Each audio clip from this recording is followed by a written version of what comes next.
This video contains subject matter that may be offensive and disturbing to some people. If you are the type to require a warning throughout a video or show, let this message serve as your warning. This channel discusses the harsh reality of true crime. If this warning is not sufficient for you, consider a different genre and unsubscribe from my channel immediately.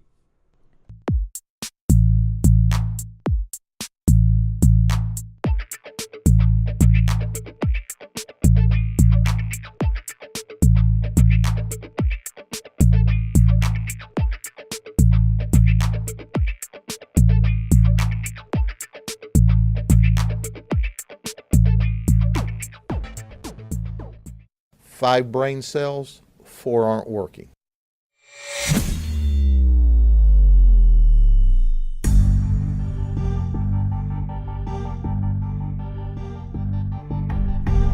How's it going, everybody?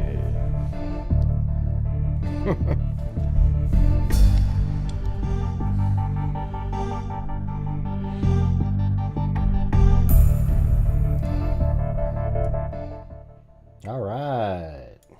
Hopefully we can keep the trolls to a minimum tonight. That'd be great. That'd be freaking awesome. Yeah. Hey, the Blazers won today in Los Angeles. 3-0. I like how they just play hard all the time. It's pretty good. Oh, wow. 83-893. How'd that happen? Weird. Wasn't even paying attention. Yep, they beat Sacramento, then they beat Phoenix, and then they beat the Lakers. 2-0 on the road even. Last year they didn't get their first road win for like a month. I mean, it was crazy, but that's pretty good. And so last night somebody, that lady that comes in here with the KK or first initials, she sent me this link that was out there that went to this like a court record website, and then I downloaded a whole bunch of these different files that are on there. You know, there's like different audio. They have like the scanner audio and also hey, thanks Kathy Fredmaker and Kubi before the show started. And yep, everybody, it's just like every other night again. I know.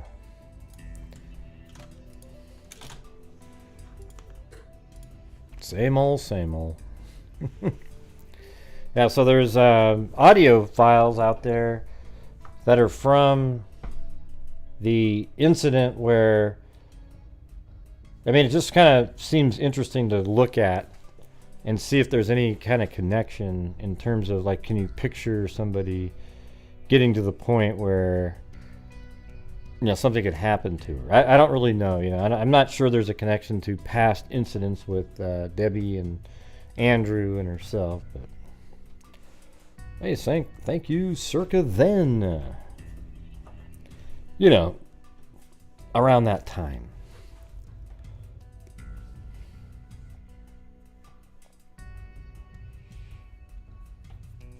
Oh wait, hold on. Did I have my? I think I have my bots going. Let's see if they're running.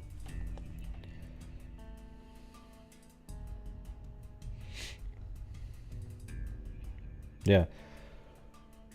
Let's see, what's first? Oh, the first thing I wanted to talk about was in the Quentin case. Quentin Simon, I believe his last name is.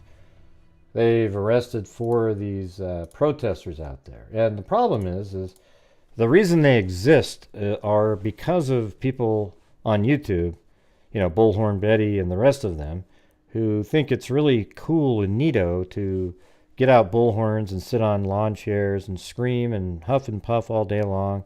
And then these other people go, ooh, I'm going to do it too, but I'm going to make a bigger splash. Ooh, and then I'm going to do it. And that's what the problem is with it all. Okay, it's embarrassing as hell. You're not part of the true crime community. You're part of the embarrassment community. And you're what is a shame and a blight on the entire YouTube community as a whole.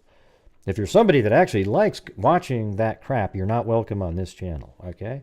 Now, you might be watching in the background, But if I ever find out about it, boom, you're out of here. That's just disgusting as shit. All right, so what am I looking at, Kinsey?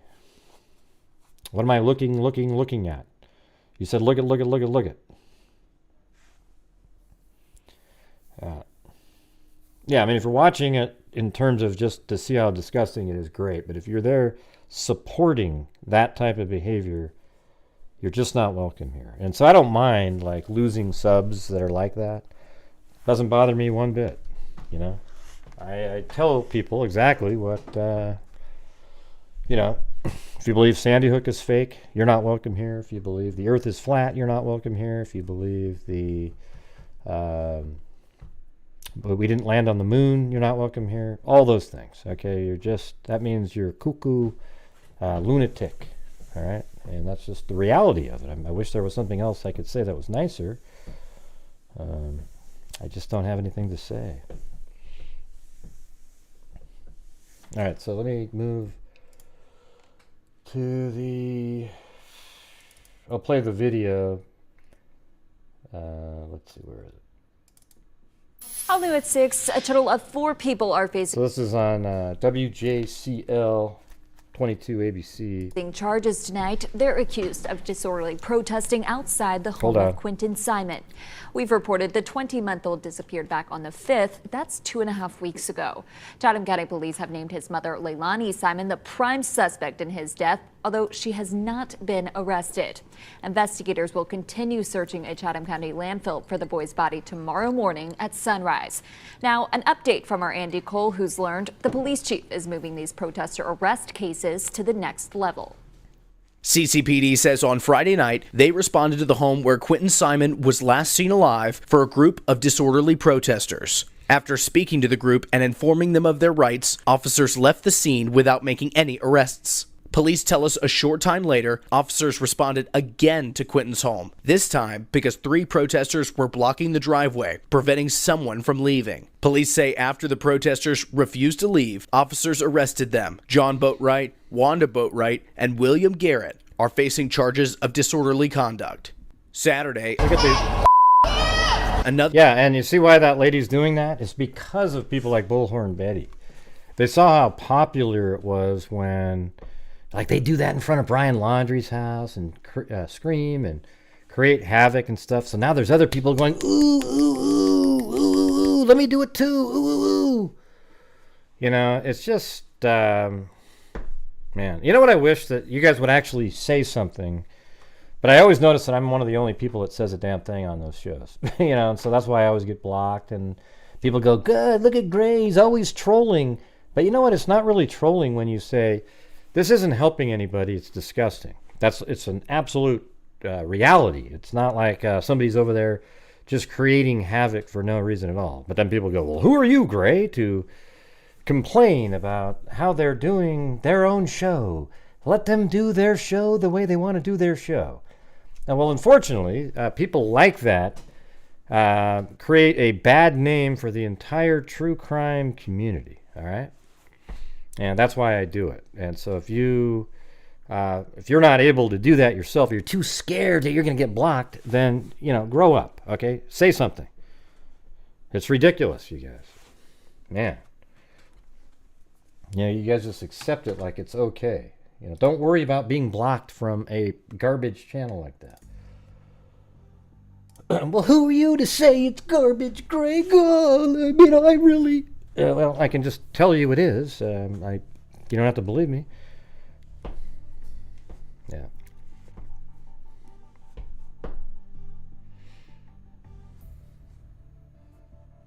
Right. I would hope that every one of you was blocked on those channels. It doesn't matter if you ever get to comment again later, but at least let people know what you think, because it really is shit, okay? Anyways, you know, so it almost makes a mockery of the whole case. I mean, you've got this kid that's been missing because her mom threw the child into trash, and they're looking for her, and then you got these wackos like it's going to help find the kid by screaming out front. It's just all for publicity. You know? Sucks.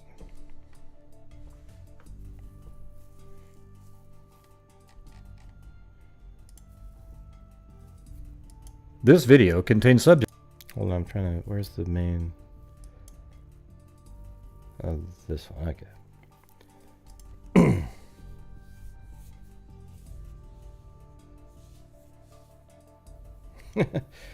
Yeah. Yeah, I do say what I want, but I don't agree. See, the thing is people should say what they want, but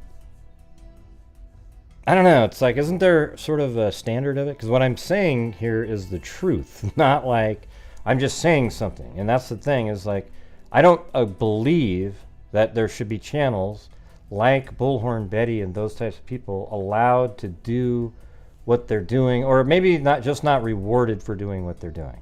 I think it's sick, you know, I do. And so, you know, whatever they want to do, you know, I guess it is what it is, man, because people like that kind of stuff.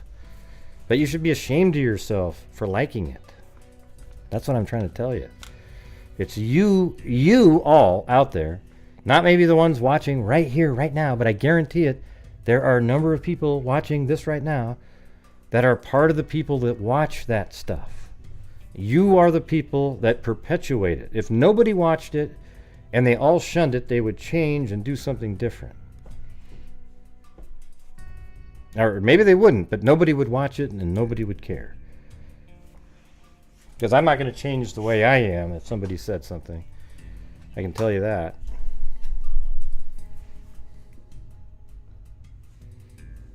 Yeah.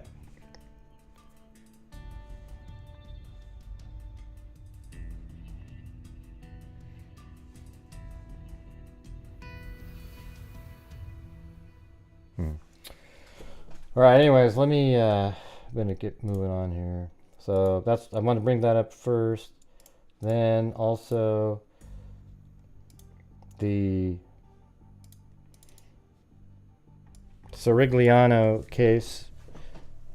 And it was weird too, because last night I got an email from somebody who said that they were up in this little town over here called Iron Mountain. And then today, so they were on Wednesday, they were in this area. So you know what's weird, everybody? You remember how the logical thinking that we were doing? That the car didn't go right. It didn't come out of here like the guy said and go northeast. You know, I think he just misspoke in his mind. Because they went this way. Absolutely probably just drove down like this. And then they ended up in Iron Mountain over here. And apparently police have made contact with them in Stevens Point, Wisconsin here. It's actually, I think, Wisconsin, Stevens Point, there's a college there where an ex-Portland Trailblazer, Terry Porter, went to college. And by the way, you guys, we're starting off the show really slow. I'm going to need some more energy here. So we're getting this sound already. All right, I played golf earlier today. I had to plan out the show early, got up at 6 in the morning. Now we've got this stuff ready here, and what we do on this channel, everybody, is every single night I do 3-4-hour shows. Then all the freaks, or whoever is out there that wants to help support the channel with super chats and PayPal, which doesn't take the 30% out, it's great. You know, channel memberships is the same thing. And then at the end of the month and during the month, I take huge chunks of that money that comes in, and it allows us to donate to various charities. And right now, for this year, we are already at $39,030 to charities and a DNA fund. We have the specialops.org has gotten $600 so far this year. RAIN, which is violence against women and testing of rape kits, $5,221. NCMEC, National Center for Missing and Exploited Children, $6,665. And the Backlog, which also test rape kits, $500. NCVC, $500. Another violence, kind of like NCMEC. And our DNA fund has $16,500. And Texas Equisearch has $7,030. The Innocence Project, $1,525. That's just this year, okay? So, you know, the only way to make it happen is if it's like a continual thing every night, and then my channel can do well too. Hey, thanks Mary Glaviano and the Velvet Army. And some energy. I got some more energy now. Okay, I got more energy now. Yeah, so that's 39,030, but last year we did 42,500. So what that's saying is at the end of this month, we'll probably be almost at 42,500. And then we'll have 2 more months to go to get to 50, because that was our goal before the season started. And then we'll be, right now we're at 103,000 since January 2020. Now people go, well, gosh, Gray, why is, look at it. Doesn't it feel good to know that the amounts that we're doing? Like if you never told anybody, you would just go, yeah, who knows, you know, yeah. Yeah, I mean, when people give their own, when they're doing their own charity stuff, they don't tell people. But on here, it's kind of like our goals that we're doing. I mean, it's like, wow, it's incredible. Look how much we as a group have helped out. I do the shows. You guys support the channel. That's the symbiotic relationship that we have. Hey, thank you very much. Claudia Neubauer, Shelly Ann, Tosh. And then welcome to Redneck Raptor. And look at that, Jen H. Been there for 30 months. And thank you, Melanie. And Tawny Lee. And thank you very much to Mecky Techie.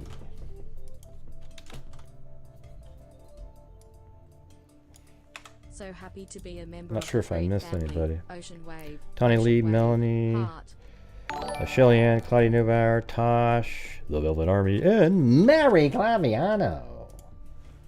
Yeah, there you go. Yeah, thanks everybody. We're about like 40% now of the, well, not of the recent normal nights, but before this last month. What's cool about this month is I did make some ad revenue on some of those Kylie Rodney overlay videos. So that's why I'm able to do more.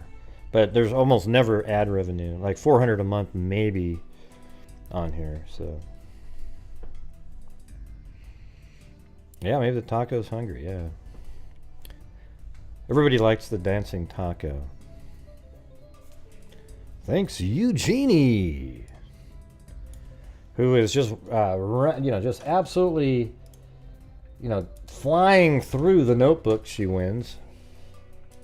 I said, hey, do you want a mug instead of your notebook? No, I gotta fill out a new one. That was pretty funny. Alley Cake.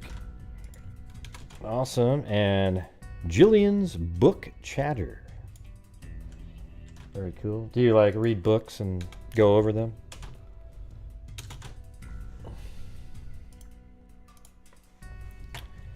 Let's see, the dancing taco is pretty cute. Yeah, people like that dancing taco.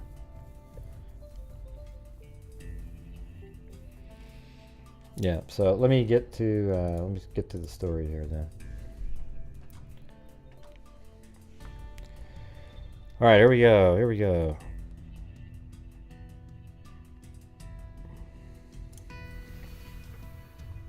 So, Fremont police, missing family found safe in Wisconsin.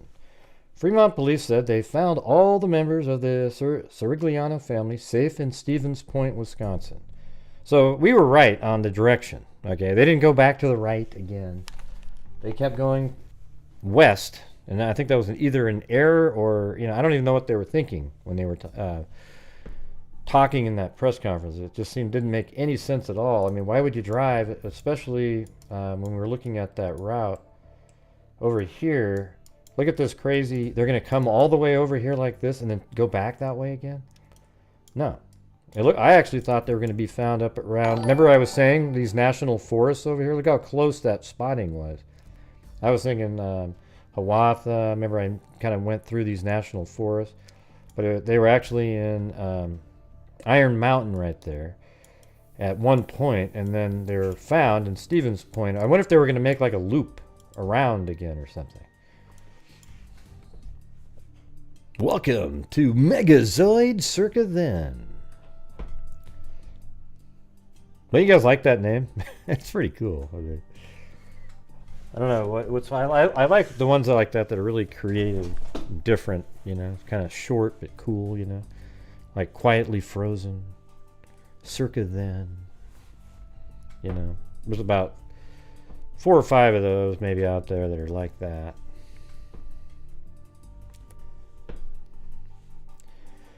Yeah, it's kind of a weird thing to do that. So they weren't even going into Canada. They just went up around over here to the Upper Peninsula, the newly discovered state. Absolutely amazing. This whole area up here is new. It's never been charted before on a map, but it is there now. It's amazing. We are now looking at it. All right, so let me get back to that. They said the family, but here's the part that's weird. In a press release, Fremont police said they were located at 11 a.m. on October 23rd. They said the family still believes people are after them, but the elements of the investigation investigation of not meet. I think they meant to say do not meet the criteria for protective custody. The family member that required full-time care is being cared for by other. But what about, like, aren't they in trouble for abandoning the dog? You know, like the adult first of all, and then their pets and everything. They just kind of left them there. I mean, isn't there something there? I mean, the thing is if something happens to them later, they're going to get in. They're going to look terrible, law enforcement, because they located them. I don't care what they're saying. You got a delusional person driving around with 3 family members, and there needs to be some intervention in there. See, 50 years ago, there would have been an ambulance with people wearing white outfits and then put them into a straitjacket. Now it's like, oh, whatever. Yeah, just do what you gotta do out there.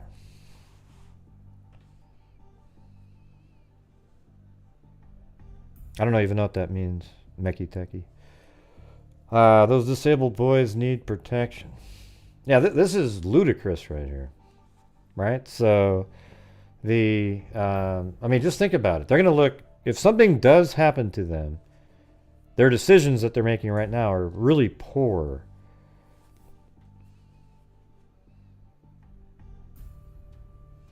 Let's see. I mean, what about leaving the grandma behind, you know, with dementia, just sort of walking around? That just seems like there's something. Well, that's what we've said, Chai Mom. That's what we're talking about. Did you not hear me just say that, like literally 30 seconds or a minute ago?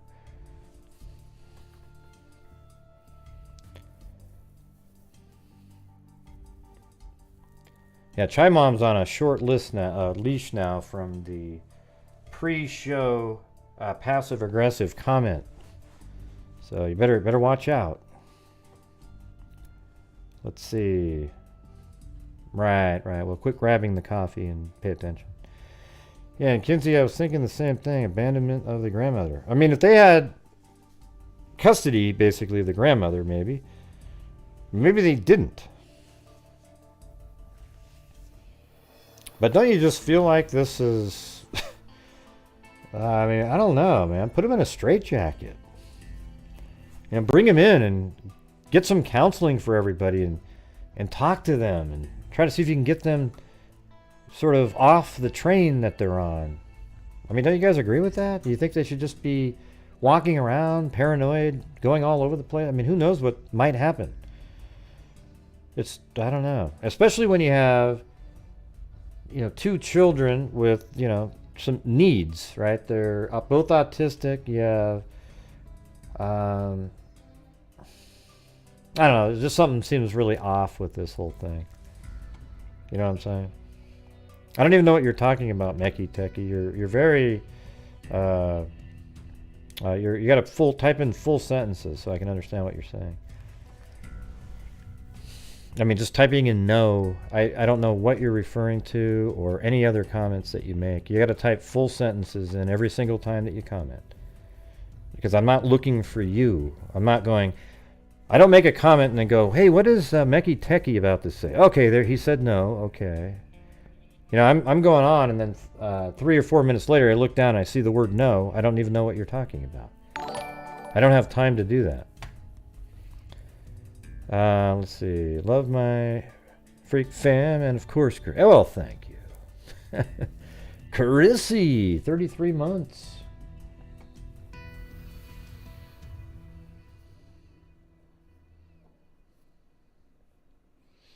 I don't know, Dan, because he's just walking around. You know, I mean, then driving around. I mean, so he's going to come back. You think that's a ploy to get away from taking care of his mother-in-law? Maybe. I mean, I guess you could. That doesn't seem like. It seems like he's really actually paranoid. You know. I mean, I guess you could always say anything's possible, right? Because then the mother wanders away, and then she gets, the state picks her up, and then they're probably going to go, hey, we can't put him back with him. He's weird. So they take care of her, but then why would he do that to himself? I mean, is he looking for publicity? Apparently he was always looking for ways to make extra money. Do we even have psychiatric ward anymore for people? That would be kind of weird, wouldn't it? If that's what he did, Dan. It'll probably work, you know. But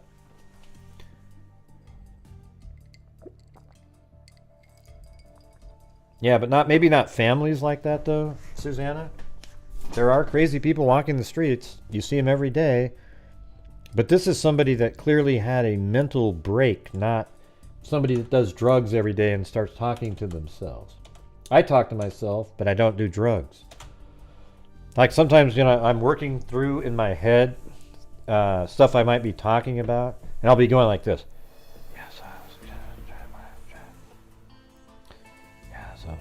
I kind of work through the logic in my head, right? And then my wife's over there, and she's like, who are you talking to?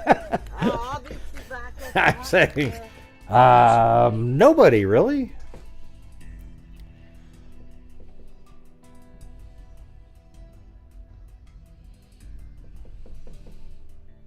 Yeah. And thank you very much, Carissy. Oh, and you got a little wave in there, starting a wave. Okay, let's do it. Now let's see if there's anything in any of these other articles.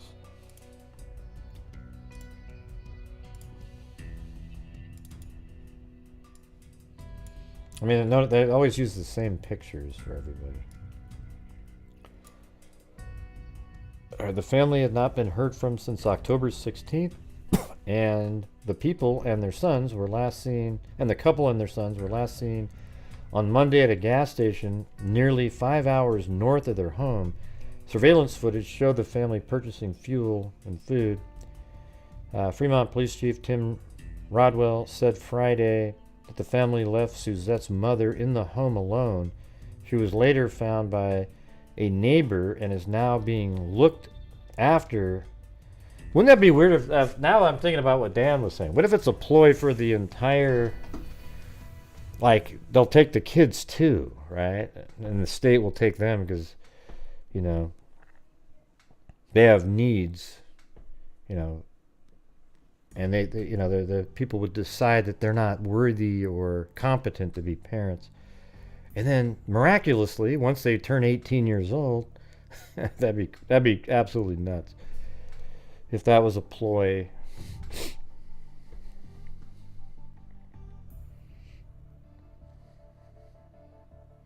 Huh?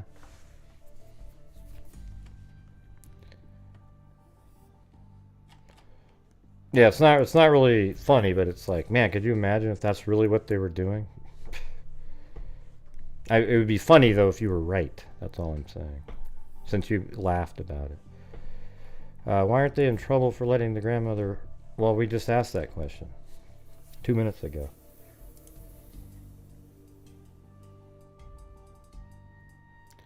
Let me ask you something. Where do these people come from, like one shot, 925?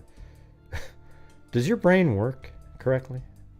I mean, let me just ask you something. Like when you you go to somebody's show and you type in, "Get to the Collier case already." Is that supposed to be funny, or I mean, type in. Go ahead. Type in what you mean by that one shot. Go ahead. Type it in.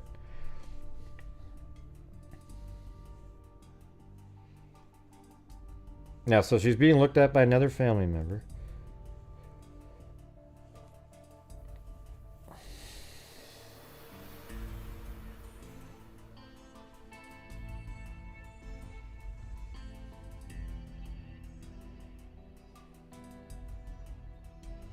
Yeah, I actually just think he's somebody that.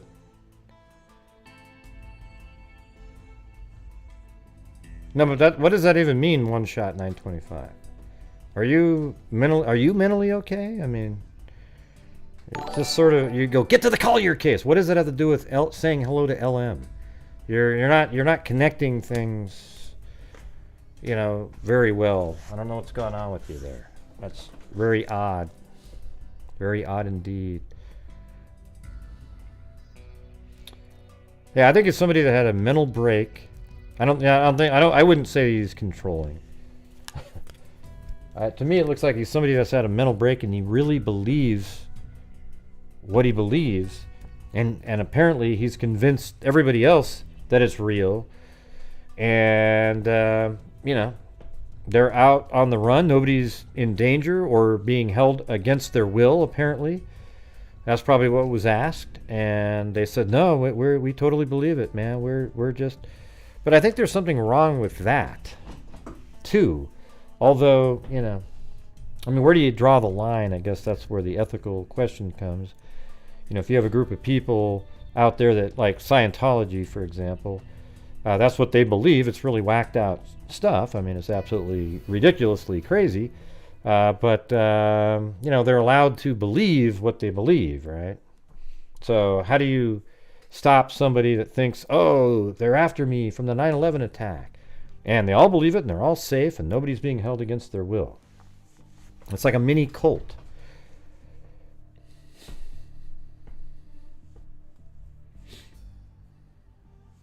Yeah. So what do you think about that? Like, how would you keep them from being able to think what they think? Well, when you say deserves treatment, he doesn't want treatment. Yeah.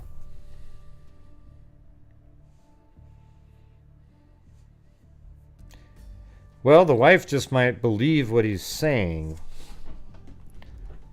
You have somebody that, I don't know. So that look that we were seeing in yesterday's surveillance might have been them paranoid inside the gas station. Yeah, that's what I said. Where do you draw the line? I said that, Rainfall. Were you paying attention? It's weird how people type in the exact same sentence as I do, and then it's like, it's weird. I guess as long as they aren't... Yeah, see, that's the thing. As long as they're not hurting anybody, right? But maybe it does hurt the kid's development. So is there a point where the state comes in? But then you also have these crazy little communes out there that have kids on them, and the parents are allowed to teach them all kinds of weird shit. And so I guess that's where you're at right here. A traveling mini cult. The traveling mini 9/11 cult, I guess is what it is.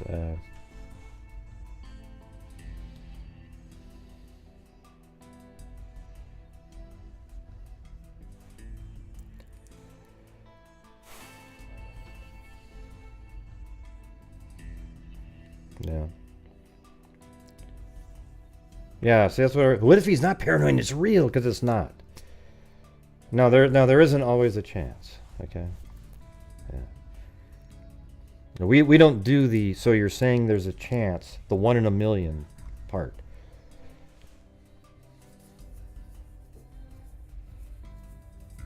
Yep. But what about the kids, though? But see, the thing is the kids, It seems like there should be something where, since the kids aren't adults, they shouldn't be able to, they can't shoot. Well, one of them is, I guess, right? Isn't one 19 and the other one's 15? Yeah, there it is right here. Brandon's 19. This 15-year-old here, though, I don't know. There might be an issue with him being controlled in that. I mean, you know, he's probably saying he wants to be where he is, but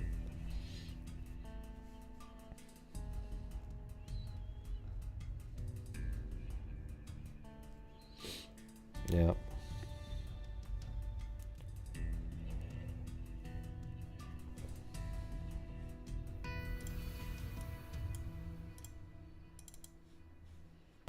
Our top story tonight, the Cirigliano family, who went missing for a week, were found safe. The Fremont... You know, what's crazy about it is, you know, you got CPS out there that they'll take a child from a family and put them with a bunch of barbarians. But in a case like this, where, you know, maybe it would be beneficial to take the kids for a little bit to make sure everything's fine, they just don't do a damn thing. I'm telling you, if anything bad happens to these kids based on this, there's going to be absolute hell to pay, regardless of their comment about, it just didn't meet the criteria, right? Vermont Police Department made contact with Anthony, Suzette, Brandon, and Noah around 11 a.m. today. That was in Stevens Point, Wisconsin. The Ciriglianos have not been heard from since Sunday, October 16th. That's after the 911 call Anthony made to police asking for immediate police protection. Police believe they left their home sometime Monday afternoon, leaving their family pets and grandmother behind. And that's where we find 13 Your Side's Trevier Gonzalez. Trevier, you've been talking to neighbors all afternoon. Is there any sense of relief in this neighborhood tonight? Yeah, Elena, the answer has to be a resounding yes, whether they knew the Cirigliano family or not. The community here practically all watching with bated breath, wow, thanks trying so to much, see how Tosh, this would for the, develop and turn out. And this PayPal. news is something that gives everybody a much-needed sigh of relief.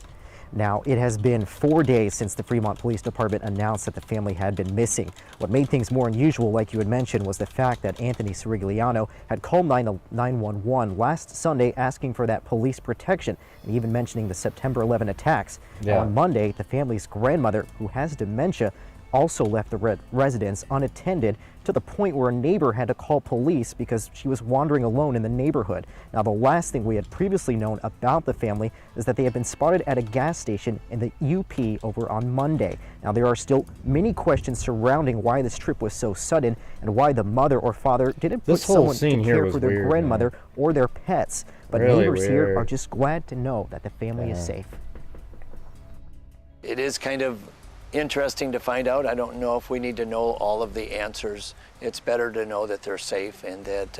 Wouldn't it be interesting if, like, the father's autistic and he married somebody that's autistic, and then they had 2 kids that are autistic, and they're all high-functioning autistic people together? Because I feel like the dad might have some... I mean, I'm not an expert of any kind. I'm just listening to the 911 call and the cadence in which he spoke. You know, maybe that was what connected the parents.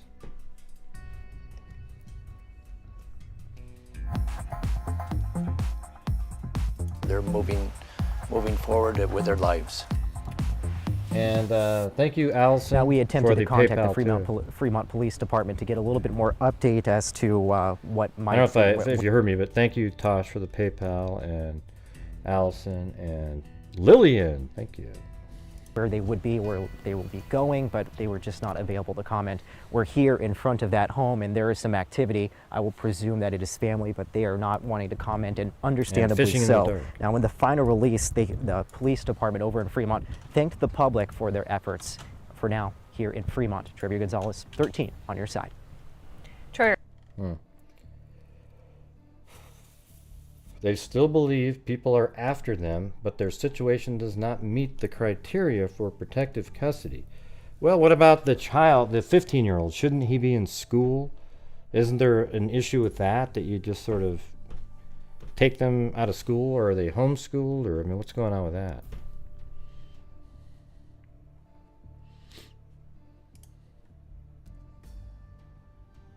I don't know what that means.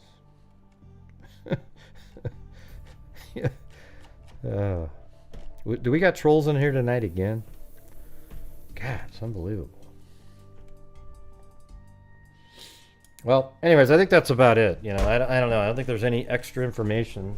Sounds like they're still alive. Like we were, you know, my thing was I thought there was a good chance they're still alive.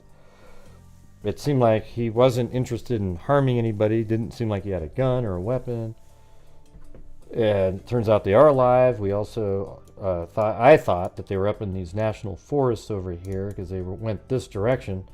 But the sheriff or police chief said that they went to the right, and it didn't make any sense at all. Now, it turns out they were right here in Iron Mountain, and then that was on Wednesday, and then today they made communication with them here in Stevens Point, Wisconsin. So that's where we're at now. Hopefully that's just sort of somebody will probably update the story at some point. I hope it's not bad news, though. Yeah, they're all safe. Yeah. I think they communicated with all of them, and they all said, no, we're not being held against our will. We do believe we are in trouble. We are being followed or whatever, and hopefully, to appease the conspiracy theorists, somebody sits down with them and says, well, can you tell us what you think you know? And then see, and maybe that conversation could lead back to sort of a reality check.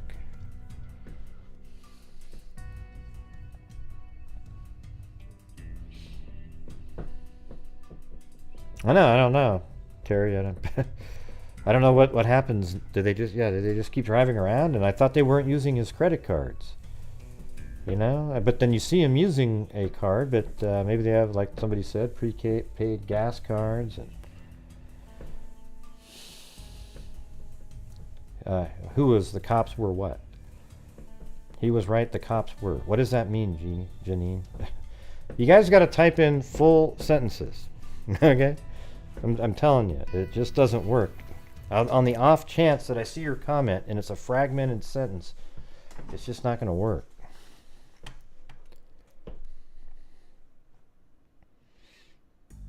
Yeah, we don't know what that phone call was.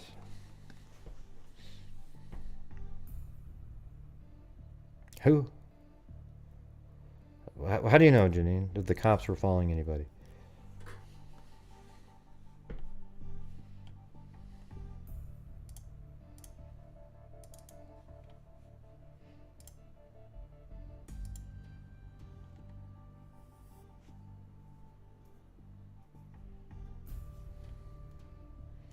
Okay, I'm gonna move off of this now. I gotta turn the air conditioning on or something. Hold on. Huh? What do you mean we know where they are? What does that mean?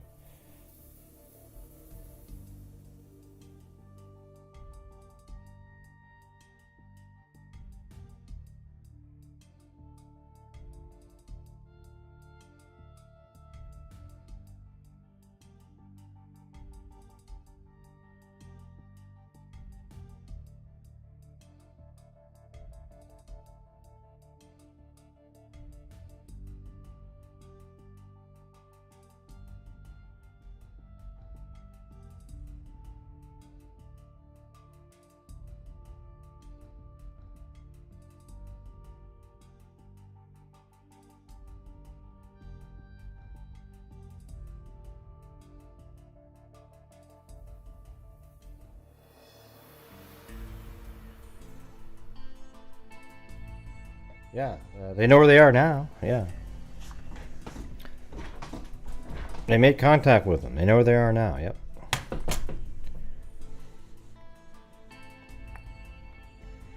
I don't know what that means. Boo. Maybe gray is warm. Where are these comments coming from? They're just all so crazy. It's just... Maybe gray is warm-natured. Huh? What?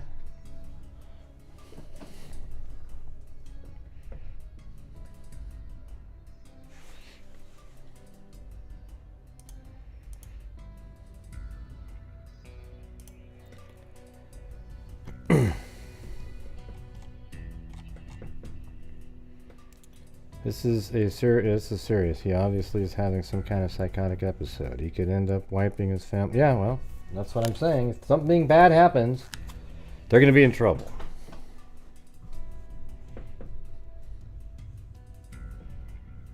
It's like 55 degrees. I'm wearing this hoodie though, so maybe, and I took a shower before the show, so maybe that's what the problem is.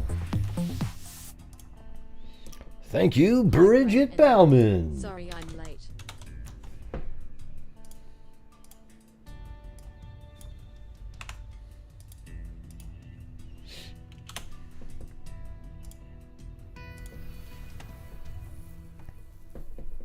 Mm-hmm.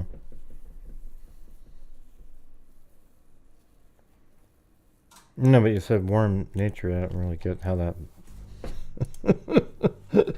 Come on. Come on. Boo. Spanier. Come on. I have no idea what that even means. Alright, so what we're going to do now is in the Debbie Collier case, there's these other events that happen before, and then I found this folder. There was online there was these folders that they had, and you could download stuff that they've put together for they were like a repository really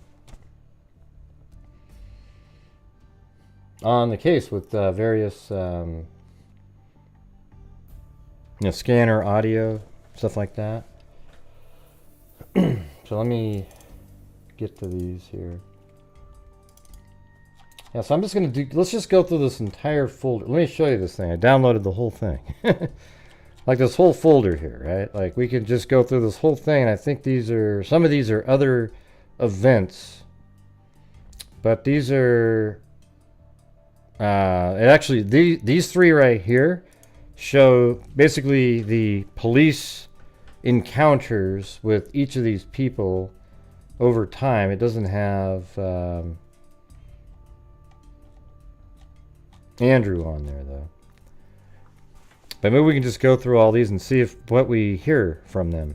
I mean, it's I know that there's an actual call from Debbie Collier about Andrew breaking into her house and everything, like the house that her daughter was living at.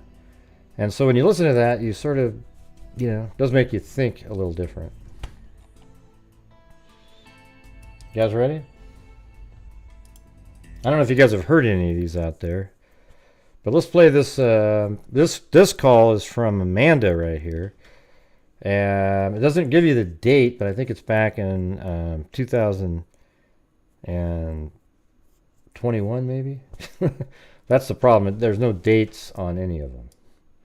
But you can just listen to them and see what you think. So here's one.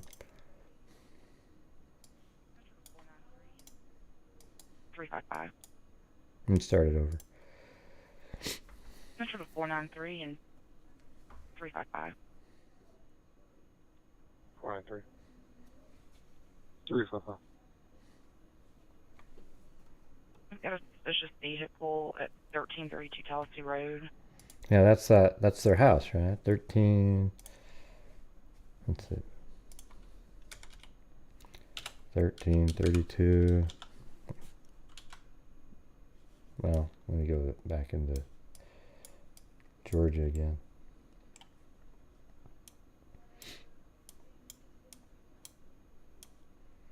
I think that's this house here. Yep.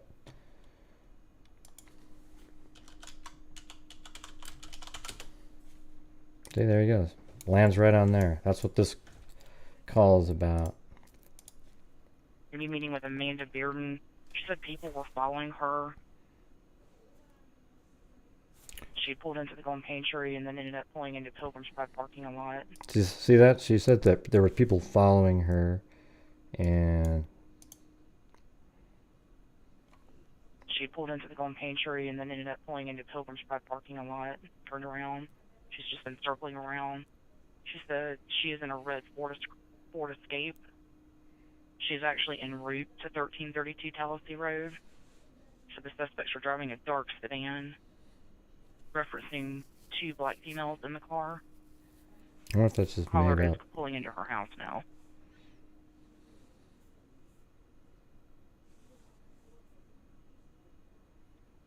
No, this is just... What do you mean, what the hell is it? Or- I just explained it to you.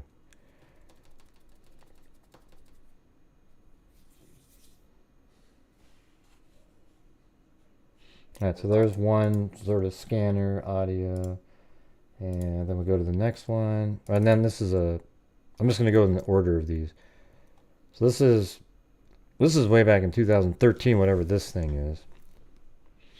Contact letters dated August 23rd, 2013 were sent to Deborah Bearden and Thomas Smith requesting that each contact me within 10 days of the date of each letter, as their phone numbers are inoperative. Mrs. Bearden and Mr. Smith have not contacted this, probably parole or something like that. And I'm just going through whatever was in that folder in order. So this is from, Athens Clark County Police Department on May 12th, 2021. So it says right here on May 12th, 2021, I responded with OFC Manning to a domestic at the incident location. Upon arrival, Officer Manning was standing on the porch speaking with a young female wearing shorts. He had been out of location earlier in the day with the same female identified as Amanda Bearden. She had told him that her ex-boyfriend had broken into the house and destroyed 2 mirrors, some windows, and had struck her several times. We were there because he had come back to the location for a second time that date. While Officer Manning was speaking to Bearden, an older female came to the location, probably Debbie. Bearden said it was her boyfriend's grandmother, so no. Officer Manning spoke to her, and grandmother said that the boyfriend had been staying with Bearden on and off since they've dated. For the sake of making this easier to understand, Kevin is the stepdad of Bearden. The incident location is the residence of Bearden and the boyfriend. It is owned by Kevin. Wait, I thought his name is Steve. I thought Steve was the stepdad. So Bearden rents from her stepdad. I'm confused here. I thought that was Steve.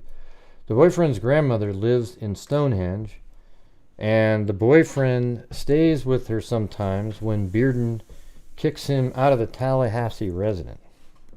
Hey, thank you, Jessica. Hey, another Jessica. At least Jessica has Schubach at the end, so I can say, Jessica Schubach. Now we got a Jessica.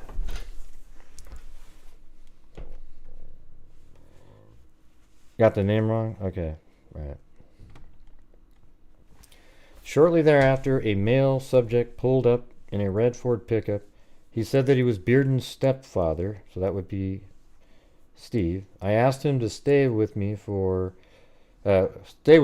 Officer Manning was interviewing Bearden and the grandmother. I inquired as to whether or not he had any contact with them this date.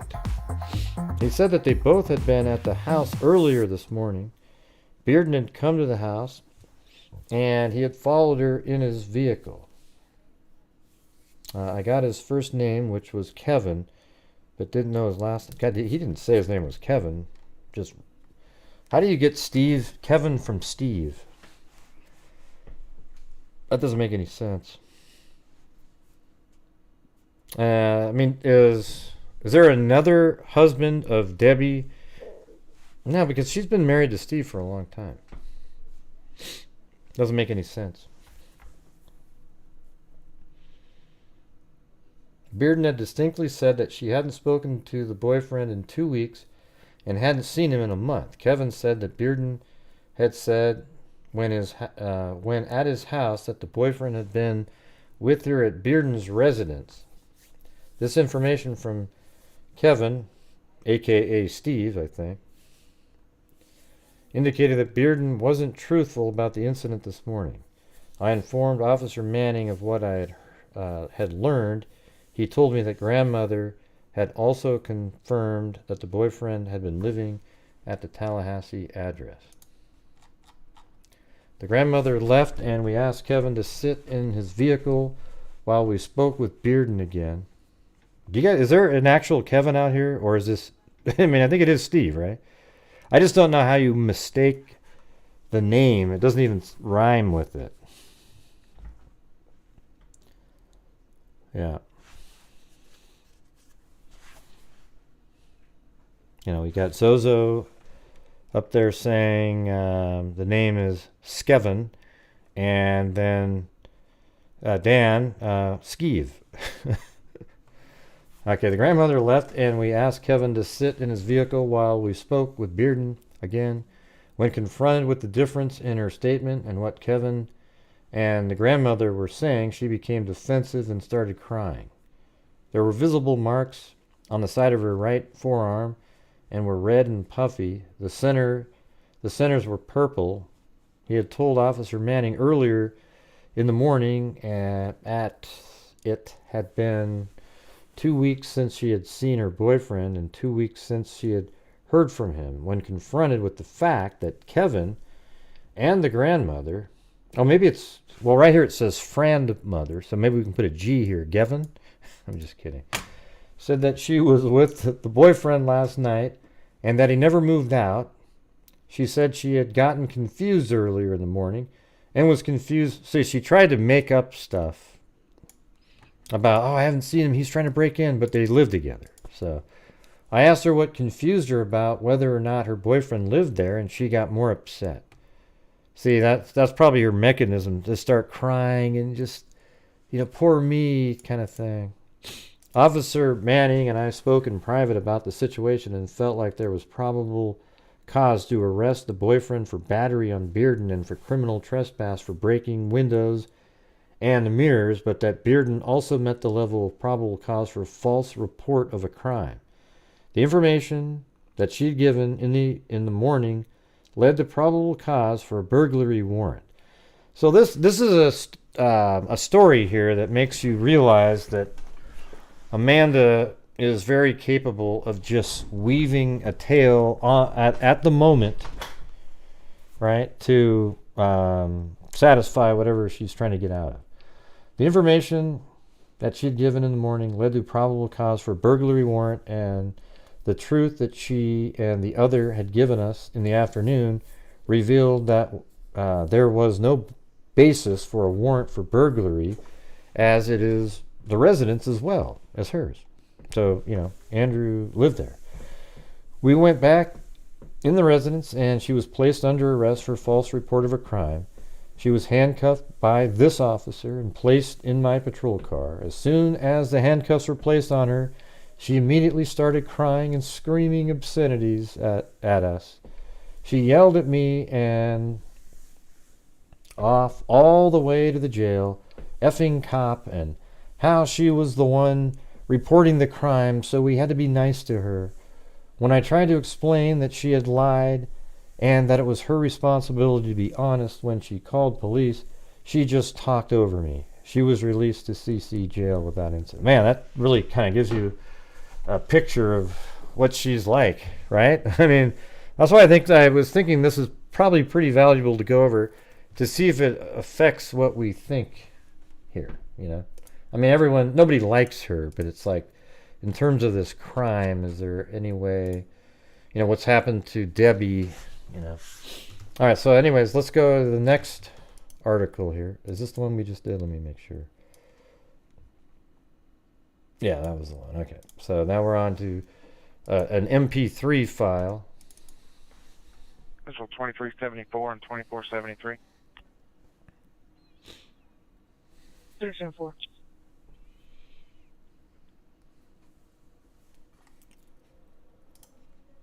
You respond to an assist 1332 Tallahassee Road, 1332 Tallahassee Road. Got Detective Paul Johnson is going to be en route to this location for a search warrant. He's requesting 2 officers to be en route with him.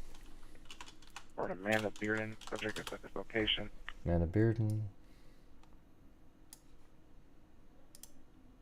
Damn, boy, route. Different route. Yep. Okay, that was it. for that one. All right, then the next one, dialogue regarding Debbie here. Central 2251. Go ahead. We have a missing person call for 435. Yeah, and so somehow there's this other stuff. So this is like a folder that they put together for the Debbie Collier case. So they're actually. Go ahead. We have a missing person call for 435 Rocky Drive. Meet with Steve Collier, reference to his wife, Deborah Collier. They didn't Says slip that in he the had presser. returned home. Her license, purse, credit cards are all there. Caller advised that his stepdaughter received a message about 2 hours ago saying they won't let me go. And you know it's weird how everybody has this wrong. What are you saying that they slipped up by saying, Flounder? But what's weird about this? Let's see. Oh God, I just forgot what I was going to say because my back hurt for a second. I tried to hit a few balls too hard. I was shanking on the range at the beginning. I was hitting these balls off the hosel.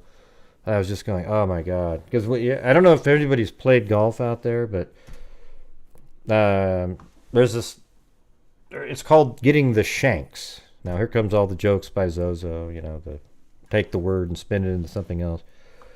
But it's called the shanks, where you're swinging the club, and every time you swing it, it hits the hosel, and the ball shoots dead right, and it's just the weirdest thing in the world, and you don't feel anything different than you did the day before. So you have to do weird stuff, like get down, do some push-ups, do some strange things to like mess up what's going on, and then boom, you can maybe start hitting the balls. Like every single range ball I shanked. And then when I got on the course, I didn't hit any shanks at all, and they were all good shots. So I don't know what the hell happened. I think it was just getting warmed up or something, but it was pretty weird. She should be driving a black Pacifica. That's a rental car from Enterprise. She'll be a white female, blonde hair, around 5'5" in height, 150 pounds.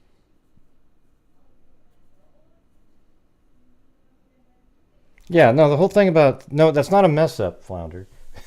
I don't know why you want it to be one. He said it's either a suspect or suspects because they don't know. I mean, isn't that just obvious? Like, why does that have to be they messed up. Ooh. It's like, it's just so weird. Like, you caught something. No, in that press conference, everybody, when the officer said, it's either suspects or suspect. Did anybody go, ooh, they messed up? I mean, I just thought that's how you say it because you don't know until this is early on, too. They don't know if there's multiple people or one person that they were meeting. We don't know anything. It's not messing up. That's how they talk. They do it all the time. They even did it in the Delphi case early on. You remember that? That's not messing up. All right. Yeah, we're out. Well, that's your opinion, Gray. Well, it's the truth. That's what it is. All right, let me close this one off. Go to the next one.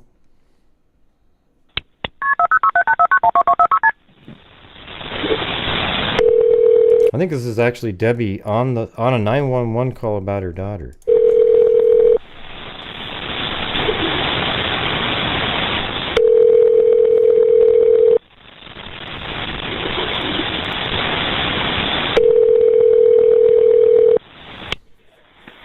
Park County 911.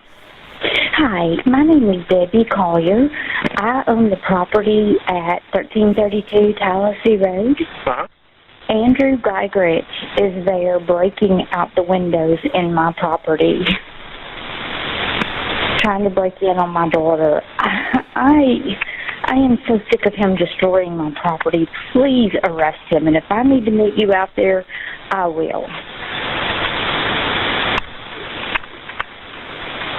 You sound like breaking out the windows. No, it isn't going to be at the C Flounder 23. Because if it's multiple people, it doesn't mean they messed up. It means the investigation finally led to multiple people. It's not like, see, I was right, they messed up. That's how they talk every time. I mean, we do cases. How many cases have we covered, you guys, where in the press conference they don't know who the suspect is, so they say suspect or suspects? Put a 1 if you've heard that before this case. If you've heard, we're looking for a suspect or suspects in this case. I mean, put a 1 if you've heard that. I mean, I would say in 95% of all the cases that we've covered, it says that. It's not somebody slipping up. It's not anything. They don't want everybody to be put into a, like, right. Well, there you go. There you go. That's the reality right there. All right. All right. Yes, he's out there breaking out the windows. He's broke my... Okay, let me go back.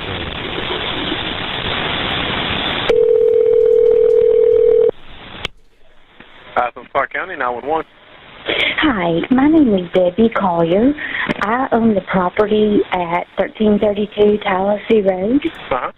Andrew Geigerich is there breaking out the windows in my property, trying to break in on my daughter. Kind of weird hearing her speak, isn't it? I am so sick of him destroying my property. Please arrest him, and if I need to meet you out there, I will. Well, see, listen to how that's like really, you know, makes you think a little differently. Like they didn't have any kind of positive relationship at all. Trying to break in on my daughter. I am so sick of him destroying my property. Please arrest him, and if I need to meet you out there, I will. You sound like breaking out the windows. Yes, he's out there breaking out the windows. He's broke my daughter's bedroom window right now.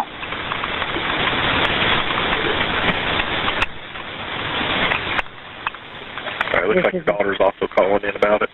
Okay, good. All right, well, we got them on the way, okay? All right, honey. Thank you so much. No problem. All right, bye-bye. Huh. Oh, she's, you know, got that southern charm, nice talk there. And then, like, so here's Stephen Collier. This is our incidents where he's called the police. He's got 1, 2, 3, 4, 5, 6, 7, 8, 9. You know, an accident. And then this is the missing person case. I'm not sure what this is saying. It's like incident and then assist, involved, other. I don't know what that means, but so there you go. Then we go to Deborah Collier. This is her situation here. She got one back in 2015. So Debbie, accident. This is the one in this year. And then these are, then there's this 2001 theft, 2006 battery. So that might, I don't know who that is. Was that her previous husband maybe? I mean, I don't really know what that is. The 2006, 2013 battery also. So when did she marry Steve? See, I don't know what this incident is right here. I thought they got married around that time right there.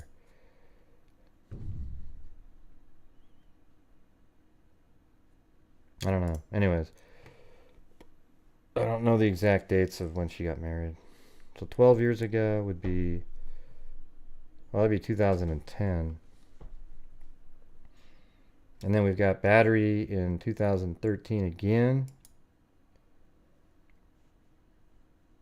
And then 2015, I'm not sure, damaged property. And then she goes missing person. And then now they're going back in time to 2013. It's some sort of an incident, and yeah, so these are related to the ones that are already up there, but there you go. So interesting. You got that. Then look at this though. This is Amanda's situation. I mean, 2006, you know, accident. Look at all these accidents, and then arrest. 2008. Obstruction, criminal trespassing, criminal damage, boom, boom, boom. You know, and that'd be great. You know, you might go, wow, that's what's going on. What's going on, Cindy Leon? Why are you saying look at? What's going on? But you'd see that and you'd say to yourself, well, that's okay, but oh wait, there's a page 2. Oh boy. And then we've got 2006 victim incident trespass. So I don't know if these are things that are happening, like people were on her property here, because it says she's a victim, and then she's a suspect in this one for obstruction. And then let me go back to that first one over here. Victim in this one of battery. So that's 2006. Battery. She's a victim. And then this one is battery, and she's the suspect in 2006 in July. Yeah. And let's see. Victim, suspect in obstruction, suspect in, I'm not sure what that is. But you know, guess what, everybody? Watch this. Oh, there's a third page. Oh, boy. Whew. Another page, just absolutely chock-filled here. A victim, trespassing, battery, burglary. Now, this is May of 2021, so this might be with Andrew here. And so, but then some of these go back to 2006 again. Oh, and guess what, everybody? Oh, shit, there's a page 4. Darn it. So I'll just leave it on. Let me, well, you can still read the charges, but you can't see the date with my face over here. But I guess I could make it even smaller. But look at all these. I mean, converted. She's a victim of something. And then offender. I mean, she's just right there. I mean, it just seems like she's just a really dysfunctional person, and, you know, like just a leech on society, right? So you got that, and then there's a 5th page with just a little bit on it. So you can do your screen grabs or wherever you want, but those are on there.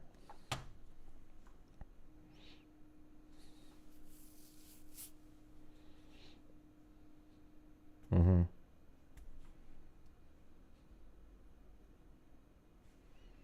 And then we got 2021 September, suspicion involved in something. And then 9/12, let's see, role involved other, meaning like her mother's missing. 9/14. I'm not sure what these incidents are, though. I mean, these are after her mother went missing. So you got that, and we're going to move on to the next one. And this is Amanda on the phone here, I think.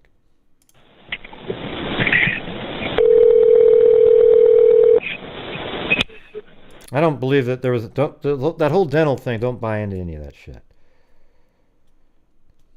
People just make that shit up and try to make a connection. I saw a whole YouTube channel go, hey, well, let's see, in Commerce, that's where the Chick-fil-A is. And the mom was there eating alone. Is it possible that she took Amanda over there for her dental appointment that she also had in Commerce to get teeth replacement, and she was just waiting there? Is that possible? No, it's not. Okay. Well, okay, possible, sure. 1 in a trillion. It just doesn't make any sense at all. There's a whole video on that crap. And then there was even a weirder thing. You know the key in the blue flower pot by the door? You know, the key in the blue flower pot by the door. This person literally said on YouTube, how do we know the blue flower pot was at the door? Maybe it was the blue flower pot was at the crime scene. Okay, is there a door at the crime scene? Hello? Is there a door at the crime scene? In the key, in the blue flower, the key is in the blue flower pot by the door. There isn't a door at the crime scene unless you are part of the Chad and Lori Daybell world, where there's a door that leads to a portal somehow.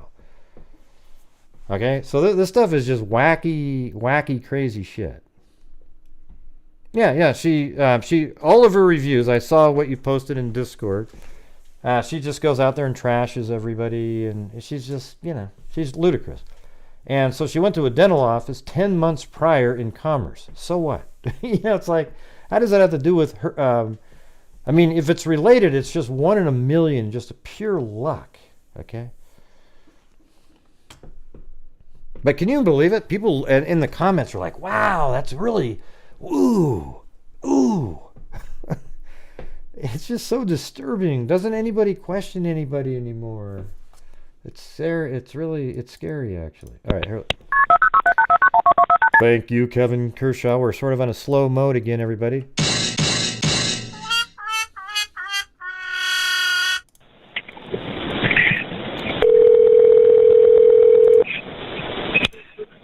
Clark County 911. I guess, I'm sorry, I don't know if this is exactly an emergency, but I just had these people follow me, and okay. I know they were following me because I'm on Tallahassee Road. Where on Tallahassee Road? I just lost them, though. Where are you on Tallahassee Road? I mean, at the beginning of it, I don't know. Okay, what's your name? Amanda Bearden. And how do you know they're following you? Well, because first of all, I pulled into the Golden Pantry, and then they stopped with me, nice, and the Golden Pantry is closed. And then I went into Pilgrim's Pride parking lot, and I got away from them because they were coming one way, and I was going in an opposite direction, and I floored it, and I did about 80, and then I circled. Well, thank you. We'll write you a ticket when we get to your house. You just admitted yourself that you were going 80 miles an hour. Around onto Lavender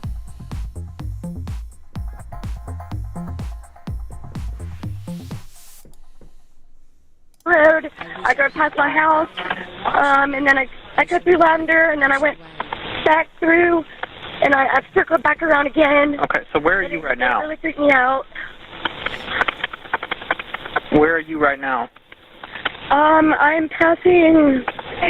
Where? Here, let me see. Right. It's just a dark inside of a flower pot, if it's even a flower pot, right? Like, we don't know it's a flower pot. But it's not the blue flower pot by the door, Maybe they took the blue flower pot with them and then they shot it up or something. Sorry.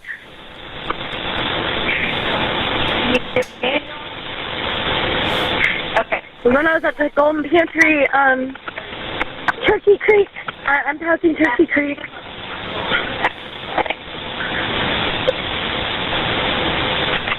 Okay, what kind of vehicle are you in? I'm sorry, what now? What kind of car are you in? In a red Ford Escape. Okay, do you want to meet with a police officer? I guess I probably should. Okay, where are you going?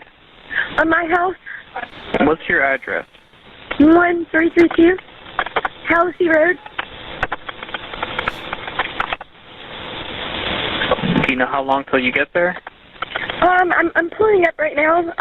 That's because it's like the black part of an inside of it. Don't even think twice about it. Would you mind just staying on the phone to you while I get into my house? Okay, yeah. Do you want an officer to come meet with you? Don't worry about it, Zozo. Sure, because that was crazy. Okay. Were these people driving a vehicle? Yes, sir. It was a dark sedan, 4-door. I couldn't see anything else besides that. Okay. You didn't see anybody who was driving it? It was a African American female, and then there was another African American female, and when I stopped. Yeah, this is Debbie. No, this is Amanda right here talking. Her mother spoke earlier. You must have missed it, Luke. You'll have to rewind. At the Golden Pantry, I said, "Can I help you? Why are you following me?" And they just started running out my car like they were going to attack me.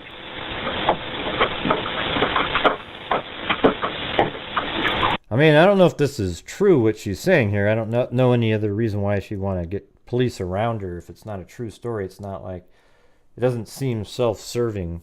So, I mean, are there people, like, I mean, this is, I mean, who are these people? If there are these people that are following her around, I'm not sure what other purpose she'd have.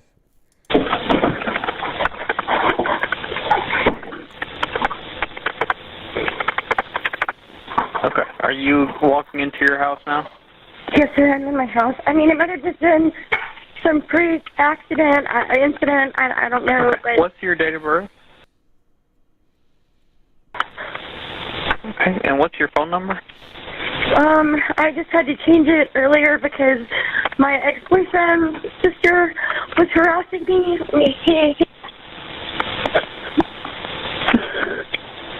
Yeah.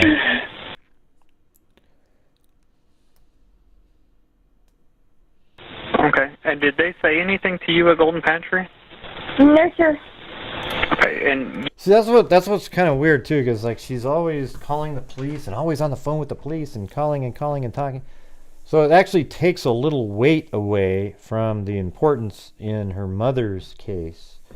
It's like that's just what she does, right? Like it doesn't necessarily mean like, oh my God, she's trying to do this and that. She just kind of inserts herself in these things and just kind of, I mean, I don't know. It's pretty weird. It's pretty weird. Like she just kind of, now I don't think it makes it seem more likely it has something to do with, she has something to do with her mother the way she is here. It just sounds like why is she even calling about these people if it's not real though? In this scenario, if there aren't people following her around, why is she doing that?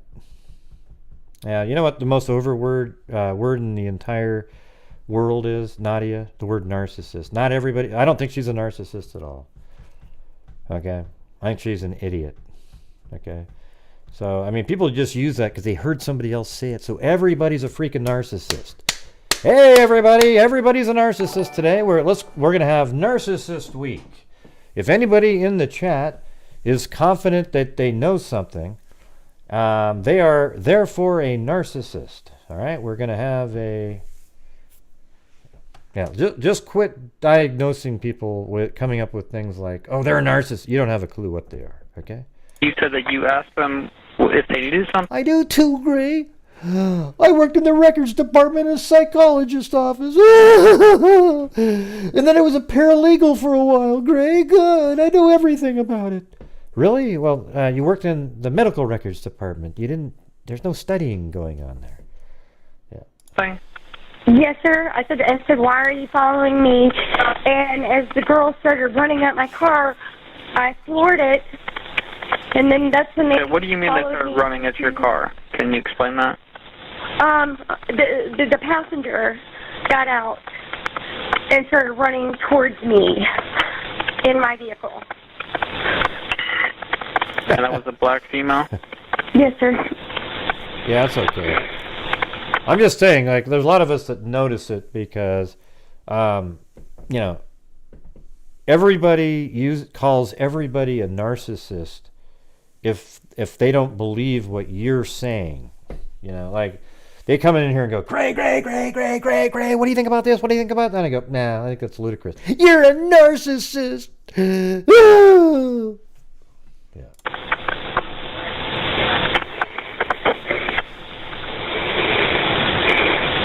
Okay, and you did not recognize who they were? No, sir.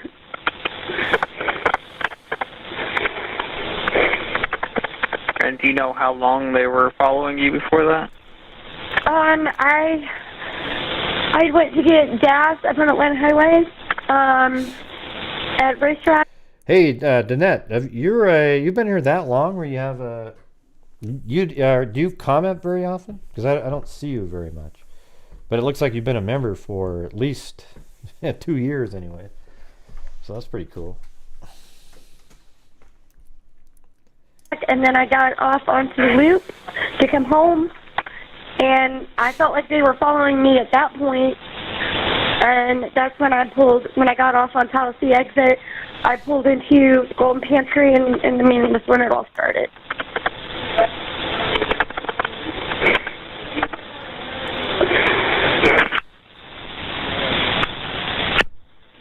Okay, give me 1 second.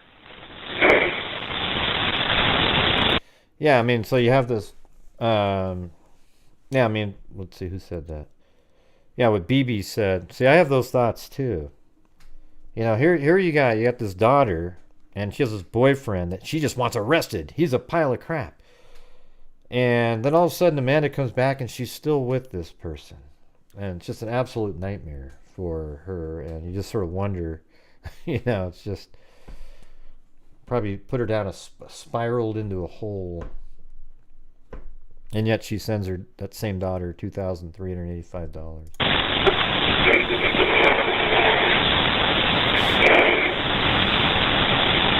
Okay. Do you have any weapons with you? No. Okay. And do you have any COVID symptoms like the cough, fever, or anything like that? No, sir. Well, cool, then, huh? Okay. Are you inside your apartment now? I am. Okay. And the last place you saw that vehicle was when you pulled into Pilgrim's Pride parking lot? Yes, sir. And do you have any idea which way it went from there? No, sir.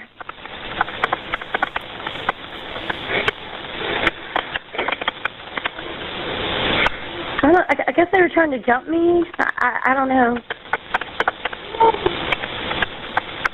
And how long ago was it before you called that you had lost maybe them? 5 minutes. Okay. 3 minutes, maybe.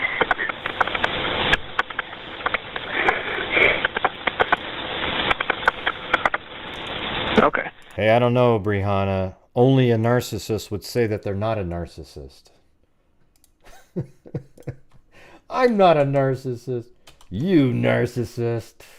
I mean, of course you're a narcissist. That's why you're a narcissist for saying you're not one. I mean, jeez. Gotta be kidding me. Alright, let me move on to the next one. Non-narcissistic. Ocean wave. Ocean wave. Ocean wave. Ocean wave.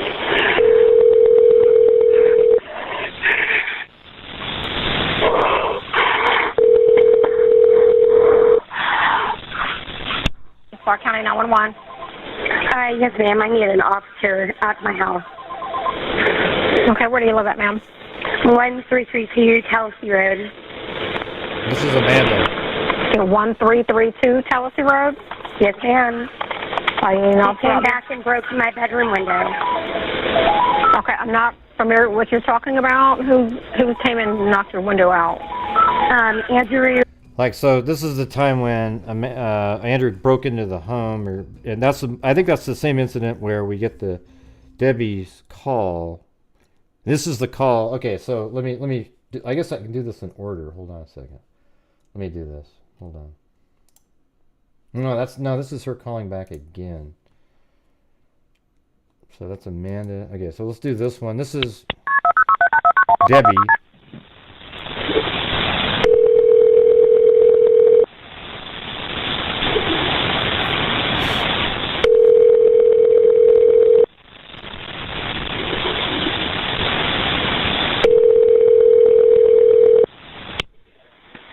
Clark County 911. Hi, my name is Debbie Collier. I own the property at 1332 Tallahassee Road. Uh-huh. Andrew Geigerich is there breaking out the windows in my property, trying to break in on my daughter. I am so sick of him destroying my property. Please arrest him, and if I need to meet you out there, I will. You sound like breaking out the windows. Yes, he's out there breaking out the windows. He's broke my daughter's bedroom window right now.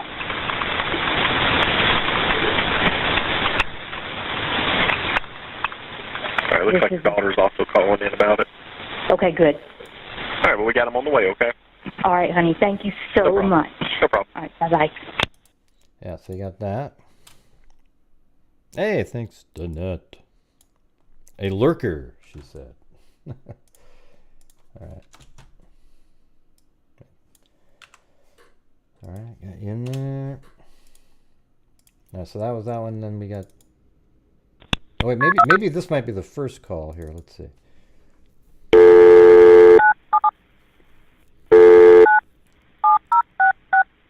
That's her. Person.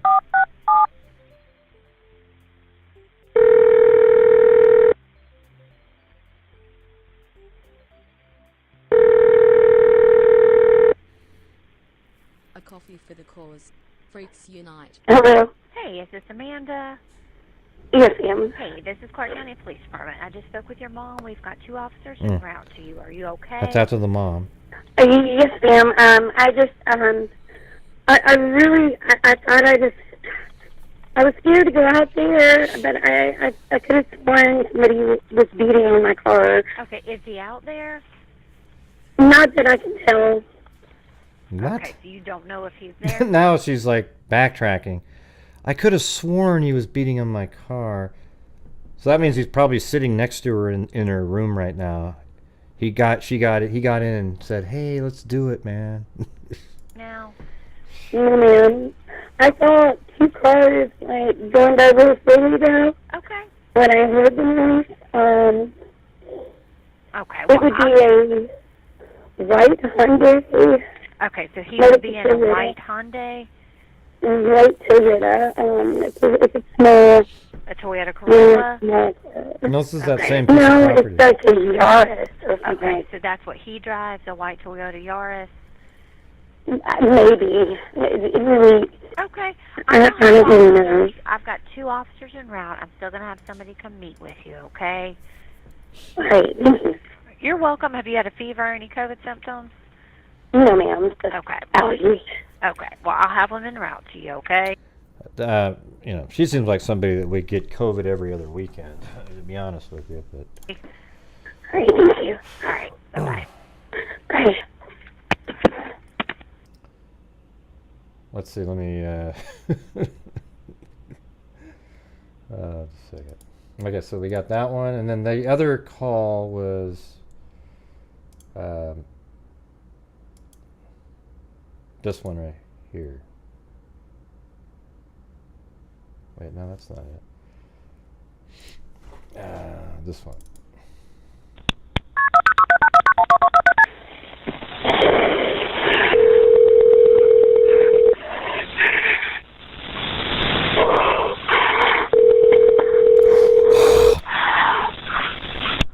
Luke, I am your father.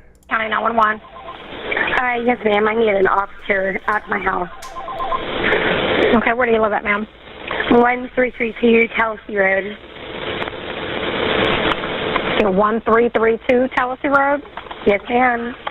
Are you not came back and broke my bedroom window.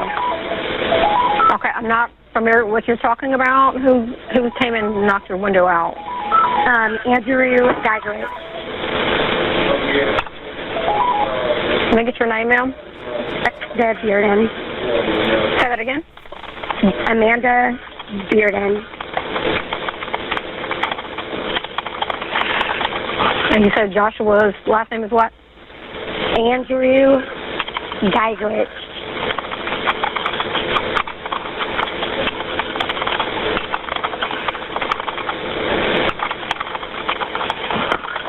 Is he still there, ma'am?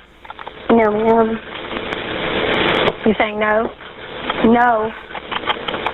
Okay, how long ago did this happen? Not even 5 minutes ago, 2 minutes. I know, she calls in and goes, "Hey, he's back again." Yeah, you know, it's like the people in the chat that go and they go to the bathroom and they tell everybody they're back. Well, nobody was waiting for you to come back, right? Like, nobody's going, "God, I wonder if Amanda's going to call back." She called earlier to talk about something at her home, and I'm hoping she calls back again real soon. It literally just happened.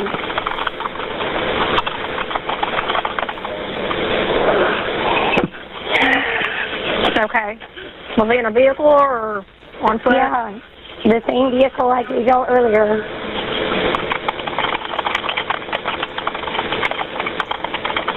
Now, what is that? A Nissan Versa. No, it's a Nissan, not a Nissan. Okay. Versa. What color is it? Blue.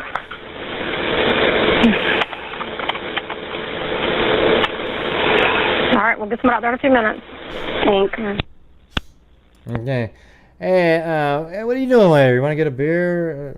That's what she's going to be heading towards next. Okay, so we got that one. Now they're just a bunch of PDF files here.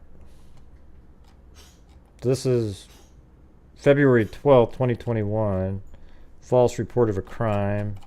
So that's one of her, a file that was on there. So that was what she got charged for on that one. This is also, this is 9, okay, now this is more recently. This is part of the missing person case. They will be doing search warrant. Amanda Bearden is at this location. 2 officers should be sufficient. I think these are all represented with recordings that they have, actually. Oops. Hold on. Let me go up here. Yeah. And then for search warrant, we'll enter this location. And I'm not sure what all this stuff is, these timers and everything. Bearden contact. Bearden didn't. That's 1332. Changed by geofence. They'll be doing a search warrant. Police call type change from warrant service. Amanda Bearden is at this location.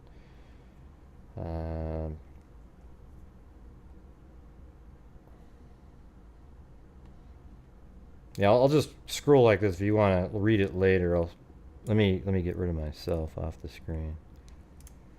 All right, so I'll go up to the top here if you want to, somebody wants to go through and analyze all these little calls here.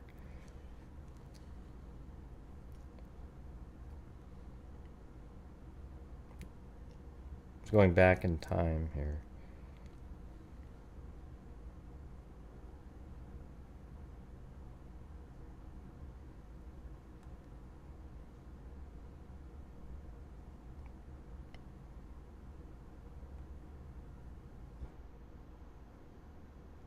All right, there you go.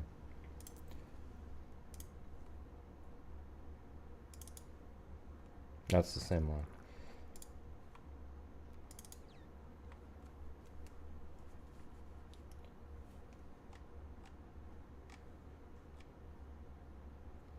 Okay, I'm gonna skip down to the these other MP3 files here, and then maybe we'll go back up and check those out.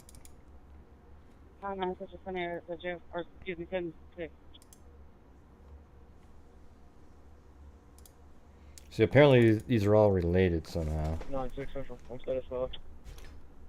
You know, you always wonder, how come these guys don't talk like regular people? You know, instead of saying, I'm on 14th and Central, waiting for the suspect to exit the house. Over. Instead it's like this. Over. That sounds good. Isn't that weird? I mean, it's just like, they don't even, it's ridiculous, man. No. 1095 and route to jail with 1 female.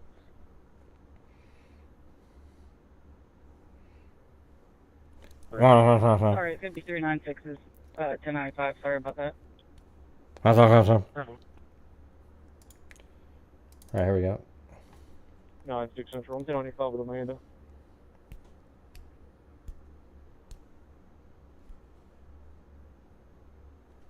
Clear.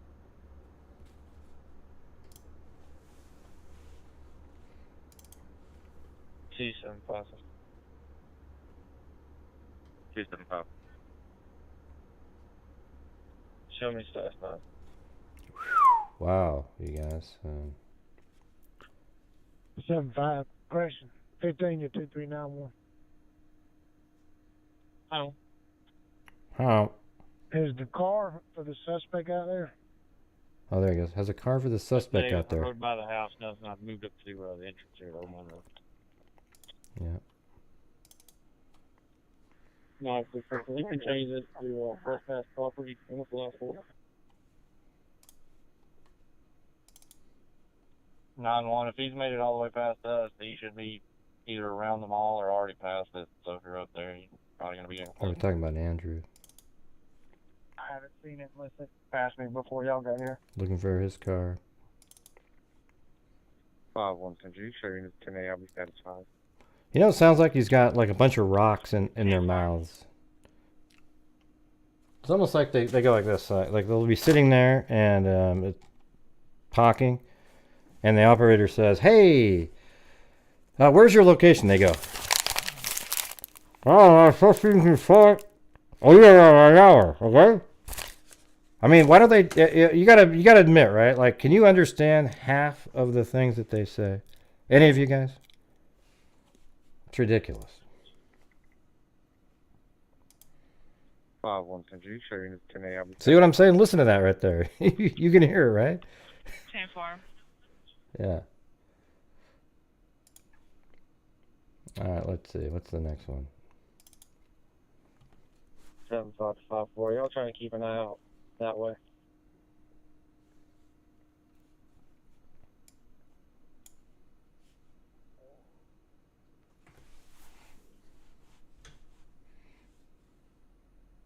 I thought somebody was behind them. I passed him going the opposite direction and thought it was him. I had to turn around and don't know where he went. Probably headed towards. Yeah, they're still looking for Andrew, I think. Let me go to this longer one here. Let's see what this one is. Oh, here's a call, maybe. DR, this is Kelly. Hey, it's Athens Park County Police Department. I'm checking to see if you have a patient. Okay. Oh, this is Her name is Deborah Collier. So this is when currently they're looking for her. Collier. And we didn't earlier. I looked a couple of times. Gotcha. And it's her daughter.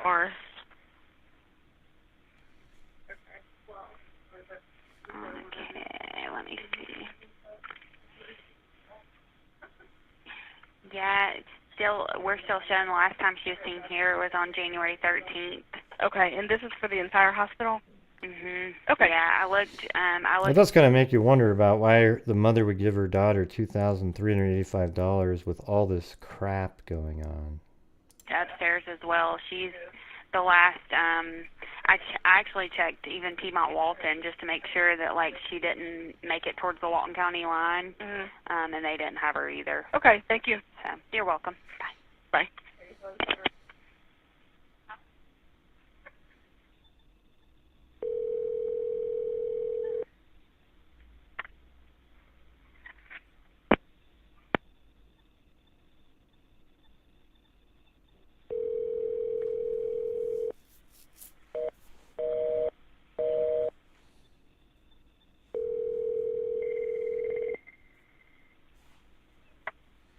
Thank you for calling St. Mary's Hospital and Healthcare System. If this is a medical emergency, please hang up and dial 911 or go to the If you'd nearest like to emergency speak to room. an officer, This call will be recorded press for quality 1. and training purposes.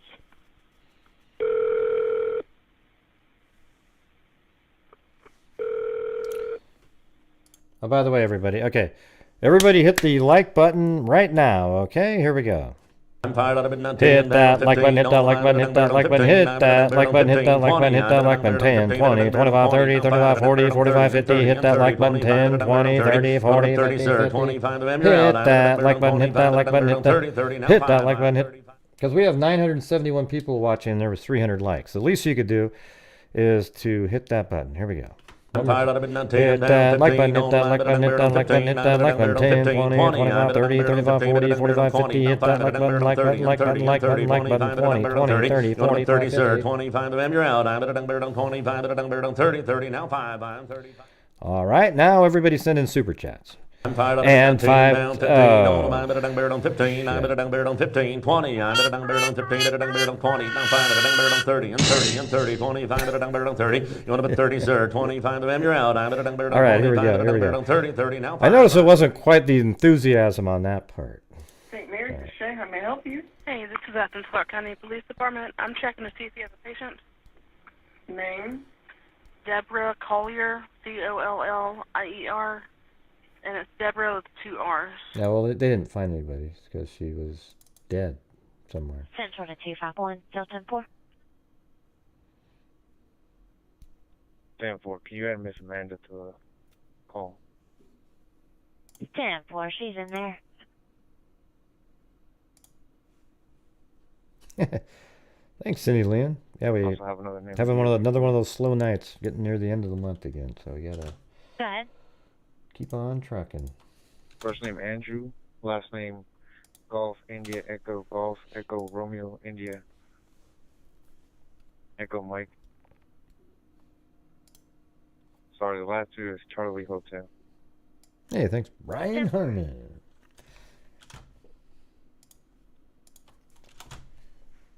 Alright, so that's that one.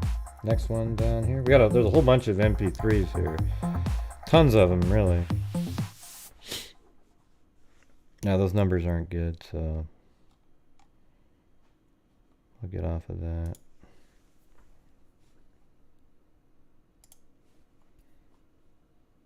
I think that's a copy of that one. Maybe not. Yeah, 6-6. That's definitely him that I saw in that car. Okay, that was Andrew who saw in the car. There's a 251. I just want to go to the longer ones like this one. And let's see, what's this one? 1 Central. 5-1. John 6 Central. I'll be en route with 299 Talisay. 10-4. I have a call where they're talking about like Amanda not wanting her to be able to leave with any items from her house. I'm trying to find that one. Central, I'm confused. The caller is not at the residence or not there to meet with us? She is. Suspect has one. Oh, it says caller is not on site. 10-4. The mom called simultaneously. She's not there.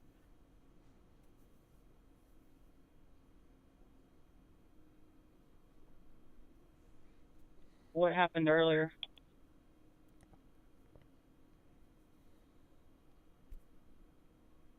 Hello? What happened earlier?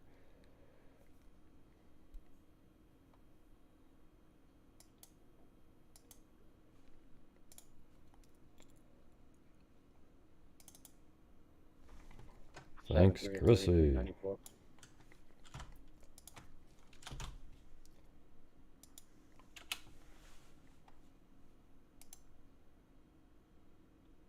Go ahead. Man, these Where guys. would you like us to post up? Oh, now they're in front of the house.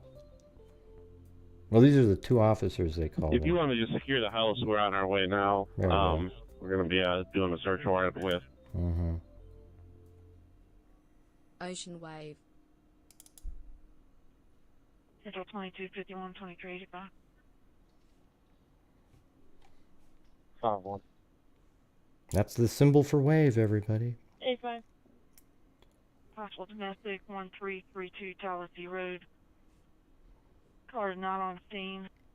Caller Debbie Collier en route to Amy Beard.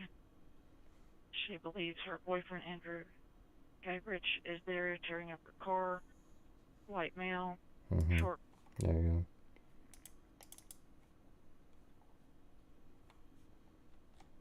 Central 2275, 2299. Thanks, Eugenie. No. Trespass property just occurred, 1332 Tallahassee Road. Gonna meet with Amanda Bearden. She advised Andrew Geigerick just came there and was busting the windows out trying to get in. Mm-hmm. Central 493. Go ahead. Caller said that when she was at the Golden Pantry parking lot, Thank you, one of H. the Doc. suspects got out of their vehicle and started running towards her car. Caller did not recognize them.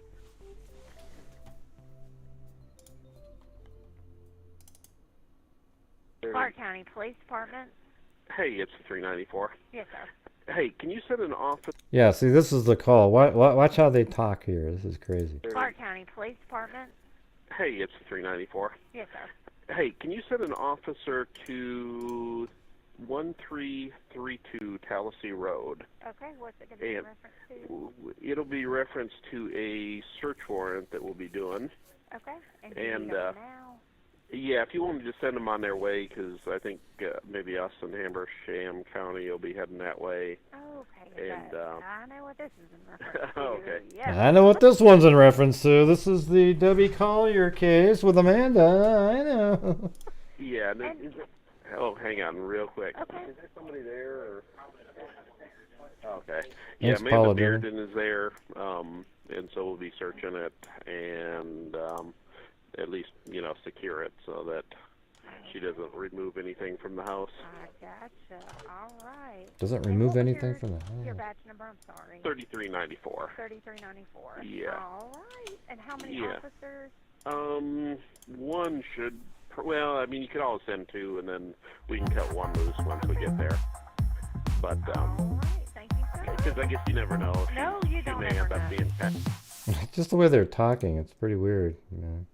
Okay. Yeah, Amanda Bearden is there, and so we'll be searching it and at least secure it so that she doesn't remove anything from the house. I gotcha. All right. And what was your badge number? I'm sorry. 3394. 3394. Yeah. All right. And how many Yeah. officers? One should.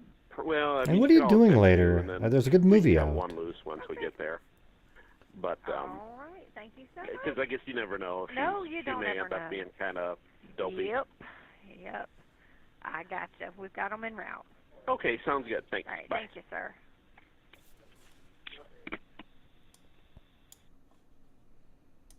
All right, let's hit this one now. Oh, this is probably Steve, I would imagine. The length is 8 minutes. That's what his was.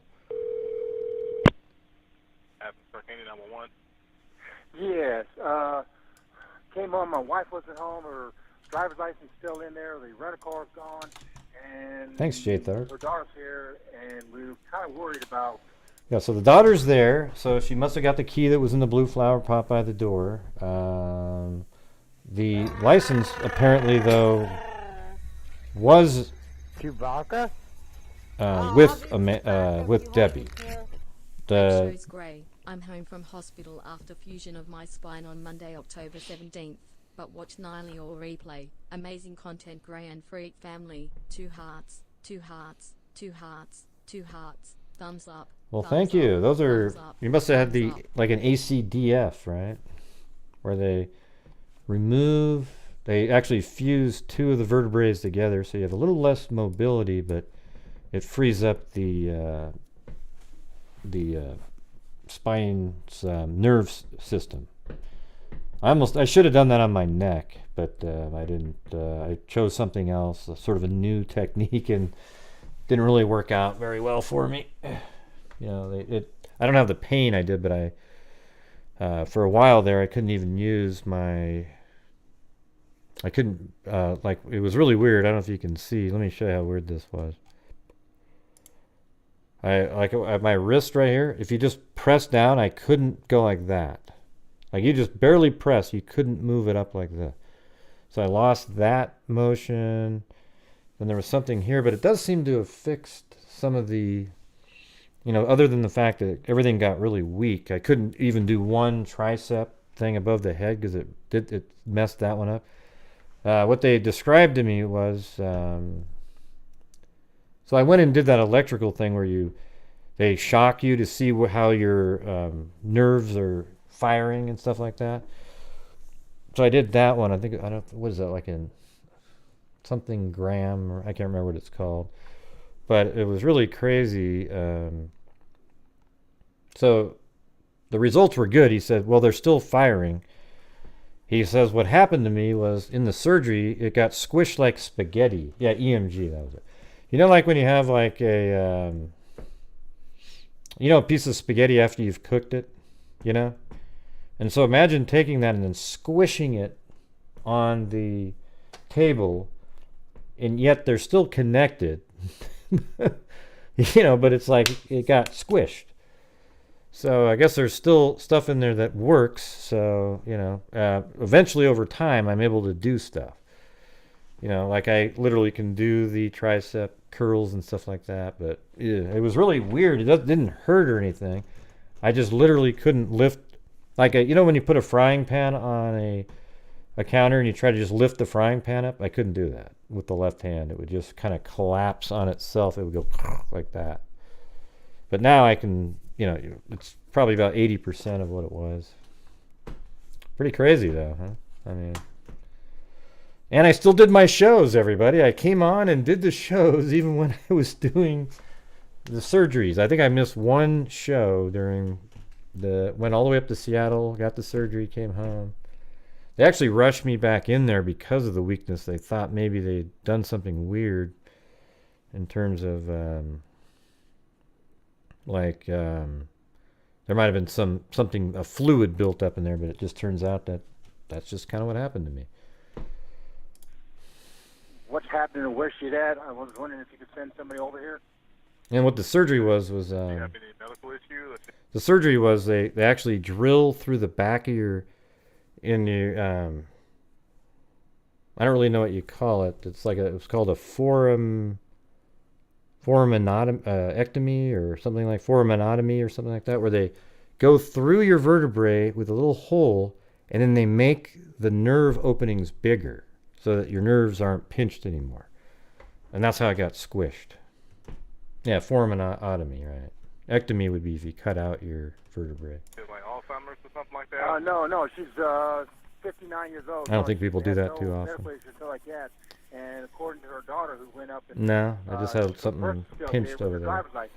The only thing is the phone is gone, and she sent her daughter a text about 2 hours ago saying they won't let me go. Whatever that means, we don't know.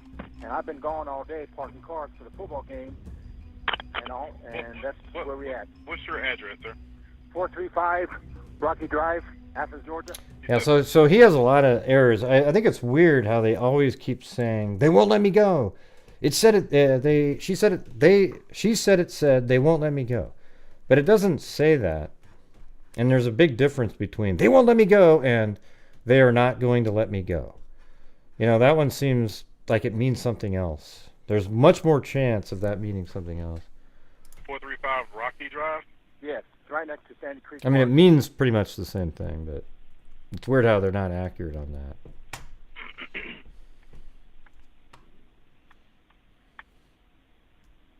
Okay, so Well, thanks, your daughter Allison, a text son. saying that My stepdaughter. Stepdaughter that they won't let her go, Yeah, she got a text message saying that. and it come from her number, right? What's your name, sir? Steve Collier. Spell your last name for me. Collier. And your wife's name? Deborah. Deborah. We call her Debbie, but it's Deborrah. Same last name?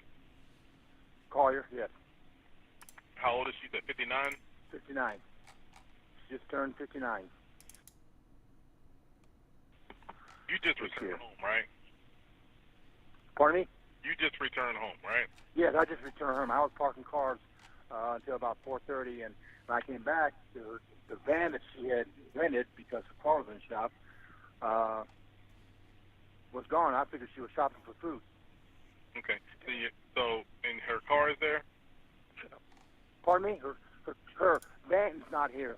Okay. That seemed like the. driver's license and what else? The funny part about that is that Driver's license is here. this part right here reminds me so much of this. Huh? It's the house. This part right here. Her van's not food. Okay. So and her car is there? It's not a car. It's a van. Pardon me? Her van's not here.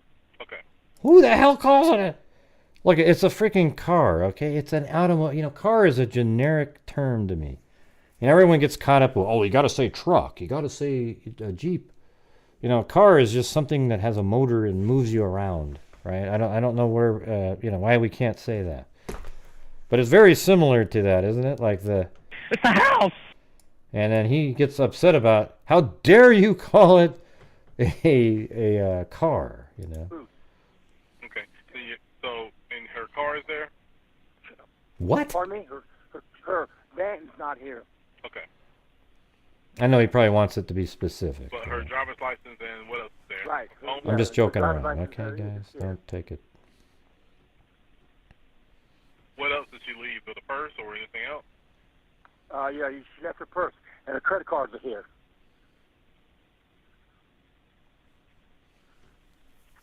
When was the last time? Why is that Dulce Heredia Ramirez? Well, I left at 9 o'clock. She was still sleeping. So, last night. I mean, she went to bed last night, and I left, and the van was here. So is your stepdaughter there though? I mean, did she see her today? Yeah. See, the thing is, the reason that Steve is so off on everything is because he's saying what I think he made an error on part of it. I don't think Amanda told him that her driver's license and debit card were there. I think he said that she has that because she says that later in another report. The officers know that Debbie has her license and debit card. That's what she used when she went to... Well, I mean, that's what Amanda told the officers that Debbie had, and Steve just has the wrong information there. But he only has the part about, they won't let me go, when in reality, it was, they are not going to let me go, love you, there's a blue key, all the other stuff. There's a key in the blue flower pop on the door. She didn't mention any of that stuff. Pardon me? Did your stepdaughter see her today? Wait a minute. You say a stepdaughter. Did she see her or? This is when the dog is interrupting. Say that again. I'm trying to control a dog. Okay, your stepdaughter. Did she see her? No, recently? no, nobody has seen her. I was. Yeah, I don't think Steve has anything to do with anything. Night. What time? You said 9 o'clock last night? Yeah, about 9 o'clock we went to bed. Why do you think Steve's dumb, BB? I don't understand why you say that. You left this morning, right? Yes, at about 9. I'm sorry. So did you see her this morning or last night? No, I saw her last night at about 9 when she went to bed. And when I left, the van was here. And so she was. You don't know if she was still there or not. You didn't see her this morning. Right, except the van was still here. So I'm assuming she was sleeping.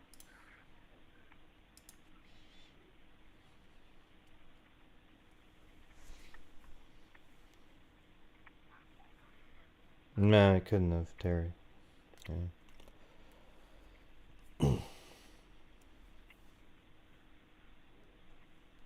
And Debbie was already doing stuff at around 3:20. He was working until 4.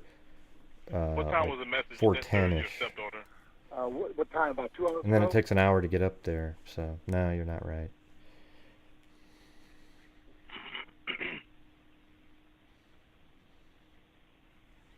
About 2 hours ago? Yes.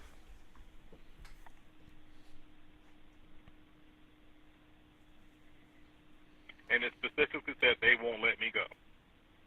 Pardon? Yeah, that's what the message said.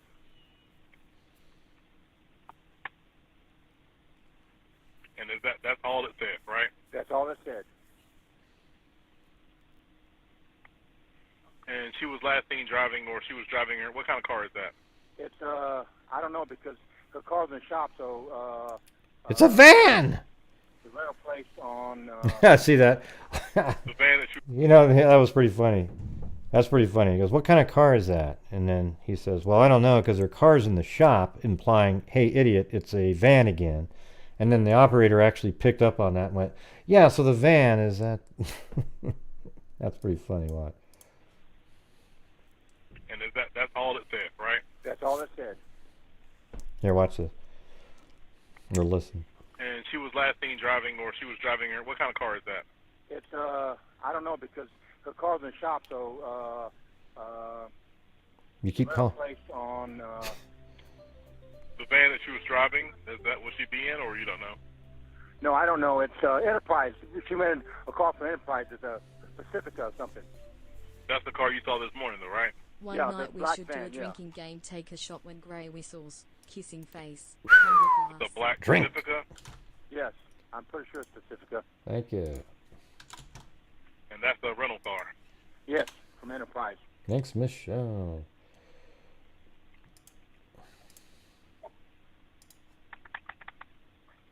All right, I'm sorry. what's her birthday? Deborah. D-E-B-B-I-E, or her given name is Deborah. No, her birthday. D-B-O-R-R-A-H. Her birthday?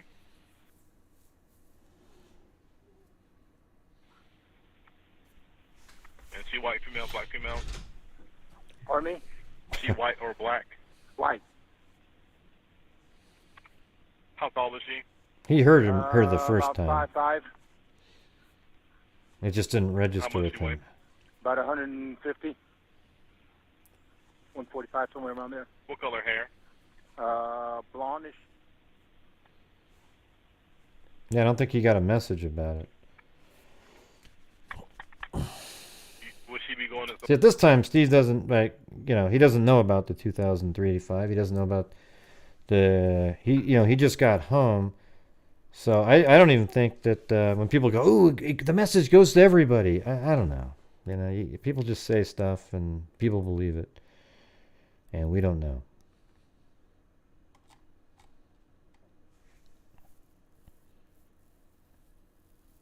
Somebody sent me an email that made a hell of a lot. Let me read this. Hold on a second. It was earlier today. It was a good point. God, it actually made sense to me. So that's what I like when you hear something that... Second, when was this?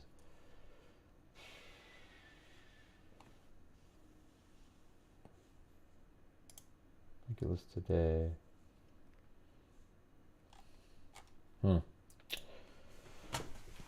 Just give me a second. I gotta find this.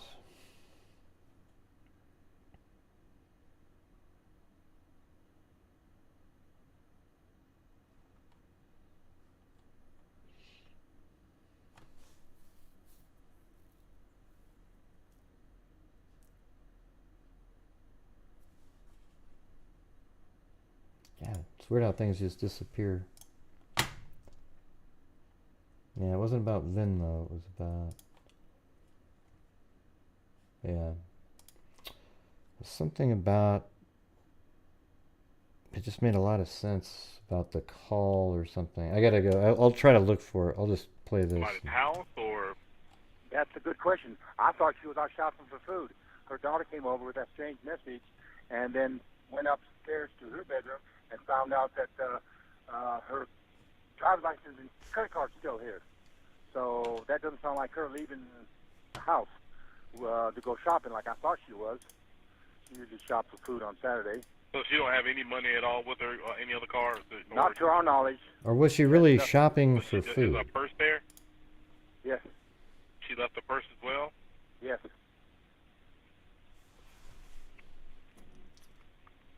Does she have family here in town?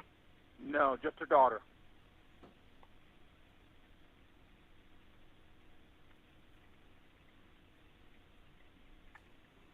Have you tried to call the hospitals and jails just to be sure? No, I didn't think of calling the hospital. Okay. Go ahead. Like I said, I got them on the way out there to you. Okay. Go ahead and call both hospitals, Athens and St. Mary's, and to check with the jail as well to make sure. And we'll have somebody come out there and talk to you. Okay. I appreciate it. Yes. Okay. Alright. I can't remember what that was now. That sucks. I thought it was an email. It might have been a comment on a video.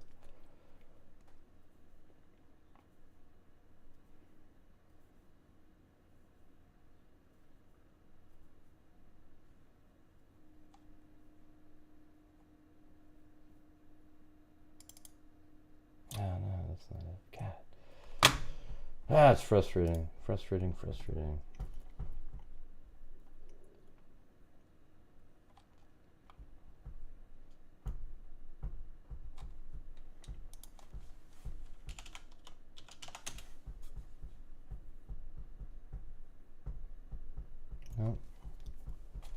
Maybe I'll have to load up the show and see if from last night, see if I can see it. Hold on.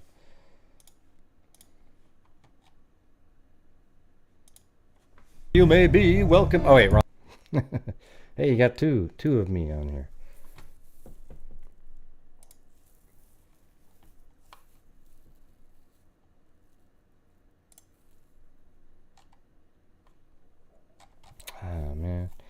Oh yeah, somebody mentioned a flamethrower at the crime scene. I don't know what this comment was now. Man, that's brutal. You know, like people, they type in, don't give her attention. Who are you talking about?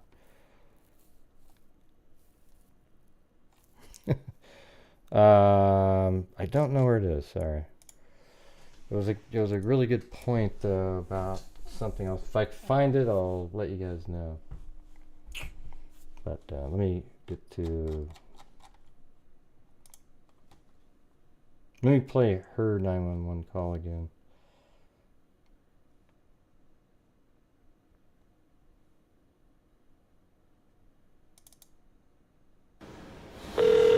She was actually... Oh yeah, this is me when I called the Dollar General store. A lot of you haven't even heard it, so I'll play it.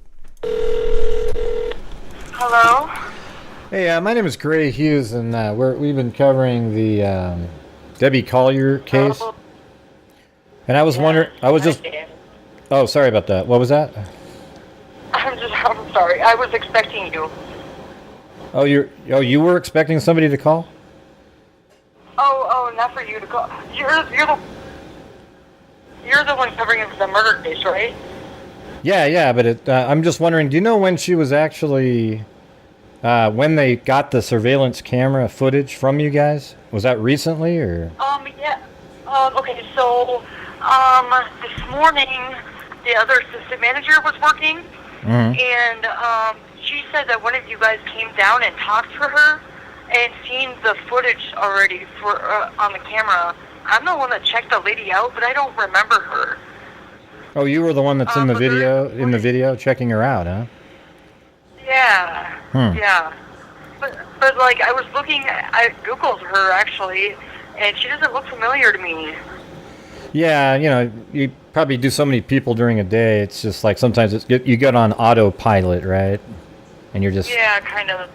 Right. I was just... I feel so bad. I mean, I didn't get to see the footage, though.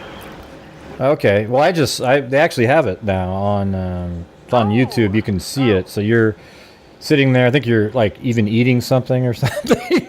I don't even know. How embarrassing. I don't even know, but let me ask you something, though. I mean, when did the police get this surveillance footage? Who is this? Who am I? Yeah. Oh, I'm Grant Hughes, of Grant Hughes Investigates. Yeah. Oh, okay. Yeah, this is when I called, this is way back at the beginning. I mean, this is from, when was this thing? This is, yeah, September 26th, so a long time ago. This is the woman that was actually ringing up Debbie in the Family Dollar store. I thought you were like one of the police officers. Oh, no. Okay. Well, I don't know. I thought she said maybe was it you that came this morning then? There was a whole bunch of... There's been a lot of people looking around there. I know that's like Law and Crime put up a video that has the surveillance footage on it. That might be the one I was looking for, Uterus Power. Did I comment underneath that? Or where was that comment? Hold on a second.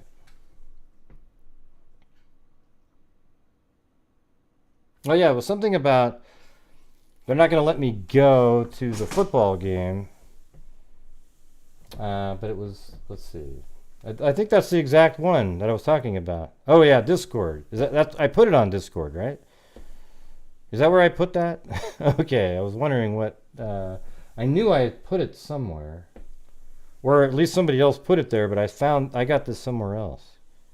Okay, well I actually got it somewhere else. So yeah, so this is the same one, but I didn't read it off of Discord. It was in a comment somewhere. So anyways, it said, I think you're right, but I think the cryptic message was because... So she's talking about the Venmo message. It says, I think you're right, but I think the cryptic message was because to get away from, I don't know who, I mean, Amanda Bearden for the day, she told her she had to work or something like that. So I think the they're not going to let me go, meaning, hey, they're not going to let me go to the game, but she wanted to make Amanda think that. But hey, love you and here's some money. I mean, that just seems so simple, right? I mean, just was the supporter lie? No, she couldn't get off of work or out of whatever she had said she was doing. I think the fire. So, like, let's say Amanda wanted to hang out with her or something like that, right? So let's say Amanda wanted to hang out with her, but she wanted to be with this guy up there. So she has to say, yeah, you know what, they're not going to let me go. And so Amanda doesn't even know what that message was about. And that's why, to her, she could take it as something negative. I think that makes a hell of a lot of sense. I think the fire was to stay warm while she reflected on what I don't believe that stuff at all. This part here, though, I think is a reasonable... They're not going to let me go was the supporter lie. That part makes sense. This part down here, that's just making up a story. I think the fire was to stay warm while she reflected. So she went down into the middle of the woods on a freeway to reflect on life, but maybe the fire got out of hand. I think it's possible the fire got out of hand, but I think she had to use way more lighter fluid than she expected. Maybe she spilled lighter fluid on the shirt. This part was the part I was interested in here. I mean, this stuff down here, just you got a lot of maybes and so forth. This part up here could be real, and that's why Amanda hadn't heard it before. Somebody said in one of the comments on one of the videos that I made that there was a flamethrower. Almost like a flame, like they said, I think a flamethrower was used. Really? You got this guy with a soldier down there with a little tank on his back and a flamethrower just burning things?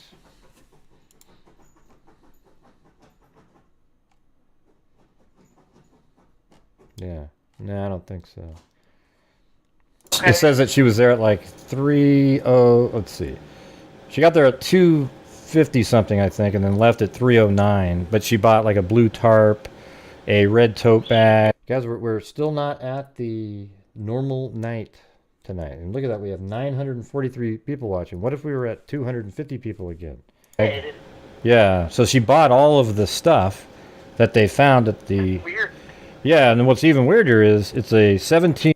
Yeah, so what, Terry? What does that have to do with anything? 15-minute drive from your store to where they found the car. But she sent the Venmo was sent at 3:17, which is 8 minutes after she was at your store. Weird. Yeah. Damn it! See, at this time, she didn't even remember talking to Amanda, but it was later when law enforcement went. I mean Debbie. She didn't remember speaking to Debbie, so it was later when law enforcement went there and asked her. She went, oh no, yeah, no, it was Debbie, because she thought on the news maybe it was Amanda or something, but when she was seeing a picture of her, she said, no, that was Debbie. But at the time, she didn't remember when I called over there. She didn't remember serving her, and that makes sense. I mean, you get thousands of people coming in a week. I wish I was outside. Nothing seems suspicious to me. Yeah, no, she seemed totally normal. That's what the article says. There was nothing to... Man, I hope I don't have to put myself in prison. It'd be alarming or anything like that. Do you know when they actually looked at it originally, or was that today when law enforcement finally saw the... Honestly, I don't really know that answer. Oh, she said honestly with an L-Y at the end. Now, if you listen to some of these YouTube channels out there, they'll say that she wasn't actually telling the truth because she said L-Y. And she said honestly, that means everything she said before wasn't true. It's just now that it's... I can't stand that kind of analysis. It just drives me nuts. How many of you out there in the real world say, to be honest, man, this is the ugliest thing I've ever seen? I mean, people just say stuff like that. They're not admitting that now we're telling the truth, and all the other times I was lying, okay?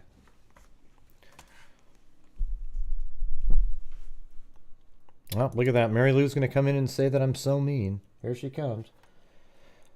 Gray, you're so mean. There we go, everybody. You have to use the gimmick to get the night back on track, and we're just frozen until we get to that point. Oh, that sucks. Darn it. Man, that's terrible. But unfortunately, I now have to, on this channel, every single night, have to do the same thing, raise the funds so that we can do what we're doing. If we don't do it, then it doesn't happen. All right? So it just is what it is. Now, if you guys like what we're doing here, where we're sending in, this month we're going to try to put in $6,000 minimum, then awesome. If not, I mean, obviously the channel is also monetized at the same time. I spend a lot of hours getting stuff together, and I spend a lot of time on the show, and I don't feel bad whatsoever. I actually think I'm one of the few people on YouTube that deserves to actually make an income on here, you know, so whether you believe that or not. Hey, right now we're at -10. I don't know what that even means. The Morgan Freeman thing. Let's see. So we're at -10, everybody. We're going to get to the remaining portion where we get down to the crime scene, check it out, like discuss it again based on the... What do you guys think? Do you think that the information that we just... Her relationship had anything to do with anything? With Andrew?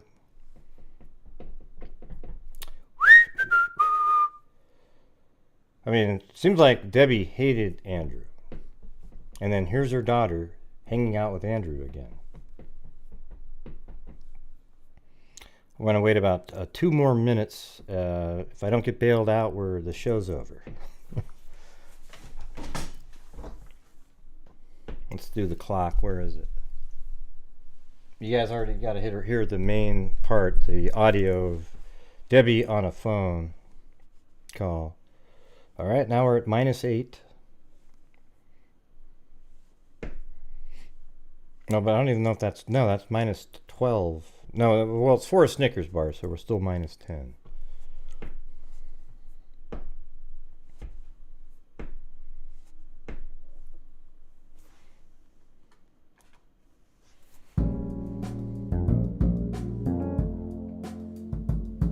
I don't know what that means. Muffler cabbage. No idea.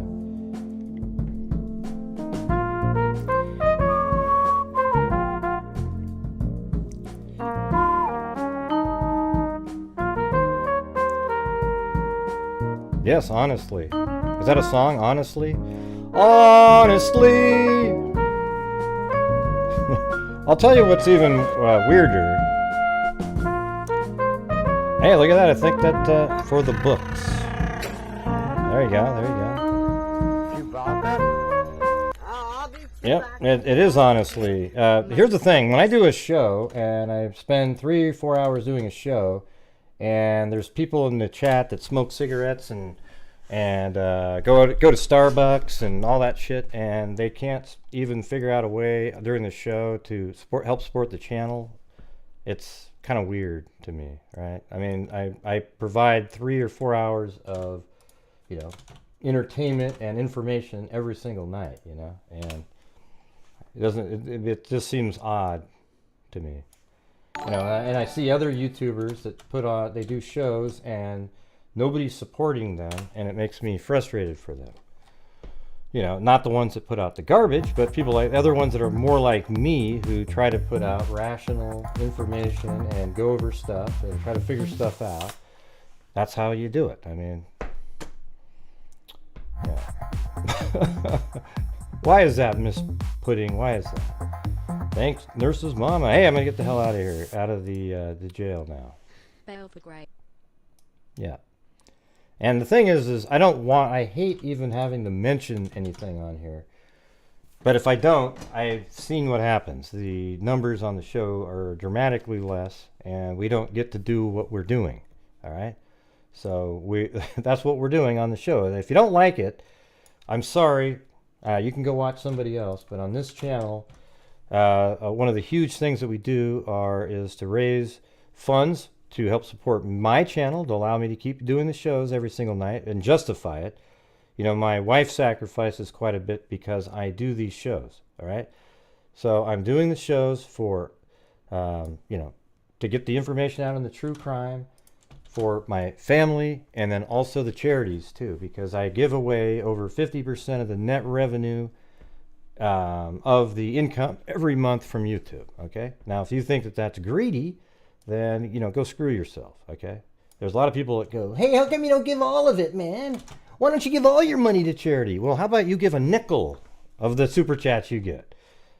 All right, so the channels that get tons of super chats, they don't send any money to anybody ever. Okay, and they don't say anything. What's the just wow, Trixie?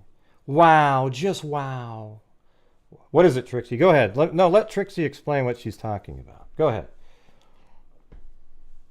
Wow, just wow. Almost every time somebody types in that exact phrase, there's something wrong with them. Yeah. Yeah, well, that's the thing is, on this channel, well, hey, Trixie, what are you, Trixie? What do you do? Have you given $103,000 to charity since 2020? Go ahead, have you? Go ahead, Trixie, let me know what you've done. Yeah, I didn't think so. Yeah. LOL, LOL, I'm so funny. I'm so funny. Oh, God, I'm so funny. I don't know if I got the right person. All right, see you later. Have a good one. All right. Yeah, no, she seemed totally normal. That's what the article says. There was nothing to be alarming or anything like that. Do you know when they actually got looked at it originally, or was that today when law enforcement finally saw the? And thank you to Brian Harmon, Sven Olafsson, the son of Olaf, and Allison, and Susanna Nitgola Padre. All right. And then up above that, let's see, Mari Buchanan. Hope I said that right. Hard to know for sure. And then we also have, let's see, Nurse Mama and Patty Dunn. All right, there you go. Anyways, I appreciate you guys. Now we're at a normal standard night. Everything's normal. All right. All right. So I'm going to continue playing the rest of this. Honestly, I don't really know that answer. Unless my boss knows if they've been here before today. Is there a way you can ask them? Are they right there or something? Where? No, but I could text her or call her real quick if you wanted to wait just a second. Okay, yeah, okay. That'd be good. Thank you. I'll call her. Thank you.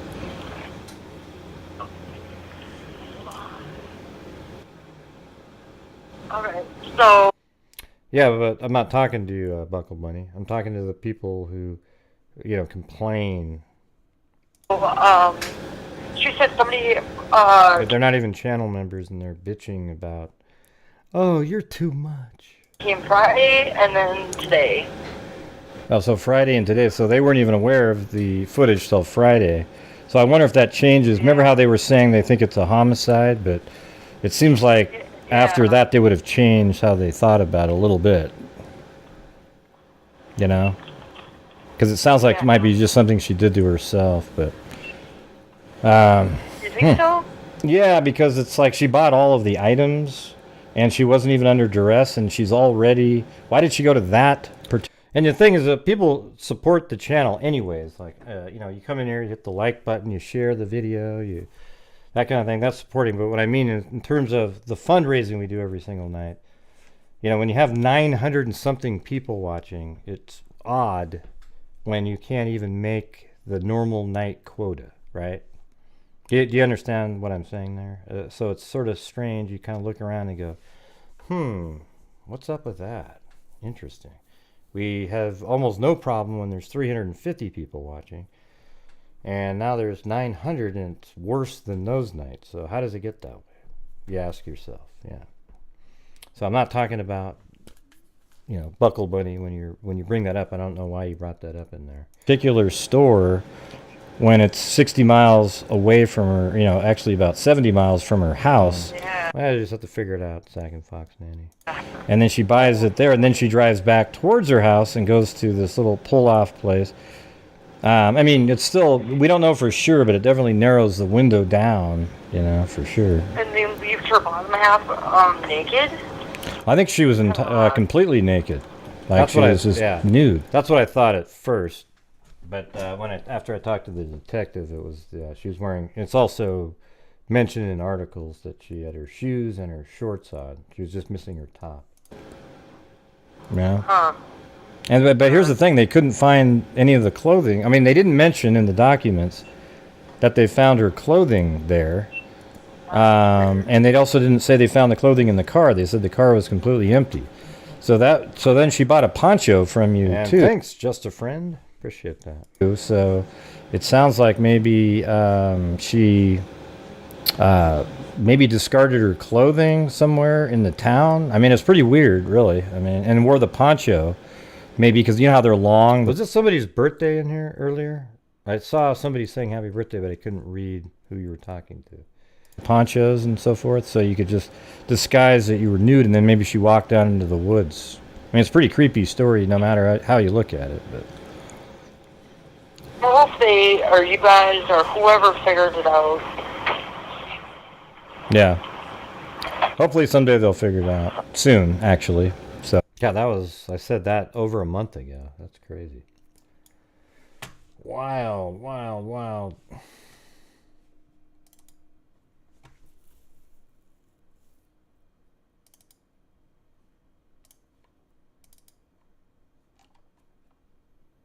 Which one is long in here? 7/3/33/94. Yeah, all these different folders, but maybe this one. Let's see. Athens Court, Timmy, please. Hi, can I speak with Colonel Johnson? Okay, I don't have a colonel. That was loud. Okay, he just called me. I have. Wait, who's was? Oh, Butterfly 23. Okay. Anybody else? Who else's birthday is it today? Anybody? Butterfly 23. All right. Well, Mary Lou, you're gonna have to sing a birthday for Butterfly 23.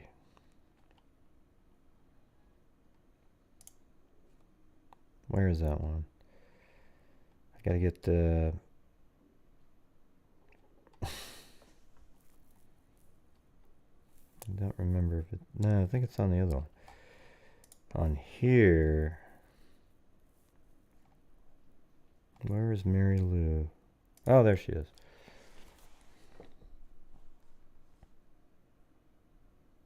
Yeah, butterfly, not butterfly. Okay.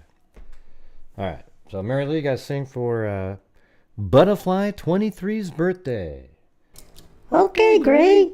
I'll do it. Wow, you were so amicable that time. You're normally absolutely, giving me a hard time to sing anybody's birthday. Well, I want to do it today, Gray. I'm gonna improve on my birthday singing from yesterday. Okay? Okay, Mary Lou. Okay, go ahead. And it's not butterfly, it's butterfly. Okay? Okay, gee. Gosh, great, gee. Wait, that was lame because you first said it the other way and then you tried to make it. Forget it. Never mind. Go ahead and sing it. All right. Happy birthday to Butterfly 23. Happy birthday to Butterfly 23. Happy birthday, dear Butterfly 23. Happy birthday to you. And many more. Hey, that was pretty good, Mary Lou. You didn't hack and cough at the end. Well, that's true, because I didn't smoke any of the low-cal cigarettes today. I had no cigarettes, as a matter of fact. Okay? Wow, pretty cool, Mary Lou. Did you quit smoking? Yes, I quit smoking about an hour ago. Oh, boy. Well, why don't you give it a day or two and then let me know, okay? Thank you. More information for him, and I wanted to get it to him. My name's Amanda Bearden. Okay. All right, hold on one second. I talked to you earlier, so was that Yes. Sergeant Johnson we had you talk to? Hold on. Sergeant Johnson. I'm sorry, honey. No, that's okay. Just lots of Johnsons around here, so I want to make sure I got No, the right one. I get it. You just need him to call you back? Yes, ma'am. I thought about it, and I have her iCloud information. I know that and correct me if I'm wrong, but if the phone is turned off, it would still track her. But I do have her. I've got her Apple ID and what I thought was her password, but the password isn't working. I don't know if y'all have technology or whatever, but I do have. I don't know. I'm just. I mean, you know. All right, hold on one second, okay? He said he'd call me back. Okay, thank you.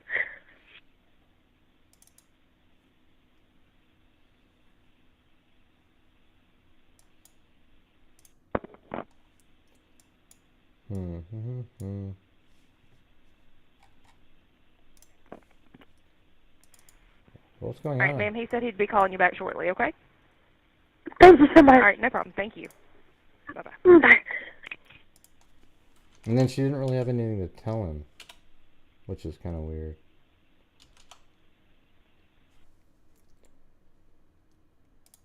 Anyways, I was looking for my email from Buckle Bunny from a couple days ago. She didn't. I need more information. All right.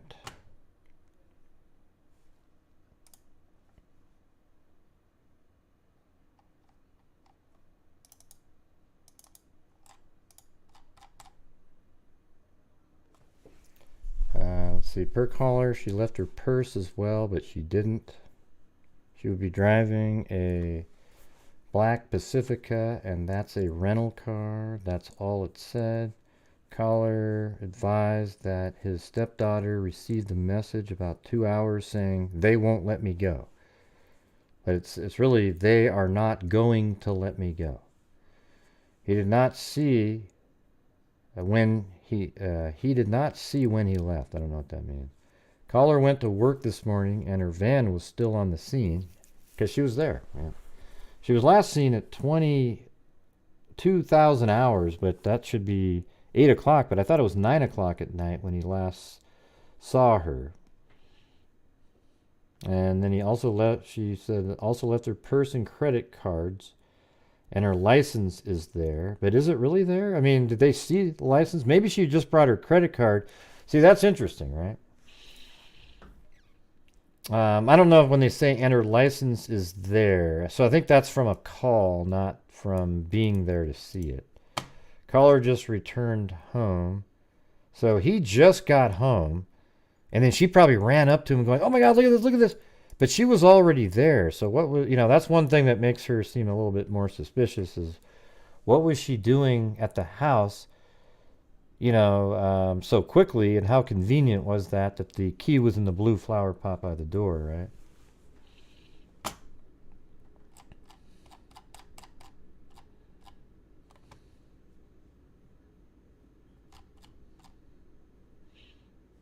And this is later. Successfully gathered for global 608. This is okay, so it goes up in this direction.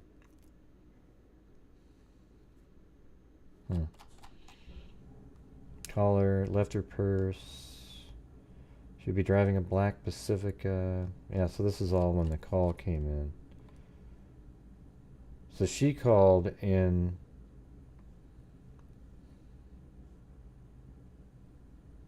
Maybe it was at 6:01.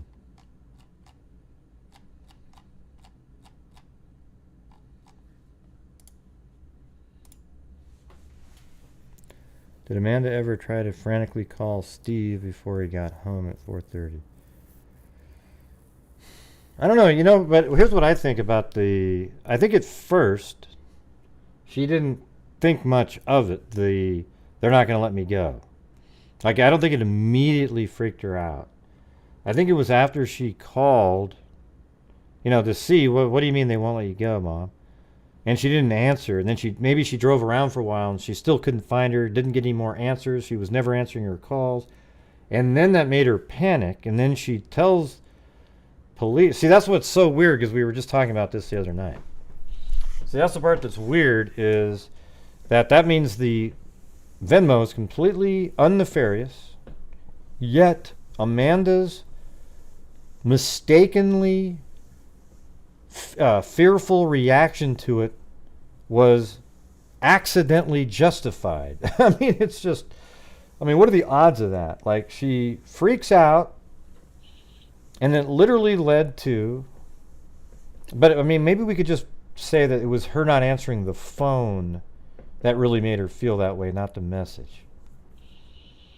Okay, that is a way for my mind to look at. We're focusing in on the Venmo, the sentence that said they're not going to let me go. But see, it wasn't nefarious, but then it was the fact that she wasn't answering her phone in combination with the wording that let her mind think it was something bad. And that's why there's a correlation there. Her not answering the phone is a direct correlation to what happened, and that's why she was nervous about that, because her mom should be answering her phone, and then she read that. Okay, boom, all right. Doesn't that make you feel a little bit better about that? The coincidence part, it sort of diminishes the astounding coincidence by that element right there, if you consider that she really was more upset that her mom wasn't answering the phone, and then assigned meaning to they are not going to let me go. So it's not really as big a coincidence as we think in our heads, because that's a tremendous coincidence. If it was purely based on the wording itself that freaked her out. I do not believe that, though. I think she called around. I think she called her mother multiple times, started driving around, and then the panic set in, and she assigned more meaning to that phrase. She might not have known what it directly meant, but I think that's it, man. That makes way more sense to me now. It makes me more comfortable with it. Let's put it that way. I knew there was something like that I was kind of in the vaguely picturing. It's weird. I remember doing this. Like, there's something that doesn't make that. I just don't know what it was. Now I just was able to verbalize it right there. Yeah. And thank you everybody who being here, hitting the like button, hitting sharing, subscribing. People that can afford to send in a few dollars here and there, like on a nightly basis. I know it sucks and everything, like, oh wow, but it doesn't really. Once you get the cases, like the DNA projects that we have, those ones they just make you just go, oh man, it's all worth it, Well, I think we're good tonight, but yeah, here's the thing about when people do the $2 each every night. That'd be so easy. It'd be the easiest thing in the world, but it doesn't work like that, Like, you might have 10 people do that, and then it just stops, and then it'd be, I don't know. I wish there was a better way to do it. I wish the ad revenue, and I wish I had 1,000 channel members at $10 a month, and then I just wouldn't. The super chats would just be the extra amount to. Because that would allow us to be donating $5,000 a month minimum regardless. So, well, thanks, Zozo. Yeah. And I hate, like people think, oh, Gray, you're always out there trying. Well, listen, I have to, because that's what we're doing here. The goal this year is $50,000 from the channel's revenue and then you're more than welcome to send in your money directly to charities, whatever you want to do. If you want to help support my channel, and I will, at the same time, because of the generosity, send in I'm not a charity collector or anything like that, but I really make an effort and do send in over 50% of the net revenue every month from YouTube. Okay, so if you can find other channels that do that, let me know. Nobody's required to do that. Thank you, Trixie. Man, I think that made sense right there. I like that one part of the one that Uterus Power sent. That was the thing that I was looking at. Now, I don't know, where did you get that, Uterus Power? Because maybe I did see it on Discord now that I think about it, but I don't remember reading it there. I thought it was a comment somewhere. Marianne Ridnour. You know, there used to be a guy that played for the Blazers with the last name of Ridnour. Thank you. And thank you to Michelle Segura Griggs. Or Michelle Sakura Griggs. There you go. And Case Cracked and this account. Not that account. It's this account. Yeah, but I think I just was able to come up with something that absolutely sells. Thank you, the Velvet Army. I think it absolutely sells the... In my, you know, it helps me dramatically on the coincidence part of it. Because the coincidence was based... It's not really even a coincidence. It's because Amanda wasn't... I mean, Debbie was not answering her phone. So Amanda became... Like, she called her, the mom, probably to say, hey, what do you mean they won't let me go, or whatever. I mean, it was just the fact that she couldn't get a hold of her mom multiple times and even driving around that she then started panicking. I'd like to know when was her first 911 call? When was Amanda's first 911 call? And then also, was it later? I mean, do we remember what time that was? Was it? It was a couple hours later, right? Yeah, so it was like at 5 something. And then, no, there was 6:06 was the 911 call, I thought. I thought Amanda called first, though. I don't remember now.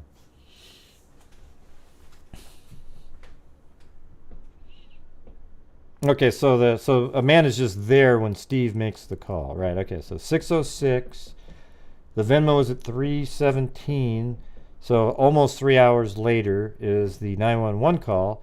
So she had many hours to, you know, for it to sort of build up in her mind in terms of like, oh my God, something really bad happening. And you know what? I mean, I can't. The funny thing is just like law enforcement says, I mean, what in the hell can you actually rule out as the public right now? They can. They've looked through things and been able to rule various people out, but they're just not telling us. I'm hoping they have a press conference tomorrow. Aren't you guys? I mean, I think that's a possibility, right? I mean, I just need to hear something.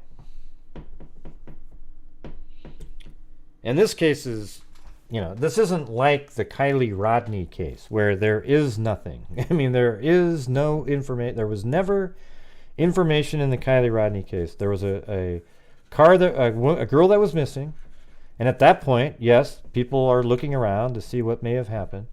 And then when they found the vehicle and she's in the water, there was no information on any of the friends or anybody that made them nefarious or had anything to do with anything at all. But that case went on daily, 8-hour shows and stuff. Like this one is weird because it's still actively going on. They're saying it is a homicide, and you know, we're just seems like every day there's a little something else to put into it. But you know, it's very frustrating to talk about this case. It's just ugh, you know.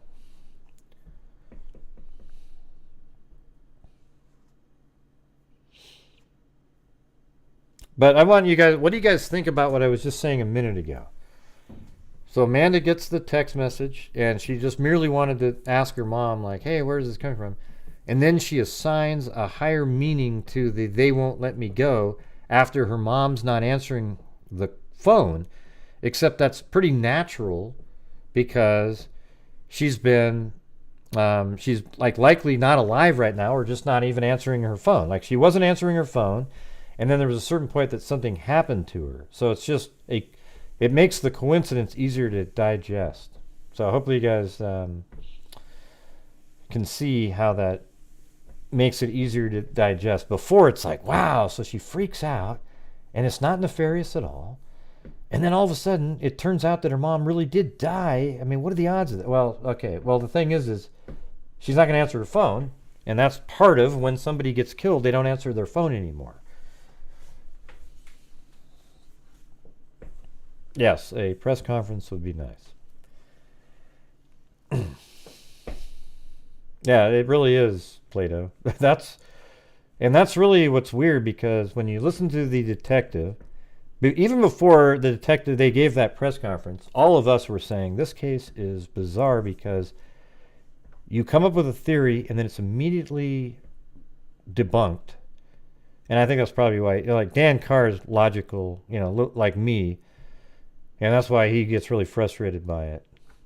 Because it's just, you get somewhere and then it just sort of fizzles out by some piece of information. And then you come up with something that's pretty good, but then there's still something that screws that one up. It's and then when I talked to the detective, I said that to him, and he goes, "Yeah, I said that at the press conference." And I go, "I know. When you said that at the press conference, that's exactly how we've been feeling this whole time." And then, you keep hearing people reference the same thing. That's why it's really, it'll be so great when there's some clarity given. I actually think the theory of her having some guy that we aren't aware of right now. Yeah, wow, just wow. Yeah, the wow, just wows are those people that make those comments are the Karens of the world. Not in Dan's case, since he's being sarcastic, but when you see wow, just wow.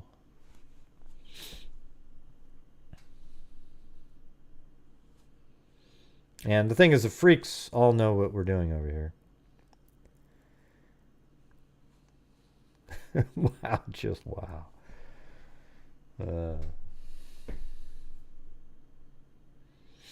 Yeah, it's a really interesting case to try to think about because there's so many moving parts and elements.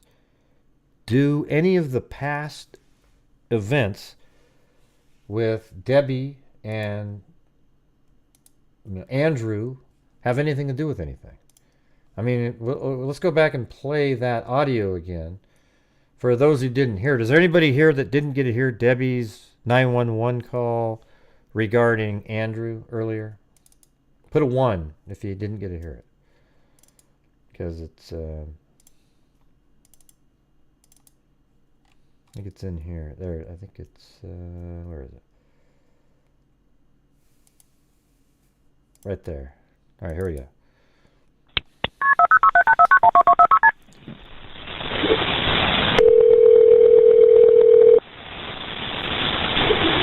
Hey, Butterfly, did you hear the happy birthday for you? Mary Lou sang it.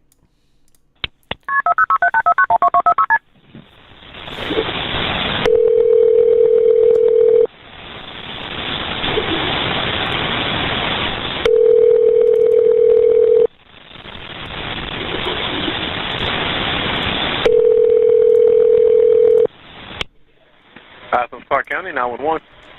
Hi, my name is Debbie Collier. I own the property at 1332 Tallahassee Road. Uh-huh. Andrew Geigrich is there breaking out the windows in my property,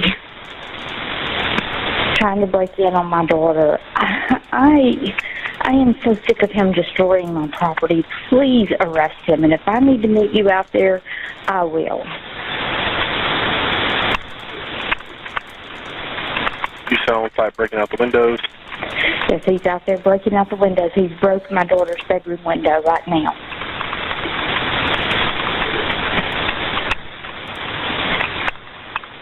All right, looks like your daughter's also calling in about it. Okay, good. All right, well, we got him on the way, okay? All right, honey. Thank you so much.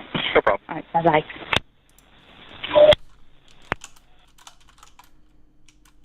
I'll play it again.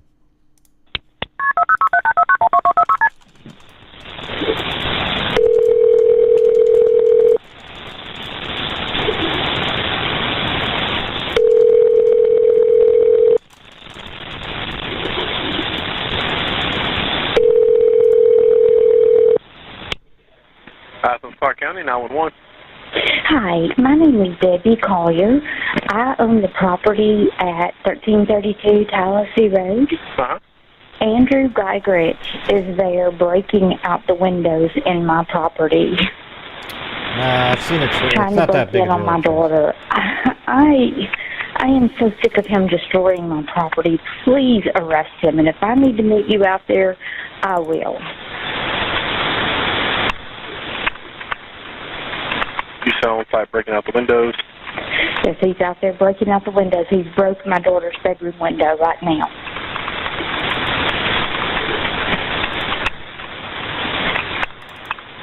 All right, looks like your daughter's also calling in about it. Okay, good. All right, well, we got him on the way, okay? All right, honey. Thank you so much. No problem. She sounds like a nice lady. It's weird to hear her, though, isn't it? Yeah, and then the letter that Andrew wrote, somebody mentioned in there. Andrew wrote a letter about, he's going to hurt people if they come around him again, the family and everything like that. But, I mean, that was back at that time. So, I mean, had they patched things up? We don't really know, right? I mean, doesn't sound like it. I mean, I don't know how you could, but maybe Amanda was able to say, oh, he's changed, Mom, and then they had lunch together. Because apparently they had lunch together. Andrew and Amanda and Debbie on the 9th, right? So, I mean, it really just feels like there's this, there's this weird luck element where she just has this horrific child with a really crappy boyfriend and just a shitty situation going on, but she has this other life out there where, she's probably not that happy. I mean, her husband sleeps in a different room, because he snores, doesn't even know any, I saw her car when I went to bed, and I saw her car when I went left, and, whatever. When I left to go to work in the morning, it's like, well, why don't you go and say goodbye or have a nice day or something? So she's probably just, maybe she was out there because apparently she has, cheated before on a husband. Maybe she met somebody. And I think that's the angle that makes the most sense in terms of something nefarious, that it's some other person that we're not aware of right now. And it's also possible that there isn't really a murder. It could be a homicide or some sort of a situation where, something happened to her, like she had a cardiac event or something down there where, let's say they're engaging in exciting, whatever, sexual shit down there in the woods, and something happens. And, this guy has a wife, and he doesn't want her to find out after it looks like she's dead there. And maybe he's like, oh, crap, what do I do? Oh, shit. And then he sets her on fire to get rid of all of his DNA, breaks her phone so that the phone doesn't deletes stuff off the phone, then breaks the phone so that there's no record, he thought. And then she's still alive, though. Like, she wasn't dead. He thought she was. And then she kind of is on fire, and then maybe I don't know how she kind of went down feet first there, though. I'm trying to figure out why a random person would murder her, though. Then you have to look at it's a serial killer, but they don't think it's a serial killer. It sounds like somebody that she was seeing, but why would somebody she's seeing do something to her like murder? Can anybody explain that one? That one's hard to just kind of make up. Oh yeah, well there's some guy. Lots of people murder people, Gray. I know, but you kind of need a motive.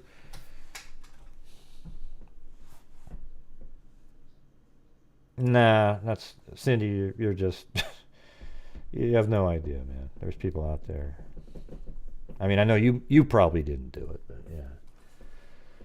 All right, let's see. What do we got here? Thanks, CaliGal3. I always think it's funny when people talk about, oh man, who would go in the woods like that? I always think, oh man, you must have had a boring life younger. I mean, man, that was some fun times. Just kind of wherever works. You know? Thank you, Cali Gal 3.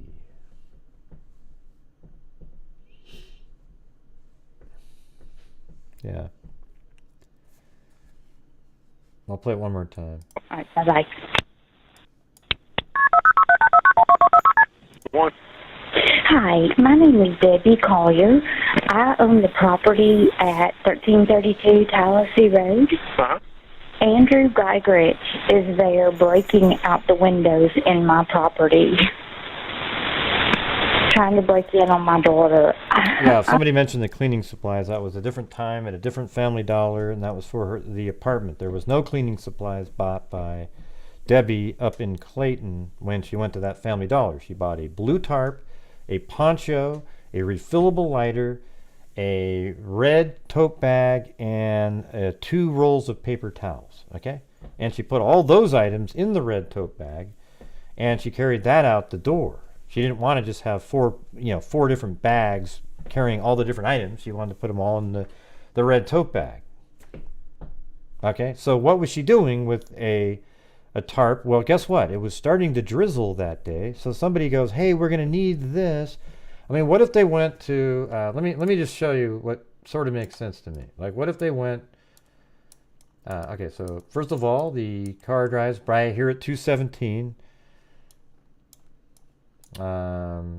There is a 20-minute missing time, so it's possible that she met somebody right here first, or she met somebody somewhere up around and more. I guess it has to be after the 217. So somewhere, I have it up in this circle, but she drives up there and they're like, "Hey, I got this spot picked out and everything like that, but we're gonna need tarp and because it's gonna be drizzling." So then Debbie drives up there to get that stuff, and then maybe she did meet the person back at the Waffle House.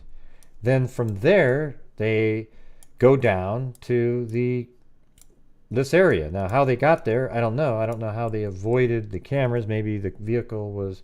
I don't know if it was an intentional avoidance of the cameras. Somebody had a decent explanation yesterday for it. I don't really know. But I can't remember what it was said, but...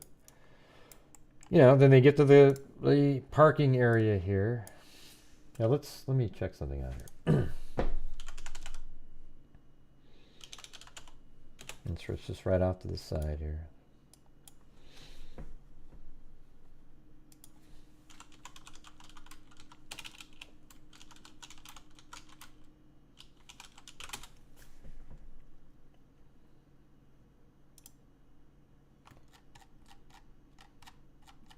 Yeah.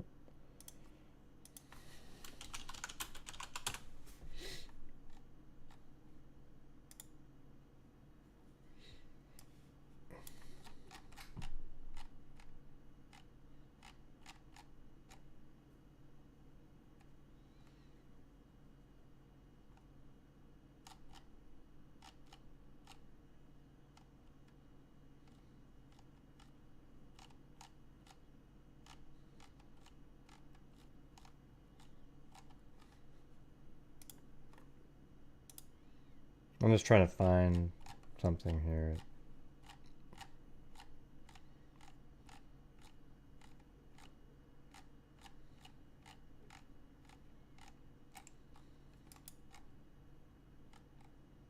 That's the sun.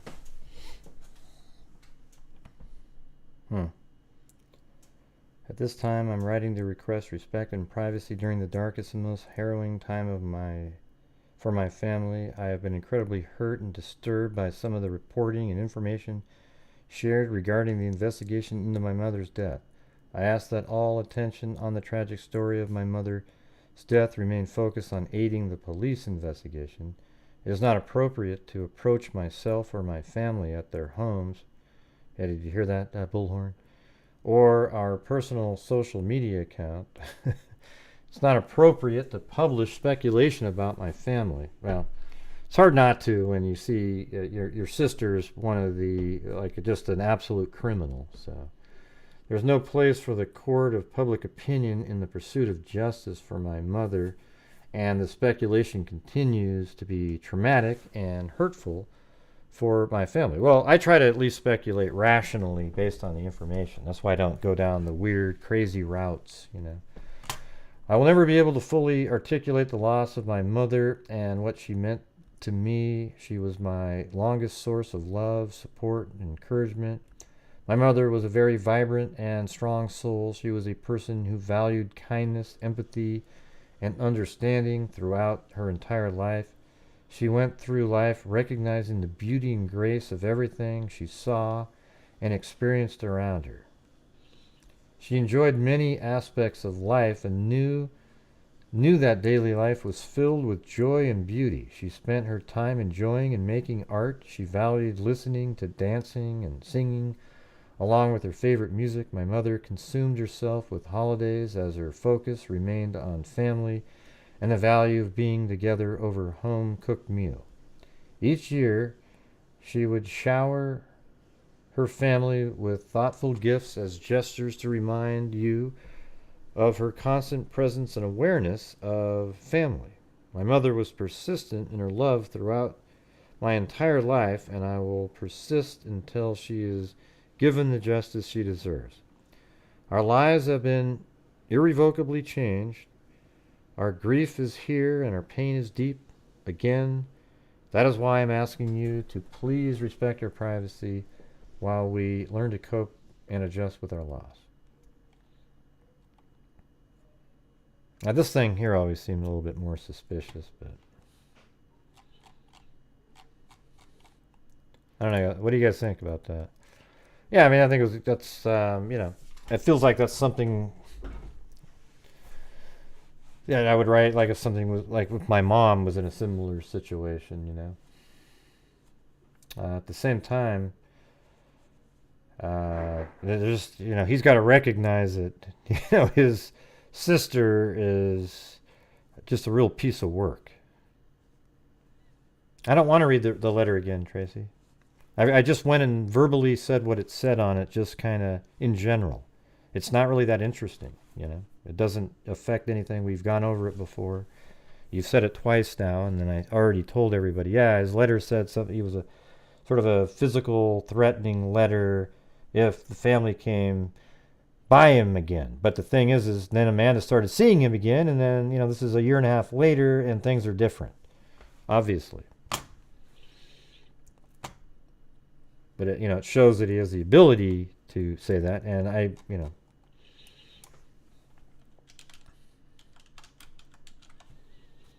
I mean, what's your focus in on that? Like, why do you really want me to read that again? Let me see if I can find it, like, really, there it is. Okay, shit. Okay, it says, have a nice life, you lying ass. Don't ever contact me again. If you or your family ever come near me again, I will hurt them. P.S. I'm not stupid. Here's your, and it's probably like a sex toy or something. Whatever. I don't know what he's saying there, but, you know, I mean, that just sounds like something somebody would write when they're pissed off. Yeah, but I mean, it's just, you know. Has any other real estate agent been attacked in that state? She's not a real estate agent, Beckles, so it has nothing to do with that. Nice try, though. Yeah. Let's see. I mean, just think how shitty. I mean, that's why the suicide angles seem to make sense. You've got this daughter that's just an absolute nightmare. And she won't get rid of a nightmare boyfriend that's destroying her property and just creating, I mean, look at what an embarrassment Amanda is with 5 pages of police reports. Just, you know, wow, right? So you have that. And then you look at, it doesn't seem like there's a lot of joy at home or whatever, right? So then you might think that, wow, you know, she just didn't want any more to do with this crap. And I'm telling you, let me do the one.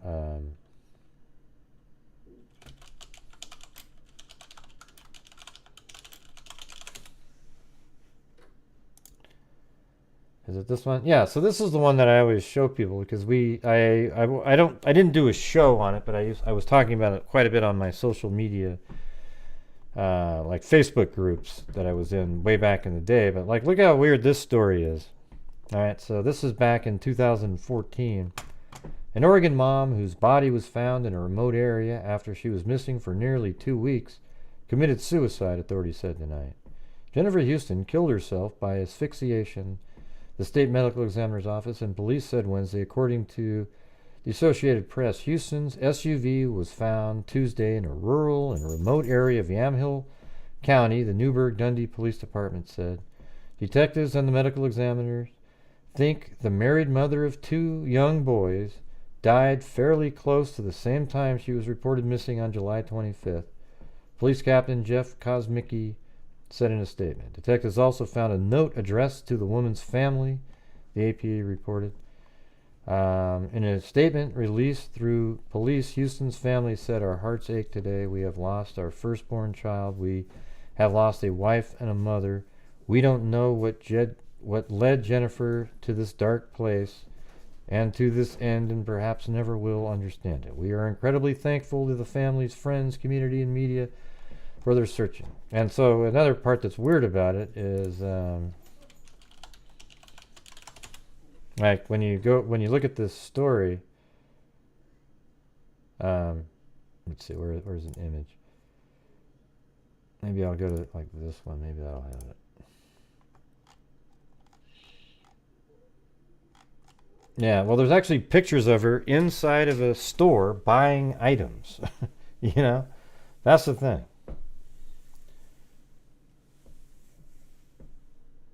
You know, it looks like she was buying, and like in this Jennifer Houston case, she's in a store buying like a drink and stuff to eat, and then she went off and killed herself.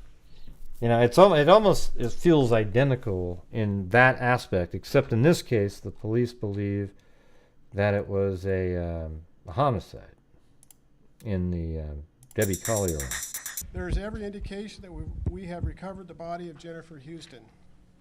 We do not suspect foul play at this time, and there's nothing to suggest that the public should be alarmed. Because this is a pending death investigation, we are not releasing the apparent cause of death. The Oregon State Police... Yeah. I wish I could find the... Okay, let me type this in.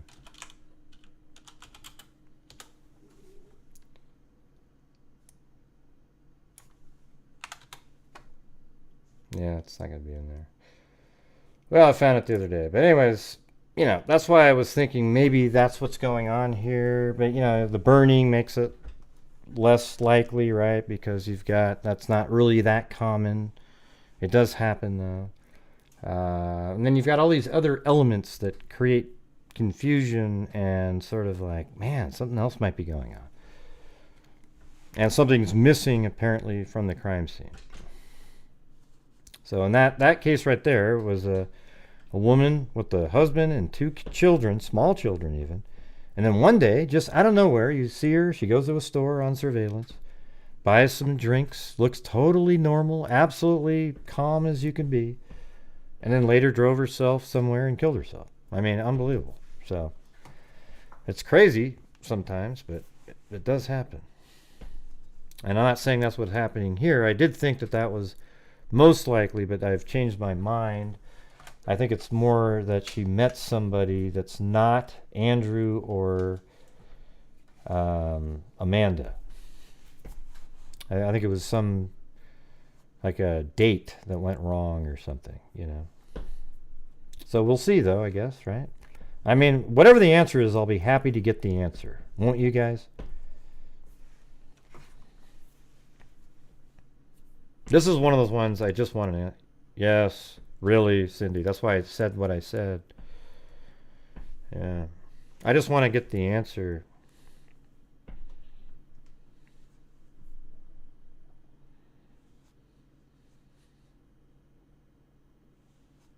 Mm-hmm. Because at this point, I want another press conference with the answers, and then that's it.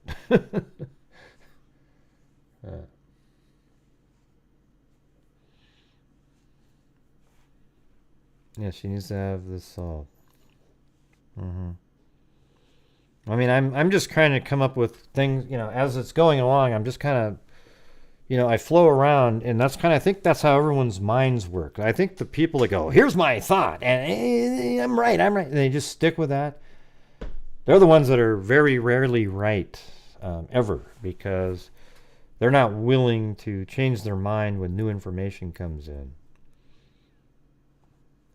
Like some new piece comes in, no, it's tunnel vision. All right, so try to be better at that. So last night we did a show, and I think by the end of the show, people were kind of thinking about all kinds of different options. And I think that's where people should remain until there's something that absolutely points in a direction. There is nothing. There's a lot of stuff in this case, a lot of circumstantial pieces of information, but there isn't even a long chain of it. There's just these little things that make you think something. But so there's really no way that people should just be, oh yeah, I'm 100% sure it's so-and-so. Well, how? How are you? Because you invented a fantasy in your mind, told yourself a story, and you keep dreaming about it all day? I mean, what's the real reason that you think that? Yeah, and people think that here's the thing. People think that I am closed-minded, right? they go, oh, Gray, you're not willing. It's your way or the highway. But the reality is what I do is I wait for an idea that's better than the one that I came up with. And if it's better and it makes more sense, I'll just immediately switch over to that one. Right? But most of the time, people type in way less likely theories with a bunch of invented stuff, and then they get angry when I don't accept that. And it's just that's just the way I do it. If you're going to come up with a theory to try to counter what I'm saying, then it better be way better and taking into account all the facts, and boom. Because if it does, like, for example, I just read the thing a few minutes ago where the lady said that Amanda was just making an excuse. Oh, they're not going to let me go. And the thing is, again, Debbie said that. They're not going to let me go to the game because she didn't want to hang out with her daughter. So she wanted to be with this other guy maybe up there. The thing is that would also then require Amanda to forget that was the case. But at the same time, it was interesting, right? It makes you kind of consider adding that as a possibility. Yeah, everyone always says I can't get past. I can't stand that phrase, man. I can't get past this. It's almost like it's something learned on social media. How many people type that in a day? Man, I just can't get past that she moves back and then her mom dies 2 days later. Yeah, that's something that's crazy, right? But it could be that when she moved back, that was the trigger for her to do something to herself, right? That's what I was thinking, But she's also letting her kid live in her apartment, so why would she be all of a sudden, her house, her other house and everything like that.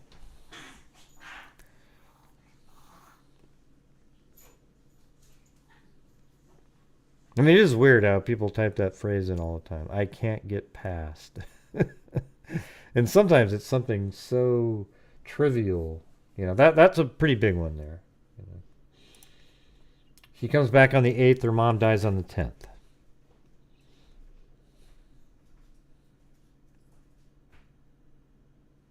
Yeah, that's good, Detective Wisdom. And then, so that way you have a lot of different theories, and then when the press conference comes out and they tell us more information, it'll solidify one of those theories dramatically. That's what I'm thinking. So we have theories out here. Now, if you're somebody out there that they believe in a theory, they will not let it go, just like they did, Zav does in the Kylie Rodney case, right? Like, she wasn't, doesn't matter what came out, for her fans, she had to keep trying to sell to people that it was a murder, and sort of like, oh, well, what about this person? Ooh, I just can't get past the way that one girl was looking at Sammy when they were at the party and all this stuff. And guess what? It was the overlay image that had her having to sort of backtrack and say, man, this does look like an accident, people. But hey, did somebody jump out of the car? I mean, is it bad to think that somebody jumped out of the car?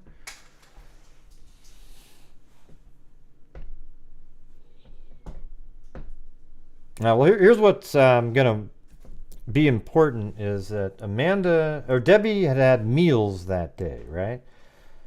And if any of those meals that they can verify, for example, if she did go to the Waffle House and buy something, that would be the best thing.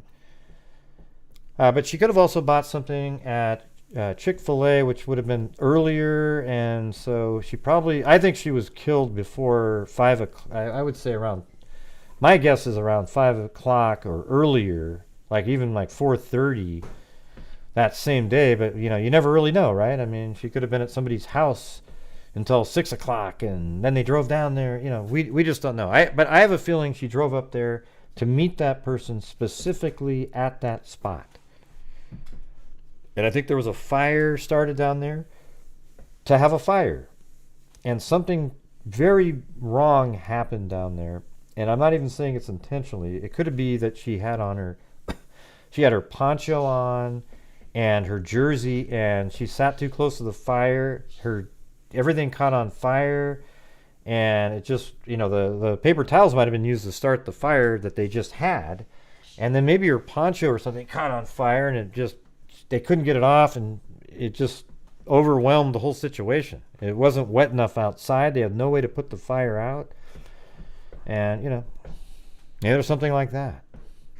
I know that just it's not sexy enough, but there's a possibility of something that simple happening. And if you look at the crime scene, it's not organized at all. It's an absolute mess down there. It's not like somebody went down there with a purpose to kill. It seemed like, it doesn't seem, look at how Debbie is down there.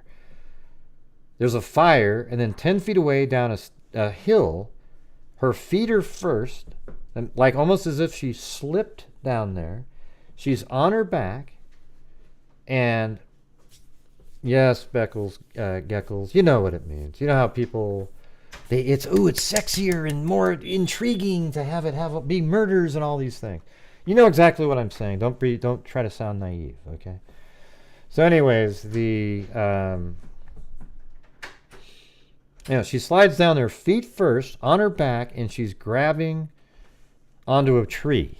So how is that planned? Wouldn't somebody strangle somebody to death and they're dead, and sort of make it really organized, like even stuff them into come on. Hey, you gotta spell that right. Mekti Keki, or whatever the hell your name is. Yeah.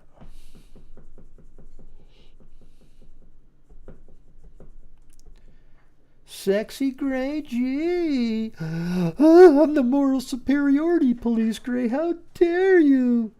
You know how it is.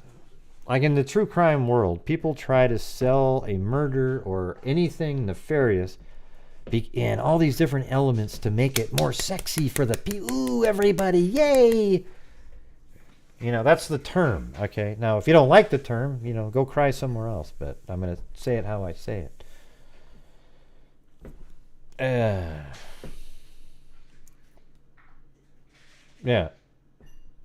I know, exactly, Plato. So doesn't it, okay, so she goes up there. Let's just use that uterus power screen grab. And the lady says that Debbie was just trying to have an excuse why she doesn't want to hang out with Amanda, because she's actually going to go see some other guy. So she says, oh, they're not going to let me go. They are not going to let me go. She just doesn't remember what the hell that was about. And then she goes and meets that person, and then something tragic happened there, but the person that she was with is also married. What does that mean? Oh, no. What does that mean, Miss H? I don't even know what you're saying, man. You got to type in full sentences. Okay, I'm gonna get out of here. All right, guys. Have a great evening. It's time to take off. Too many crazy people that don't want to listen to anything. So, where are we at here? Let me get to the. It's like talking to a bunch of children. Nobody likes to ever think about it. It just really sucks. Nah, no, oh. God, it's ridiculous. It's like, yeah, no, it's just a waste of time. You know, really childish shit. So, gotta go. All right, let's see. Where is it?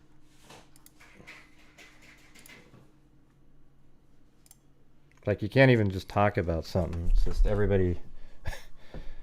Wow. Just wow.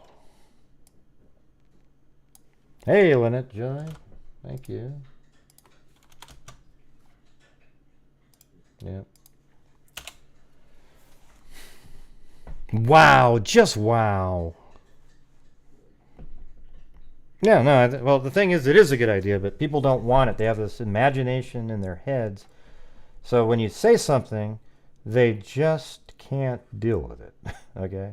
It sucks. You know, they have to have it to be, oh, it's got to be Amanda. Amanda's the killer, everybody. Amanda's the killer. Ooh, ooh, ooh. And I just don't think she is, okay? So, yeah, nope. That didn't happen.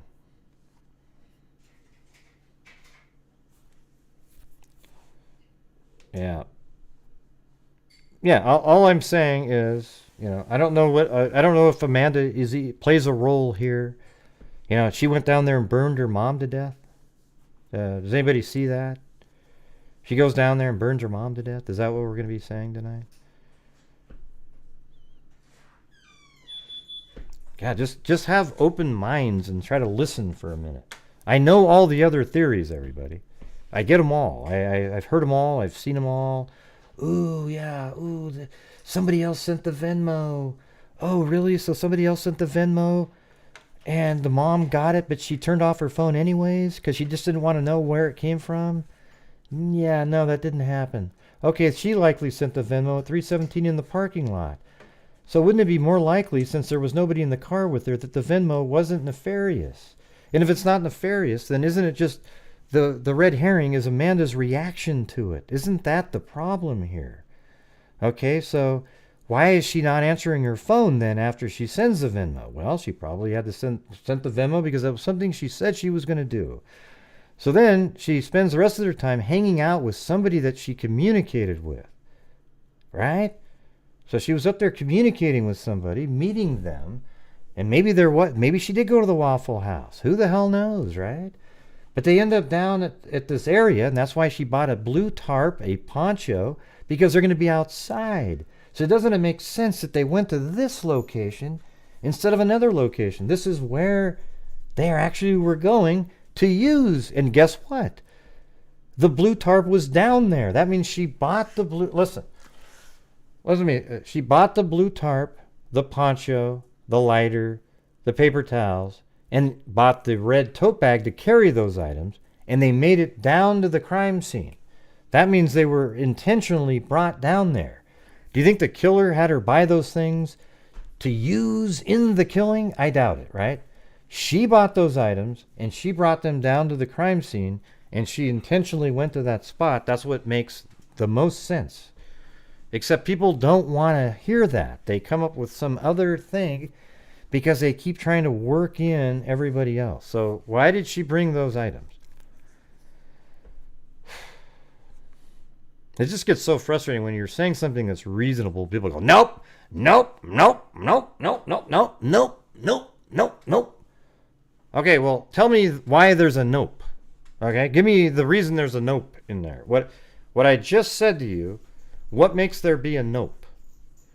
Go ahead.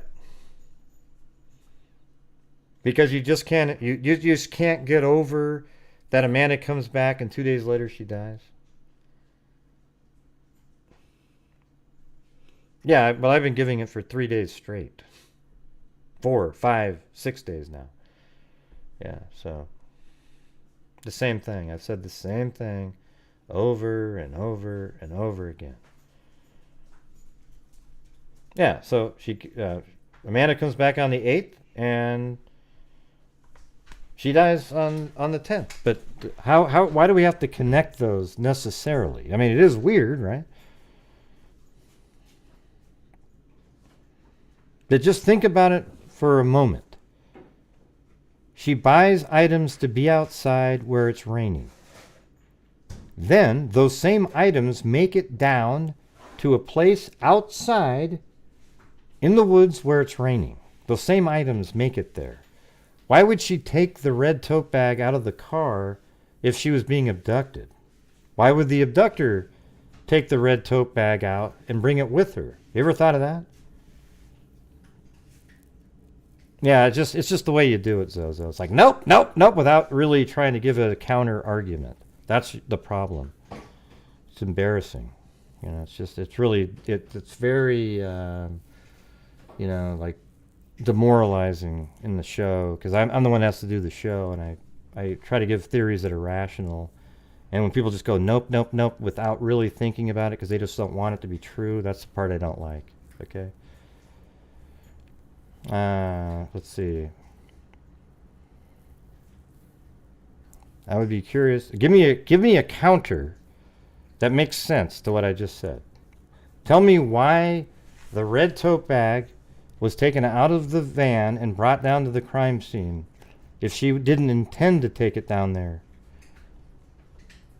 Can anybody give me an answer to that? Give me a counter to that.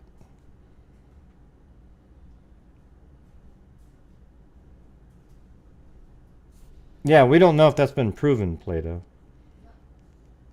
They don't even have video of the car coming back south on the highway. So that's where there's a problem. Right, so that's what I'm saying. So when I'm giving a theory that doesn't really have a lot of holes in it, you wonder why people go, nope. I'm not requiring people to agree, but why don't you have a little bit more respect in the answer? And if you're going to say, I don't agree, Gray, here's why. Instead of just, nope, because I've been hating this one girl for the whole time, so I got to keep hating that person. And it doesn't matter what you say, Gray, I'm not going to agree because I hate this one person. Yeah, so that's where the problem is. I need it to be, give me a reason for something. I mean, it can be anything. I'm just giving you some other option. I'm not angry at all, Zozo. This is just how I talk. You've seen how I am, right? I'm not even angry. This is how I feel. There was like 4 of you in a row that typed in, nope. I'm not. It's weird that you're assuming it was you, though. Yeah, there was like 4 of them. Oh, come on, really, Gray? What? Nope. Because I've been watching this one channel, and we're just talking about how it's one of the family members all day. Yeah, I'm not angry at all. Just think about it. Do it again. Okay. She was alone at Family Dollar. If somebody else had sent the Venmo and she merely pulled over to read it, she would have answered any phone call that came in and likely would have started dialing numbers saying, where the hell is this money coming? Who's doing this? She didn't do that. So it's very, very likely that she's the one that sent the Venmo. And if she did send the Venmo, it has no nefarious meaning at all because there was nobody with her that would have forced her to type that in. She bought the blue tarp. She bought the poncho, the refillable lighter, the 2 rolls of toilet paper, paper towels, put those all into a red tote bag, got into her car, took a right and headed south down the highway. Okay, now where she went after that, we don't exactly know right then, but however, her car does pull into the spot that we're seeing right now on the screen, and then she likely pulled the red tote bag out of the vehicle, walked down into the woods with somebody, and she ends up dying down there. So when you put all those pieces of information in there, how do you make that make sense? Like, how do you fit, like, Amanda and these other people in there? How do you make that work? That's the question. That's the question.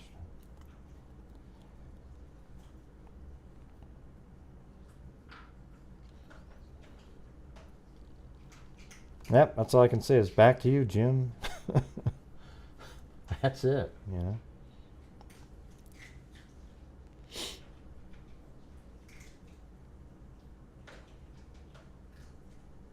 Debbie pulling into the specific parking spot.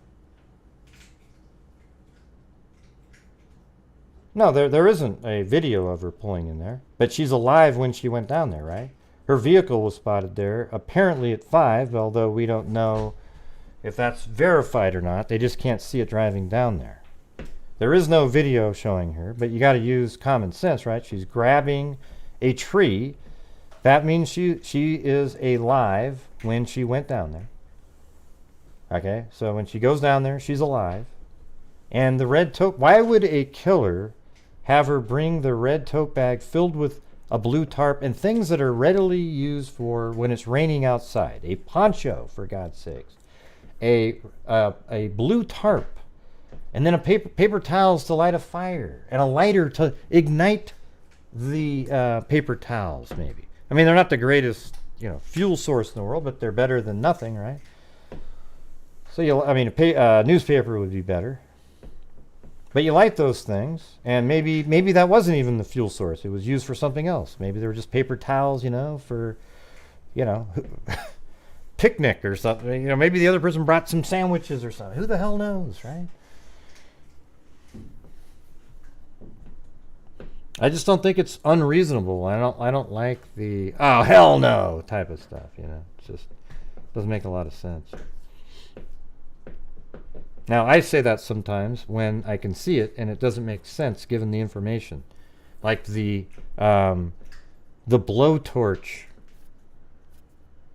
or flamethrower theory. Really? All right, so somebody got, from the army, got in their vehicle and they drove it over there and put the backpack flamethrower on and went down there.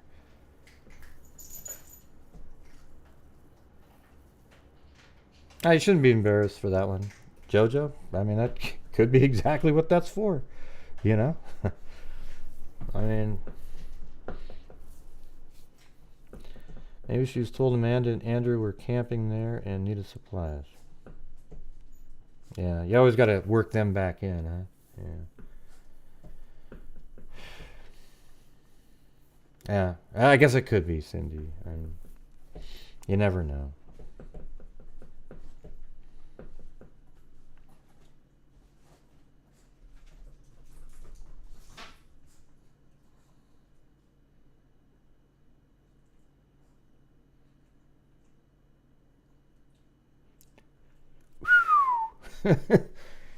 Wait.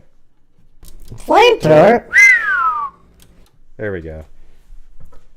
People giving you shit. It's just, I'm trying to just give out a theory, and all the people that have their own theory made up in their mind. I don't even know yet.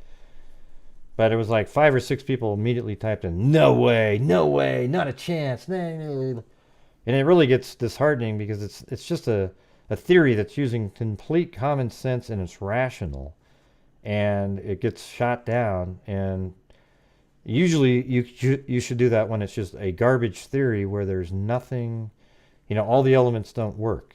What I just told you, they do. They absolutely make sense. No, but she was just a secretary, Cindy. She wasn't a real estate agent or anything like that. It's no big deal. I mean, I similarly sometimes go, that's complete crap or something. But it's not like, if it's a reasonable theory, I would never say that. Maybe I've done it before when I didn't understand it, and then when I reread it, I go, oh wait, shit, that doesn't, Yeah, you can watch it 2 times the speed. Awesome.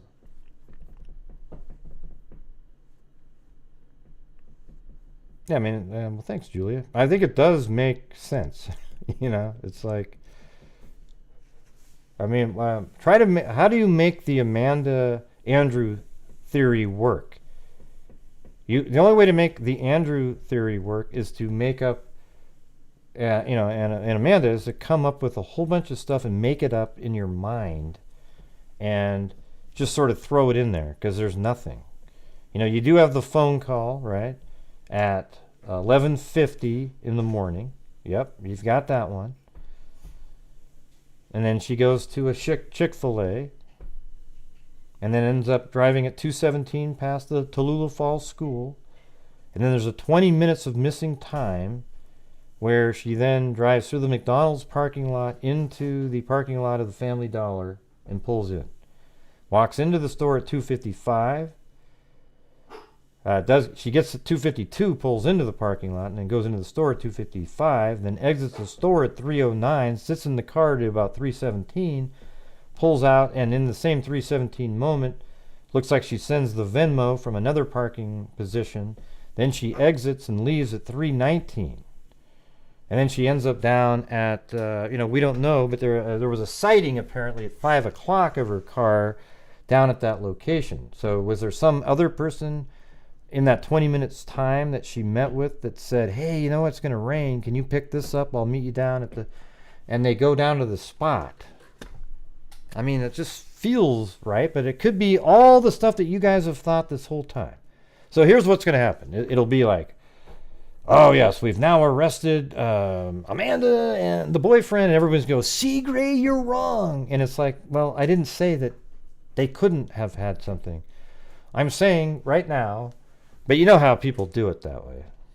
They never give a shit if you... Because I'm telling you, there's all kinds of different theories out there. I'm trying to come up with a theory that seems rational based on the information. If it's wrong, it's wrong because we don't have all the information. Law enforcement has a ton of information. We don't have that information. They actually have the cause of death, and they would know for certain if it was a murder or not. It might be listed as undetermined at this point.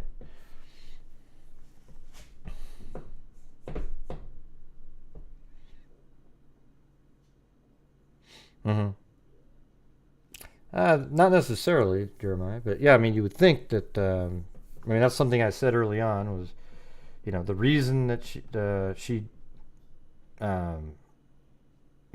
whatever reason it was that led her up there is the reason she's dead. But over time, it seems like it could be, yes. I mean, so if she went up there to visit a guy, and then she ends up dying, it doesn't necessarily have to mean that there was an intentional murder going on, though. It could be that it was a cover-up of a death because they didn't want, like, let's say you were married and you met her down there, but you didn't want your wife to know about it. You'd probably try to cover up all your tracks, including deleting information off her phone and then smashing the phone at some point. Because it's like, oh my God, I can't be tied to this crap. This is, they just thought it was going to be a little rendezvous, and now it's a bigger deal, So you could definitely see something like that happening. People do those kinds of things.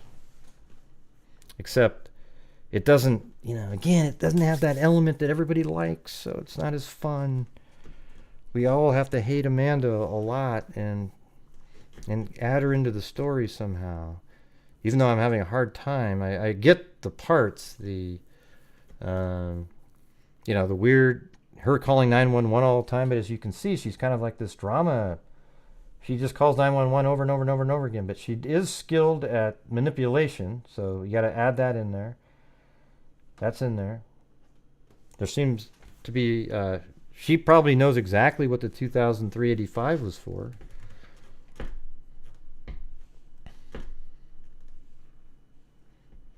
Yeah. The Spectre. Yeah.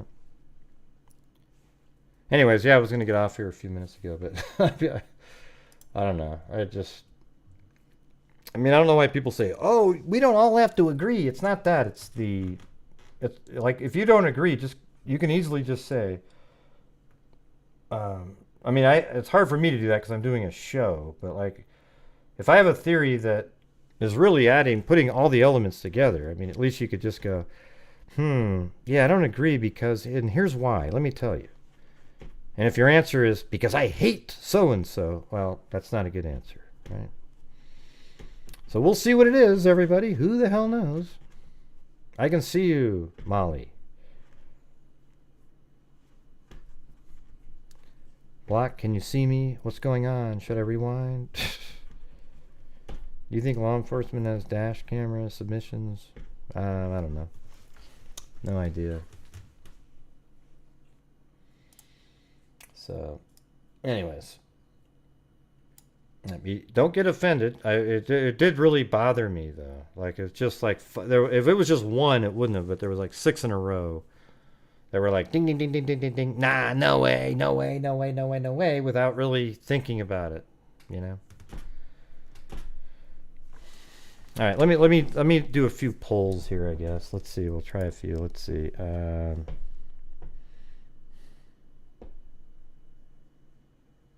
Let's see.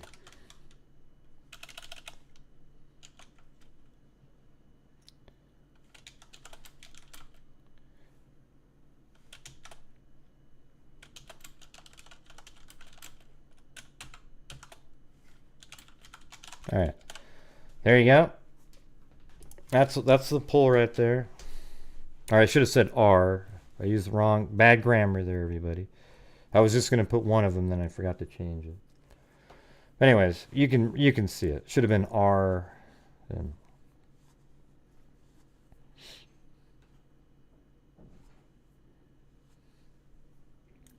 And it's the poll is, you know.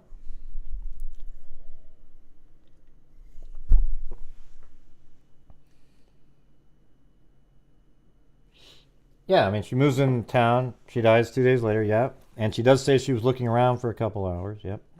That part is not good.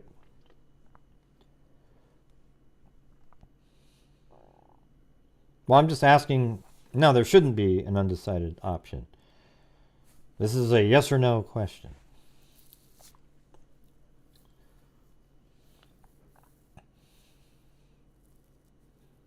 Yeah, I mean, I agree those things are coincidental. Like, she comes back on the 8th, her mom dies on the 10th. The 2-hour part, though, you know, she doesn't want to make a big panic, but she sees... her mom isn't answering the phone, so she starts looking around in various places. And then she gets information the next day. I mean, if they say in a press conference that Amanda's phone was pinging up in near Clayton on the 10th, well, she's in trouble. Okay, there's problems there, right? But she was up there on the 11th because she was told a general area, and then while she was already up there, they called her and told her, "Hey, we just found the car," and then she met them down there.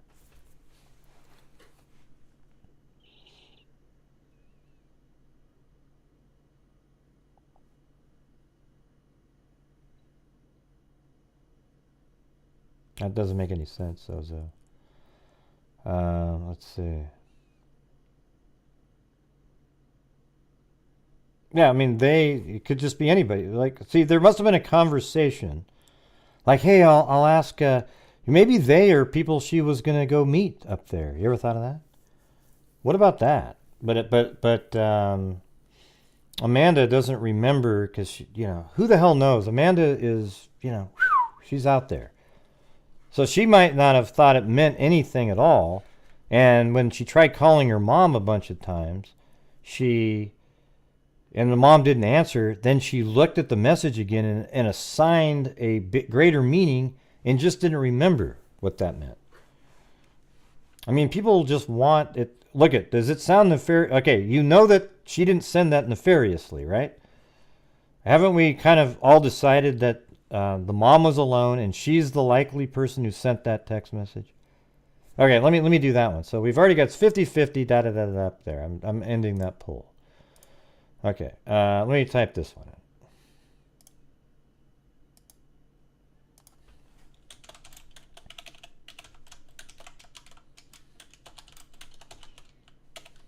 All right.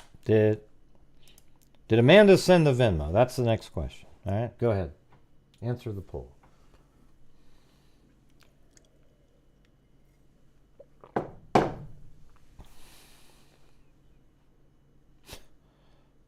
you guys are crazy people. No, Jesus. So she just quit answering her phone and turned her phone off, even though she got the Venmo message in here?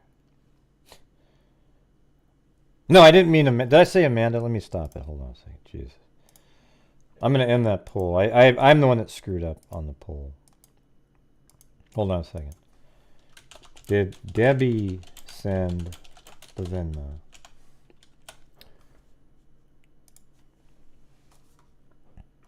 Huh? It's the house! There you go. But it was good to see you guys were at 75% no on Amanda. Okay.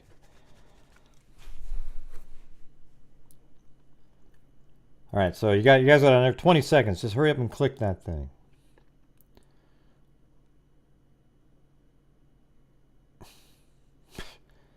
I bet that name goes over really well on MGL's channel there. That's pretty crazy. Okay, but if she sent it, why did she turn off her phone? Why didn't she ask and say, "Hey, why are you sending Amanda 2003?" You know. Or maybe she was aware they already had a conversation. No, he didn't send it because he would have. Steve didn't send the Venmo because he would have been the one that typed in, "They won't let me go," and he would have known what it meant. And he wasn't the one up there, right? When the Venmo was sent, he was working. Oh wait, they won't let me go. Like they're not letting me off of work.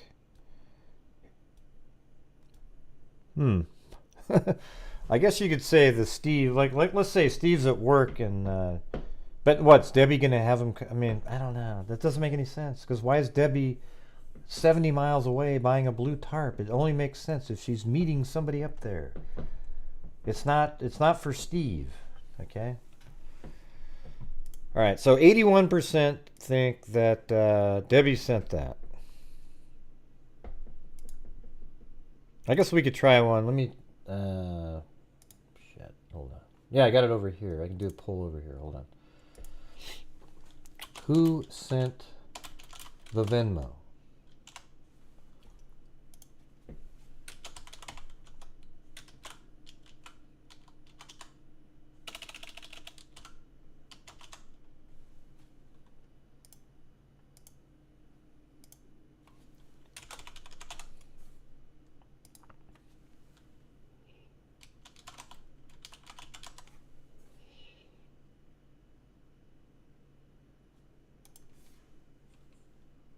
Okay, I got the multiple choice one over here now.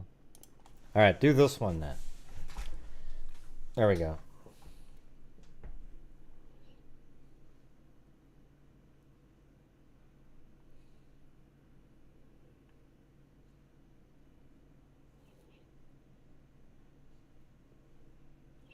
Let's see what this one has. You know what's weird when I end the poll? Remember how it used to show up in the chat? It doesn't seem like it does that anymore. Does it? Like I don't see it as a like a comment. It's weird. Usually the poll answers show up in there. It's kind of odd. Oh, it does? How come I can't see it? It's pretty weird. It's like I'm blocked from my own viewing my own poll. No, I mean, this poll's at the top of the screen, but you know when I finish it? That's what I'm talking about. When you finish it, does it show up in there? No, it's in the chat, huh? Weird. All right, so let's see what up here. We have 1% Steve, 13% Andrew, and so it's either Debbie or an unknown person is 86%. So that's interesting. Okay.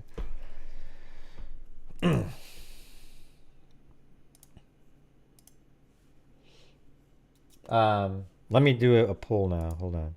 Another one. Let me end that one. See, it's weird. When I end the poll, it should show up right in there, but I don't see it. Oh, there it is. No, that's not it. Yeah. Huh. Yeah, I can't see the one I just ended. I guess I have myself blocked. The poll has me blocked. No, I can't see that one at all. Let me show you what my screen looks like. Here, watch. See that right there? That's what I just saw on the screen.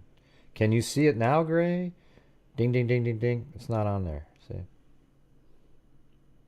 How weird. Oh, wait. Is it over here, though? Let's see. Oh. Oh, I don't know. It's weird. It's on the other screen, though. Like this one over here. Can you see that? Look at that. Boom. Okay. That's cool. I don't know why it's not on this one that I popped out over here, though. Pretty strange. All right. Let me ask another one here.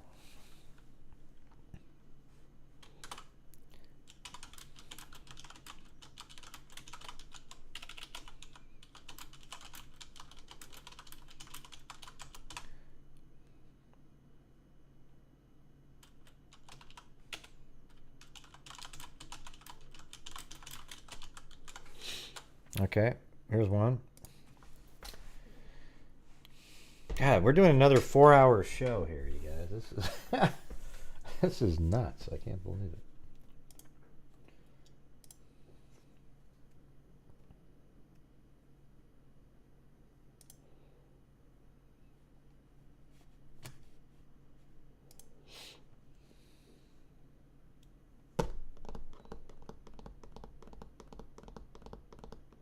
Who said there's a burner phone, Miss H? In the press conference, they did mention like various carriers and so forth, but I don't know if they were speaking generally or just about Debbie's phone. We asked that question the other day. Okay, so for the people who said yes, well, tell me how that makes sense. That when she gets a Venmo sent accidentally by somebody else, that she then turns off her cell phone. Tell me how that makes sense. So there's a lot of people that said yes, because I need it to work for my theory. So you tell me why it's rational. Somebody's looking at their phone and they pull over. Because here's the thing, everybody. God, just hate it. So irrational. It's unbelievable. So you've got right here. She's in the Family Dollar store. She backs out and then pulls over right over here because she's sending a Venmo or received it, right? So when she pulls over, she either sent the Venmo or she received it, right? Okay, I'm going to end that poll too. Me what? Give an answer, okay? You always just... You explain to me why that would be okay to do. You wouldn't do that, okay? I guarantee it. You just want it to fit your theory. Okay, so here we go.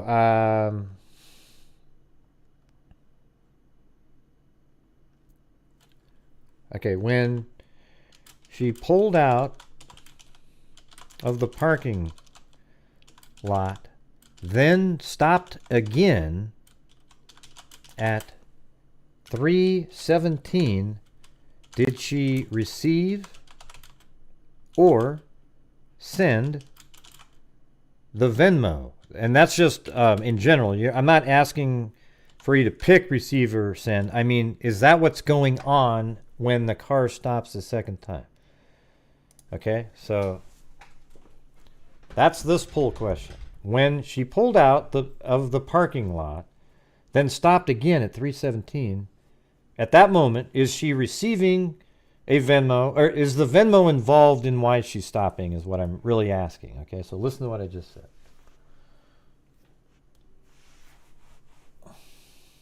Or is it just pure coincidence that she's stopping at 3:17 right when that...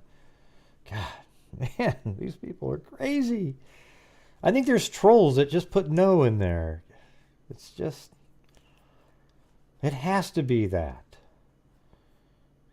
How do you not know that, Karen? It's so obvious. It's startlingly obvious. I mean, there's, at 3:17 the car pulls over. And it's just a miraculous time that she pulled over. It had nothing to do with the 3-7. Yeah, that's what I'm saying, Jojo. I mean, I just can't believe the picks that people make. But hey, thanks for voting. All right, so anyways, I'm going to end that poll. So 90% of people said, yes, that is what's going on. That at 3:17, she's either receiving one or she sent it. So let me ask you this. If somebody else sent it, okay, if somebody else sent the Venmo and she, picks it up and wasn't even aware, like, oh my God, who's using my Venmo? Why would she turn off her phone? Can anybody explain that? I don't really care about the Venmo. I know there was $2,385. Screw it. I got other things to do. I got to move on to my date. I got this date coming up. Like, why wouldn't she just make a call or answer anybody's phone call after that? She actually drove out of the parking lot and never answered another call again. Isn't that more likely that she's the one that sent the Venmo and that was the rest she was going to do that day? She said, they're not going to let me go. See, that's why that makes sense. They're not going to let me go to Amanda to let her know that, hey, I'm not going to do anything with you. Here's your money. The keys in the flower pot by the blue flower pot by the door. My phone's turning off now. I'm going to go do what I came up here to do. I'm going to hang out with that guy with the blue tarp, the poncho, the 2 rolls of paper towel, the lighter, and I'm going to carry all those damn things in this red freaking tote bag. I'm going to meet that person where we plan to meet, and we're going to go down there. We're going to have a great time. Can I get an amen? Boom! God, that was good.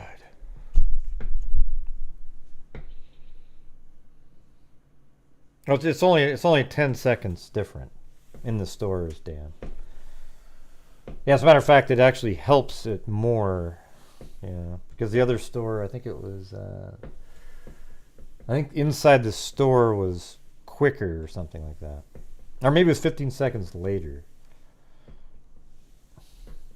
Yeah, see Zozo, it actually made a hell of a lot of sense. You just don't want it to make sense.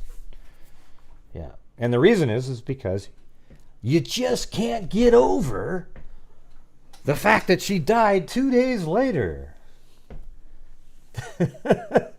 and guess what, everybody?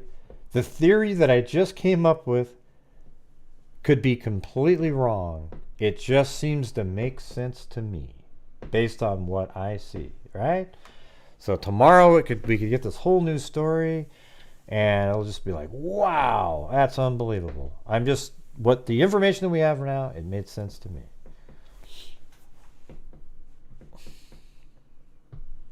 I love that theory that person had, though. The comment that it's just, hey, Amanda, listen, they're not going to let me go, okay? Here's your freaking, say it like, this is how I would have said it to Amanda. Watch this. Hey, Amanda, they're not going to let me go, all right? Now, I love you and everything, but here's your $2,385 that we talked about at lunch yesterday. And here is the key is in the blue flower pot by the door, okay? All right. Now leave me the hell alone, because I got my date to get to. And I was just in the store, and you interrupted me, and I was about to get the hell out of here, but I had to sit in the parking lot. And, so that's what I'm saying.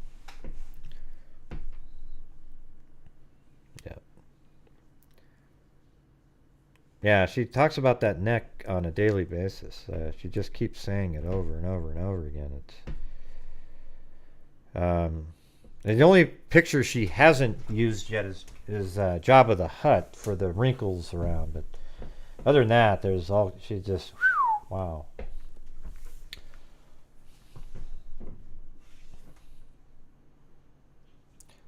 What do you mean the date part? You don't think that she's up there to meet somebody? And she bought a tarp and all that stuff to meet somebody? That's definitely a possibility. And guess what? The suicide thing is not off the table, because he said the only reason that they think it's a homicide at least at the press conference, was because there was burns.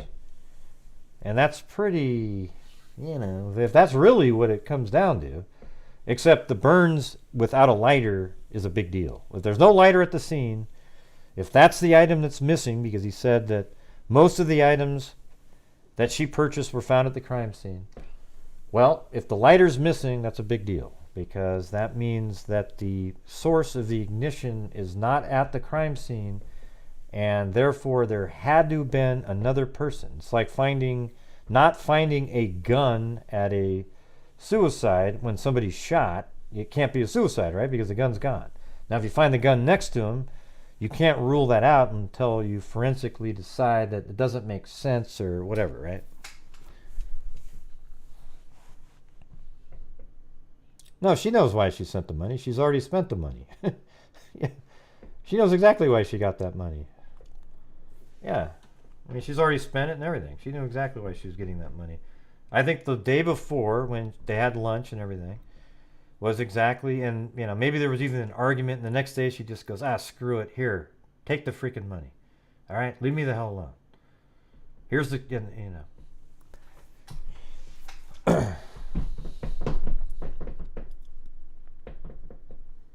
It'd be interesting to see Amanda's keychain, and if it still had, did she still have her house key on it? Because I think that that's the key that she would have put in the blue flower pot by the door. However, could be all kinds of reasons why, I mean, see, that seemed like a convenient statement to put in the Venmo to explain why Amanda would be in the house.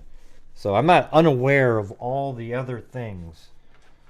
Okay, but at some point, because there's so many circular pieces of logic here, if you can eliminate some of the red herring things, like the response of Amanda to the Venmo message, then you can move forward with a rational theory, but it might not even be true, because it could go, maybe that wasn't the red herring, maybe it was something else. It's a good exercise to do, though, you guys.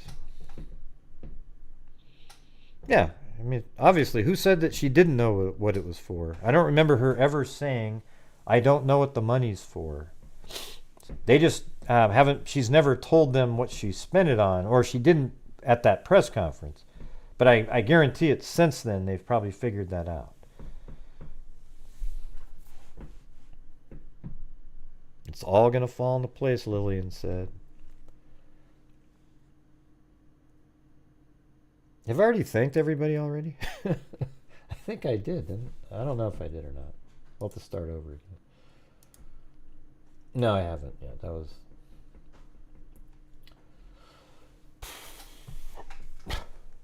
Let's see. I hope we get it. Anyways, I know this case is really frustrating for everybody.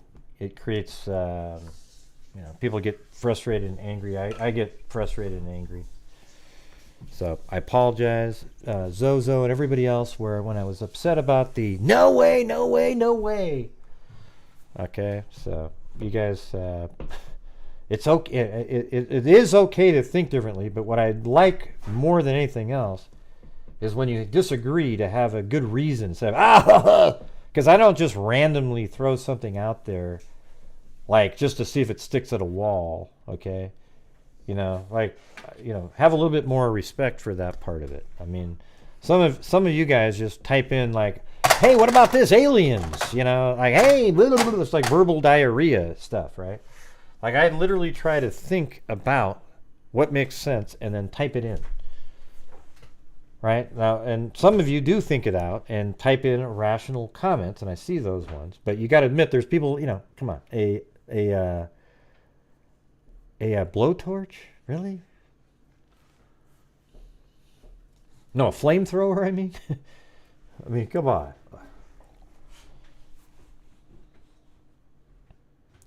Gray, can you ask for healing vibes for family members who need very much? Yeah, you just did, right? Yes, everybody, put out those positive vibes for any freaks out there that are struggling, either physically, mentally, whatever it is.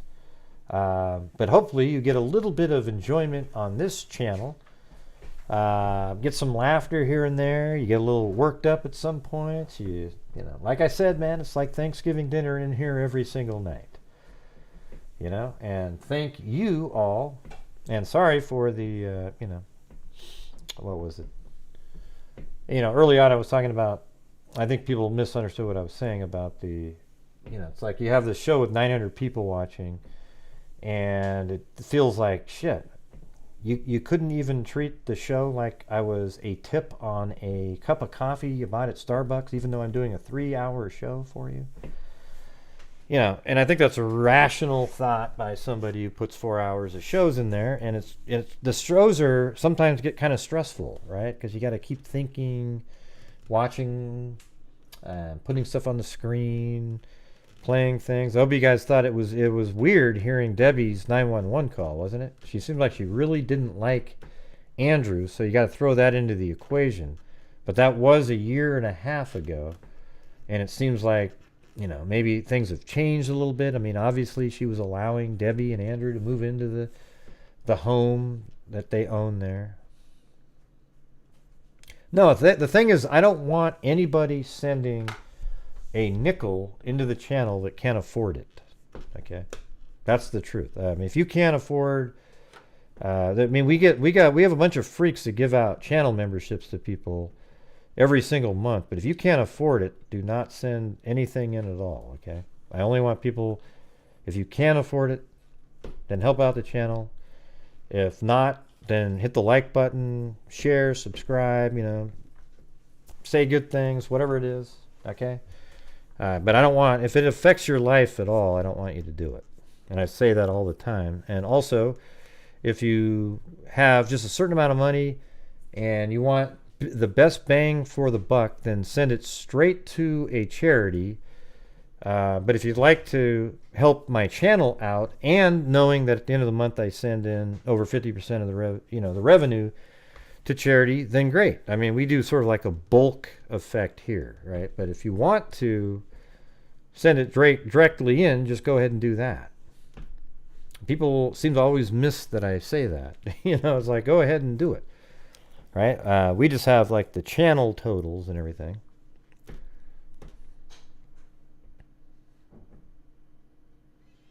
Well, I think it's more, I give you my time, Jane. That's what I'm talking about. I give you entertainment. It's okay that you enjoy the entertainment even if you don't have the funds. All right?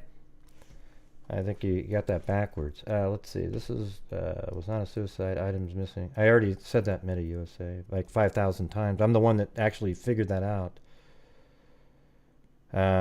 Meta USA. I'm the first channel to have actually said that there was something missing from the crime scene.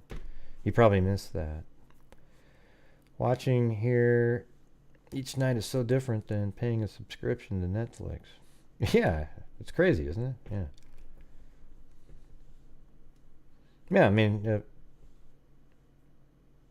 well, it's okay what you want to say, Jane, but you don't have to be here. I have to be. I do a show, right? So I'm the one that's giving you my time. You know, you're not going, oh, I'm giving you my time, Gray. I mean, what do you mean by that? That doesn't even make any sense at all. I've got to be honest with you. Let's see. Guy's name was, who's that, Bobby? Who are you talking about?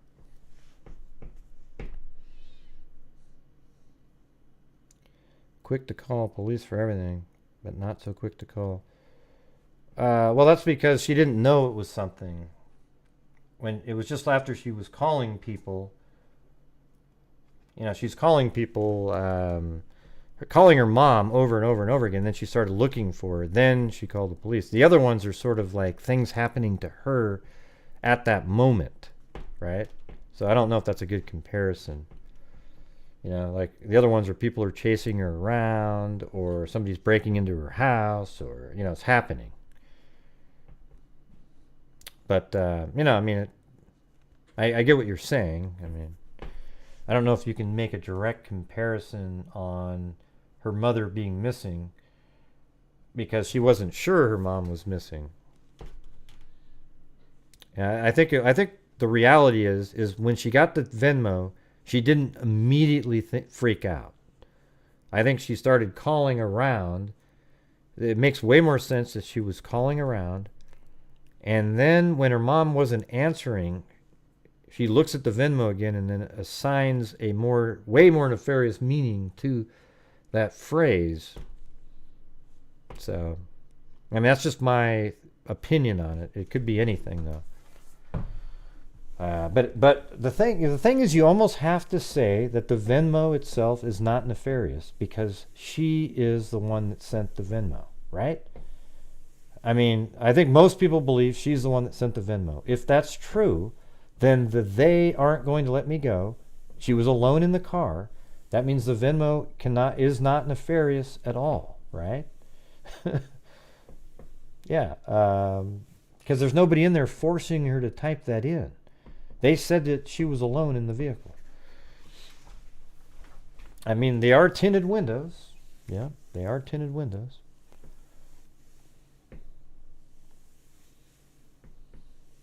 But they are telling us that there's nobody in the vehicle. If that's true, then she sent the Venmo at 3:17 when she pulled over that second time. And if that's true, she sent the Venmo and then she didn't answer any calls after that because that's when she finally wanted to get going and doing whatever it was that she needed to buy the tarp and the poncho for in the area. It's like, it's my time now. I'm not answering the phone. I might even turn off the phone. Yeah. I disagree, Gray. Why didn't Amanda say I went to her house and she wasn't there, so then I started driving around? What do you mean, why didn't she say that? I don't know what you're saying, Denture Dialogue. That doesn't make sense.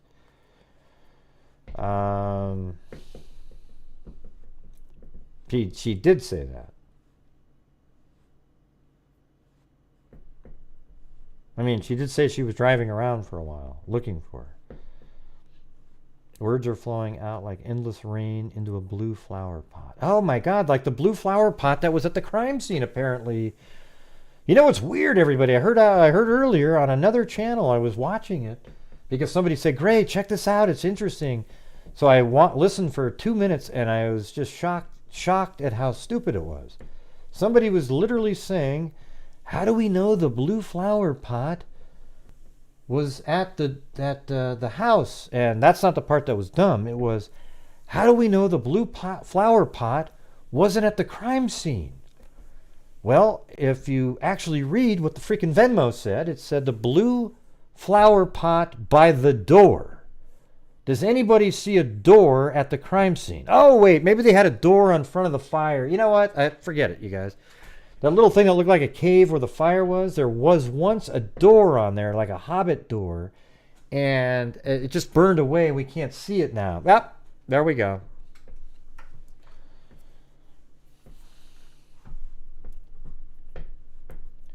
No, Karen, there couldn't be one. Sorry.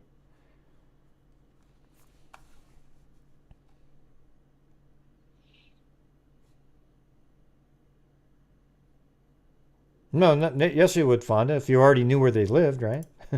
Let's say you had already met, she was 20 minutes from making it to the Family Dollar store. She was 20 minutes late. There was 20 minutes missing. So what if she went to that person's house, knowing that she was going to go buy the tarp and all that stuff, and then she was just going to go back to the house next, right? So that's where she's going next. She doesn't need to have the phone on. I mean, I don't understand how that doesn't even make any sense. It's like just trying to figure out something. It's ridiculous. You cannot say you wouldn't turn off your phone when that's absolutely possible. Huh? What does that mean, Jojo? Yeah, everything's possible. But, I mean, what's likely? Does somebody turn off their phone when a Venmo comes in? That you don't know about? No. So she's the one that sent it, and then she turns off her phone. Or she didn't answer it, and then later it would go to voicemail. So it could just be that she quit answering the phone, and she didn't turn off the phone. And then later on, it went to voicemail after somebody smashed it. That makes sense? Yeah, maybe Andrew has something to do with something, you know.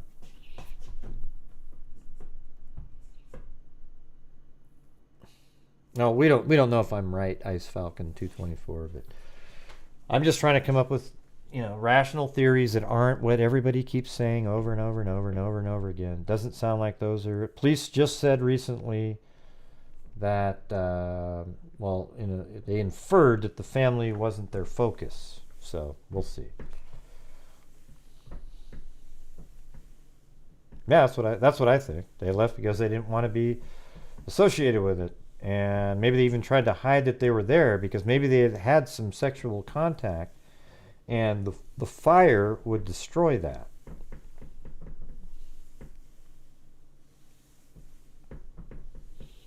We just don't know. I never answer the phone while I'm driving, so it's reasonable that she didn't answer the phone when she just drove out of the parking lot. I don't think Amanda called Debbie right away either. Like, I don't think she started dialing the second the Venmo was sent.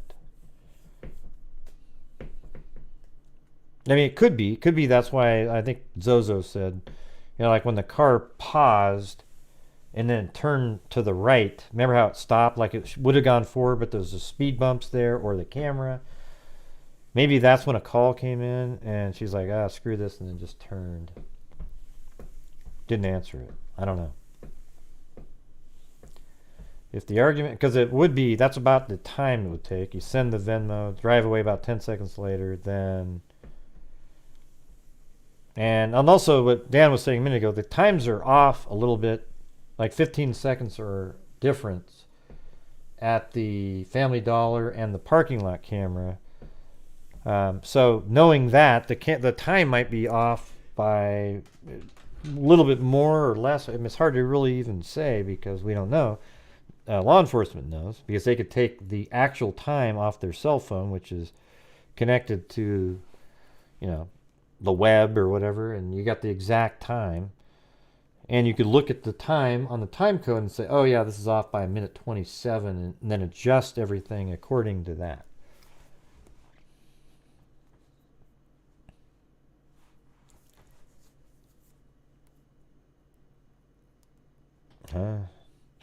Yeah, so the, you know, in the unredacted supplemental report, it talks about there being black and red parts on, you know, like it looks like she's been burned. You know, you wonder if some of the red could have been the jersey, but you'd think that they're professionals. They wouldn't just say, oh, you would have said it looked like the jersey was melted onto her body and she was, it didn't say that though. It sounded more like it was skin. And they also said she was nude from, you know, like they wouldn't have said that she was nude from the waist up. She had her shorts on. So basically, Debbie seemed like, I mean, and this is going to sound weird, but was there a bra at the scene? You know, like she just had the jersey on, the shorts, and shoes. I mean, like, I don't know. I mean, it's sort of interesting, the whole dynamic of everything. I mean, originally I thought maybe she tossed, like she actually, you know what my original theory was? That now when you think back, because we didn't have all the information, it's kind of crazy, is I thought that, because we didn't know what was at the crime scene, that she went to the dumpster over here. That was even before we knew she drove in here. That she went to the McDonald's dumpster and threw away some of her clothing and only was wearing the poncho. And because I thought it was more of a suicide, and that she just drove down there and, you know, used the poncho, the paper towels, the tarp, and all that stuff. So that was the original, like, you know, back at the very beginning of this. But it's definitely evolved over time dramatically from that.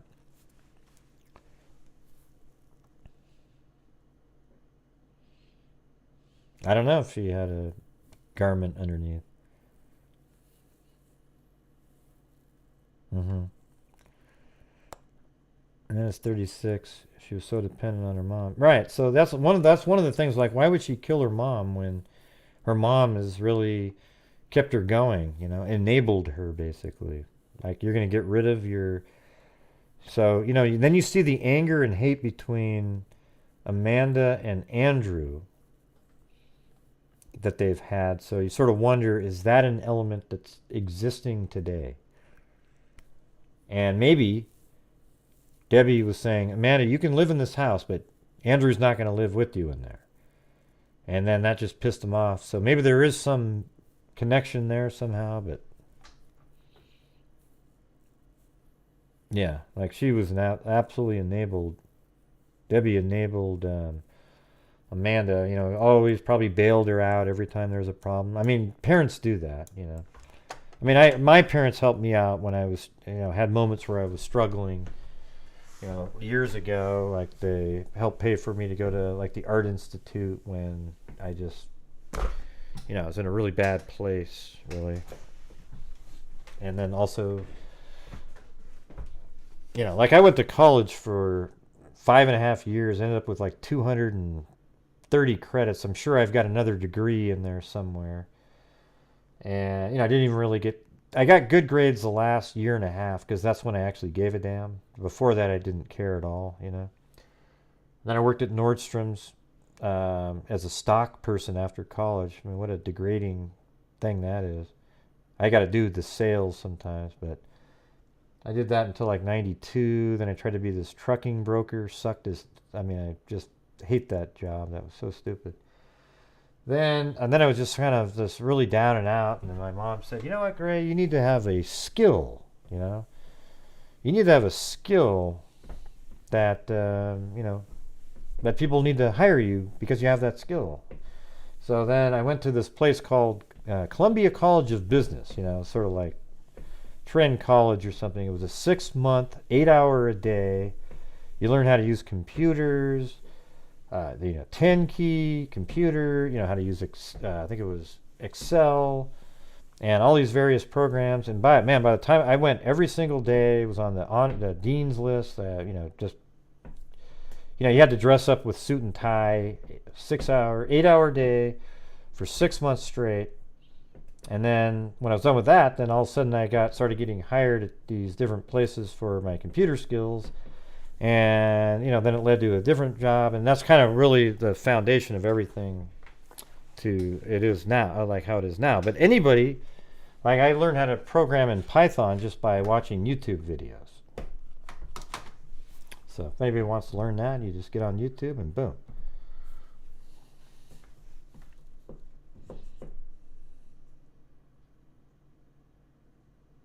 Mm-hmm.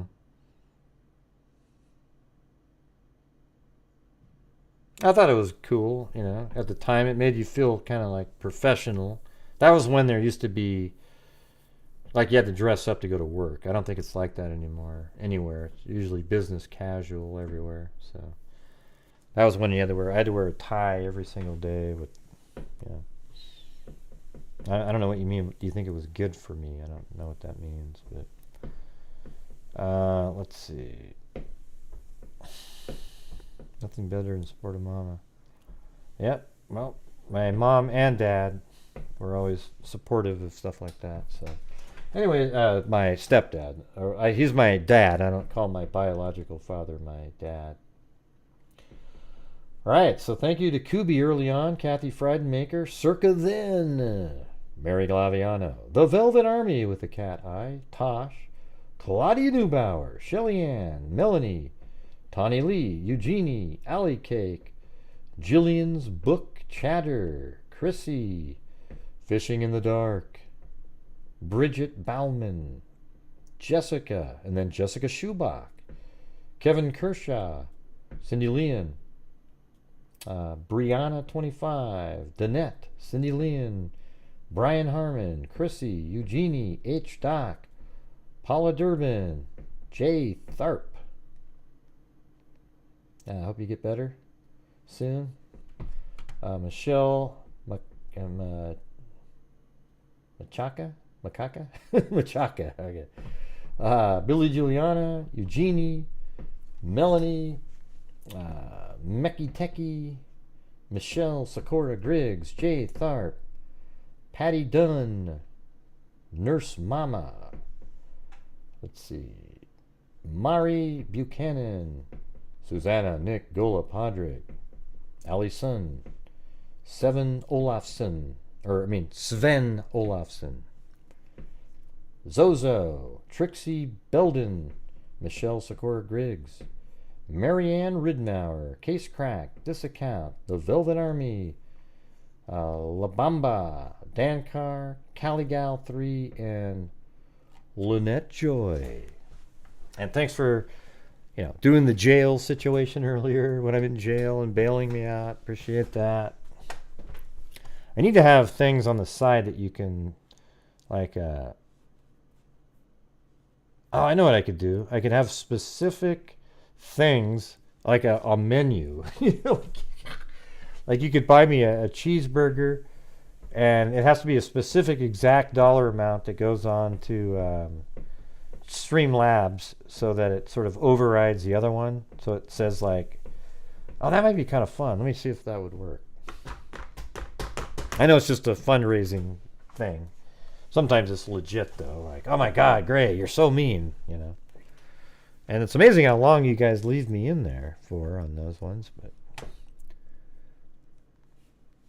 well, thanks, Demona Viking. All right, so then we got Patty Dunn, Nurse's Mama, Mari Buchanan, Susanna Nicola Podrick, Allison, Sven Olafsson, Brian Harmon, Zozo, Trixie Belden, Michelle Sikora Griggs, Marianne Ridnour, Case Crack, This Account, The Velvet Army. I think I went through all these already. Caligal 3, Dan Carr, Lynette Joy, and La Bamba. So thank you guys very much. Then on PayPal, we had Just a Friend, Allison Faye, Lillian, and let's see, Tosh. Very cool, very cool. She said, thanks for the hard work in creating a community that values reason, logic, and ethics in true crime. Boom. All right. So there you go. Very cool, very cool. Appreciate it. And if you guys would hit that subscribe button out there, so anybody out there that, even if you hate my guts, if you could please hit that subscribe button, that'd be great. Go ahead. You can do it, man. We're at 83,902. Just press the button. It's simple. Click on it. I don't know. I don't think so. I miss Caitlin. I don't know. I don't see it. Didn't see it in there. Sorry. Is it with the same name that you've got?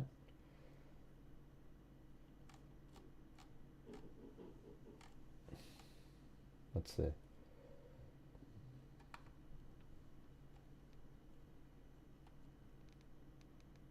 Yeah, no, I don't see it.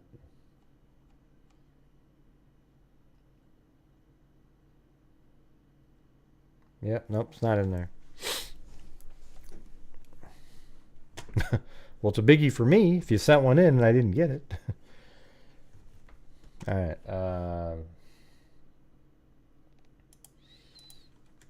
All right, so let's do the, we'll do a spin. Well, how about tonight we do, it's a house mug and a notebook, all right?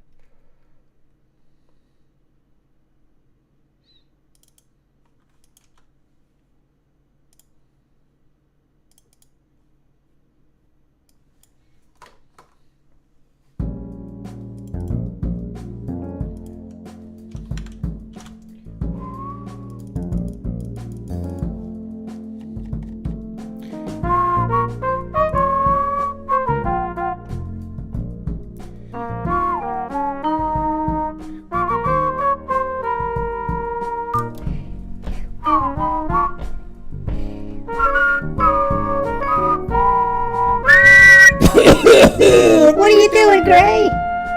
Well, that's terrible. You can't even whistle, Mary Lou?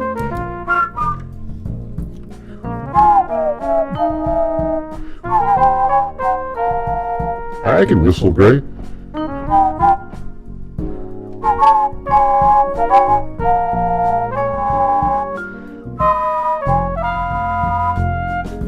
Hey, I can too.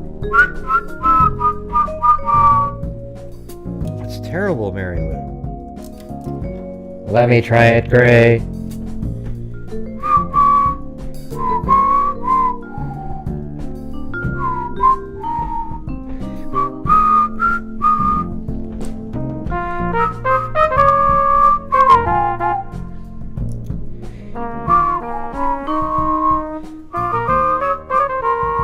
Yeah, that's better than me, Timmy. That's better than me. Yeah, me too. That's not bad, Timmy. It's not too bad. Okay, so here we go. This is going to be for the... It's a house! Mug. Here we go.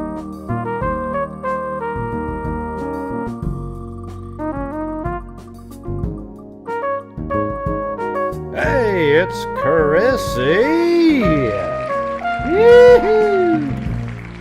The It's a House mug. Yeah, if you oh, I know what it is. If you send in if you send in $5 or more, you get entered into the spin at the end, just as a like a chance to win something. It's not like nobody's sending in super chats to win something. I mean, if you want to have a notebook, you can send 25 into PayPal, then I send a notebook, and you get 8 chances at a spin.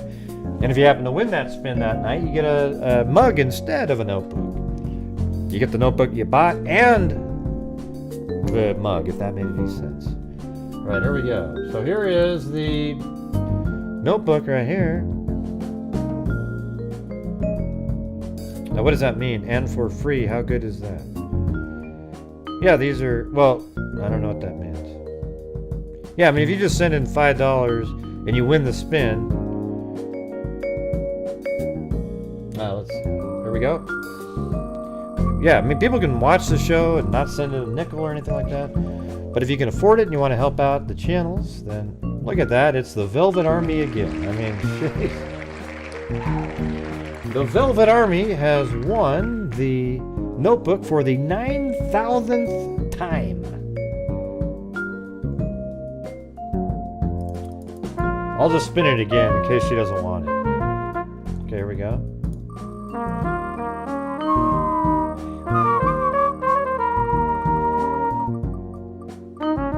Oh, look at that. It's Michelle Machaca. Bam! Michelle Machaca just won herself a notebook. And she'll say, almost immediately, I never win anything, Gray. Thank you. And I'll say, but you're a winner here every day. And that's what's so beautiful about... what a load of shit. Okay. Here we go. We're going to... but you did win. You did win, Michelle. There you go. Da, da, da, da, da.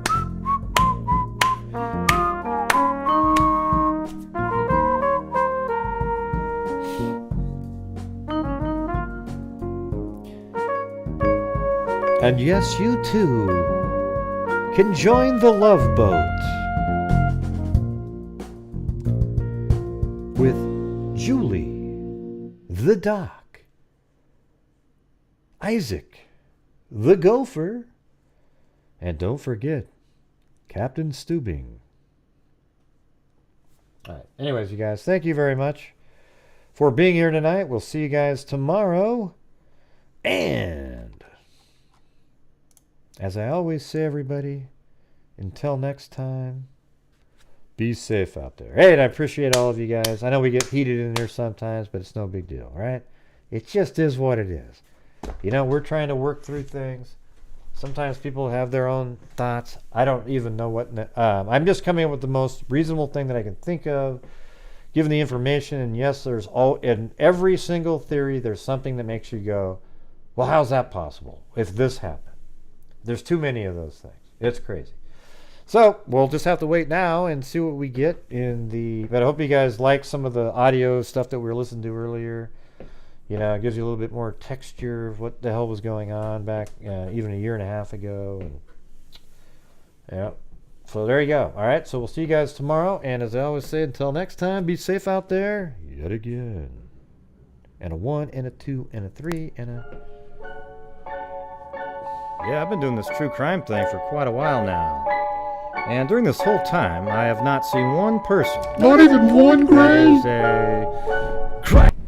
What the hell happened? Did you hear that? Look at, she stopped moving. She's not moving, Gray. Oh, well, there she goes. Okay. On a stretcher, if you try and play me like an old projector, crime sector is my nectar. Professor Gray is gonna give another lecture. Crime collector, freak connector, and I'm always gonna be a pup protector. Fool I will, deflector, Lillian. Thank you. interceptor, and I'm meaner than a spectre with a vector. On his spectre, with all respect, just remember I've a motherfucking check. I have no agenda. I'm a pretender. Wow, 4 hours and 41 minutes, Gray. And in the end, I'm gonna send ya on a mission to reveal the true offender. You know, that's just one step above stupid. Yeah, so I'll just get right back to work. Have you lost the last 3 brain cells, or do you just have cabbage for brains? What happened, Gray? 5 brain cells, 4 aren't working. That's not very nice. There's mosquitoes the size of bald eagles in that dadgum swamp. Did you hear what I said? Huh? It's the house! Chewbacca? Oh, I'll do Chewbacca if you want me to. And for all those rodeo clowns out there.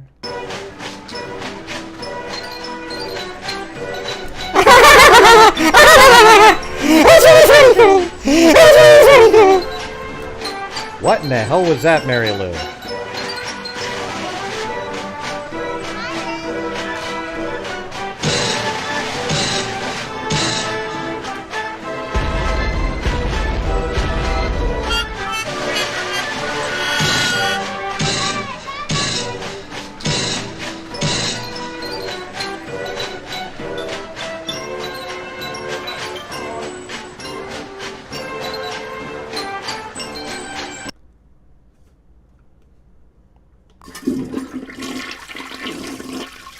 Wait, shit, am I still on the air?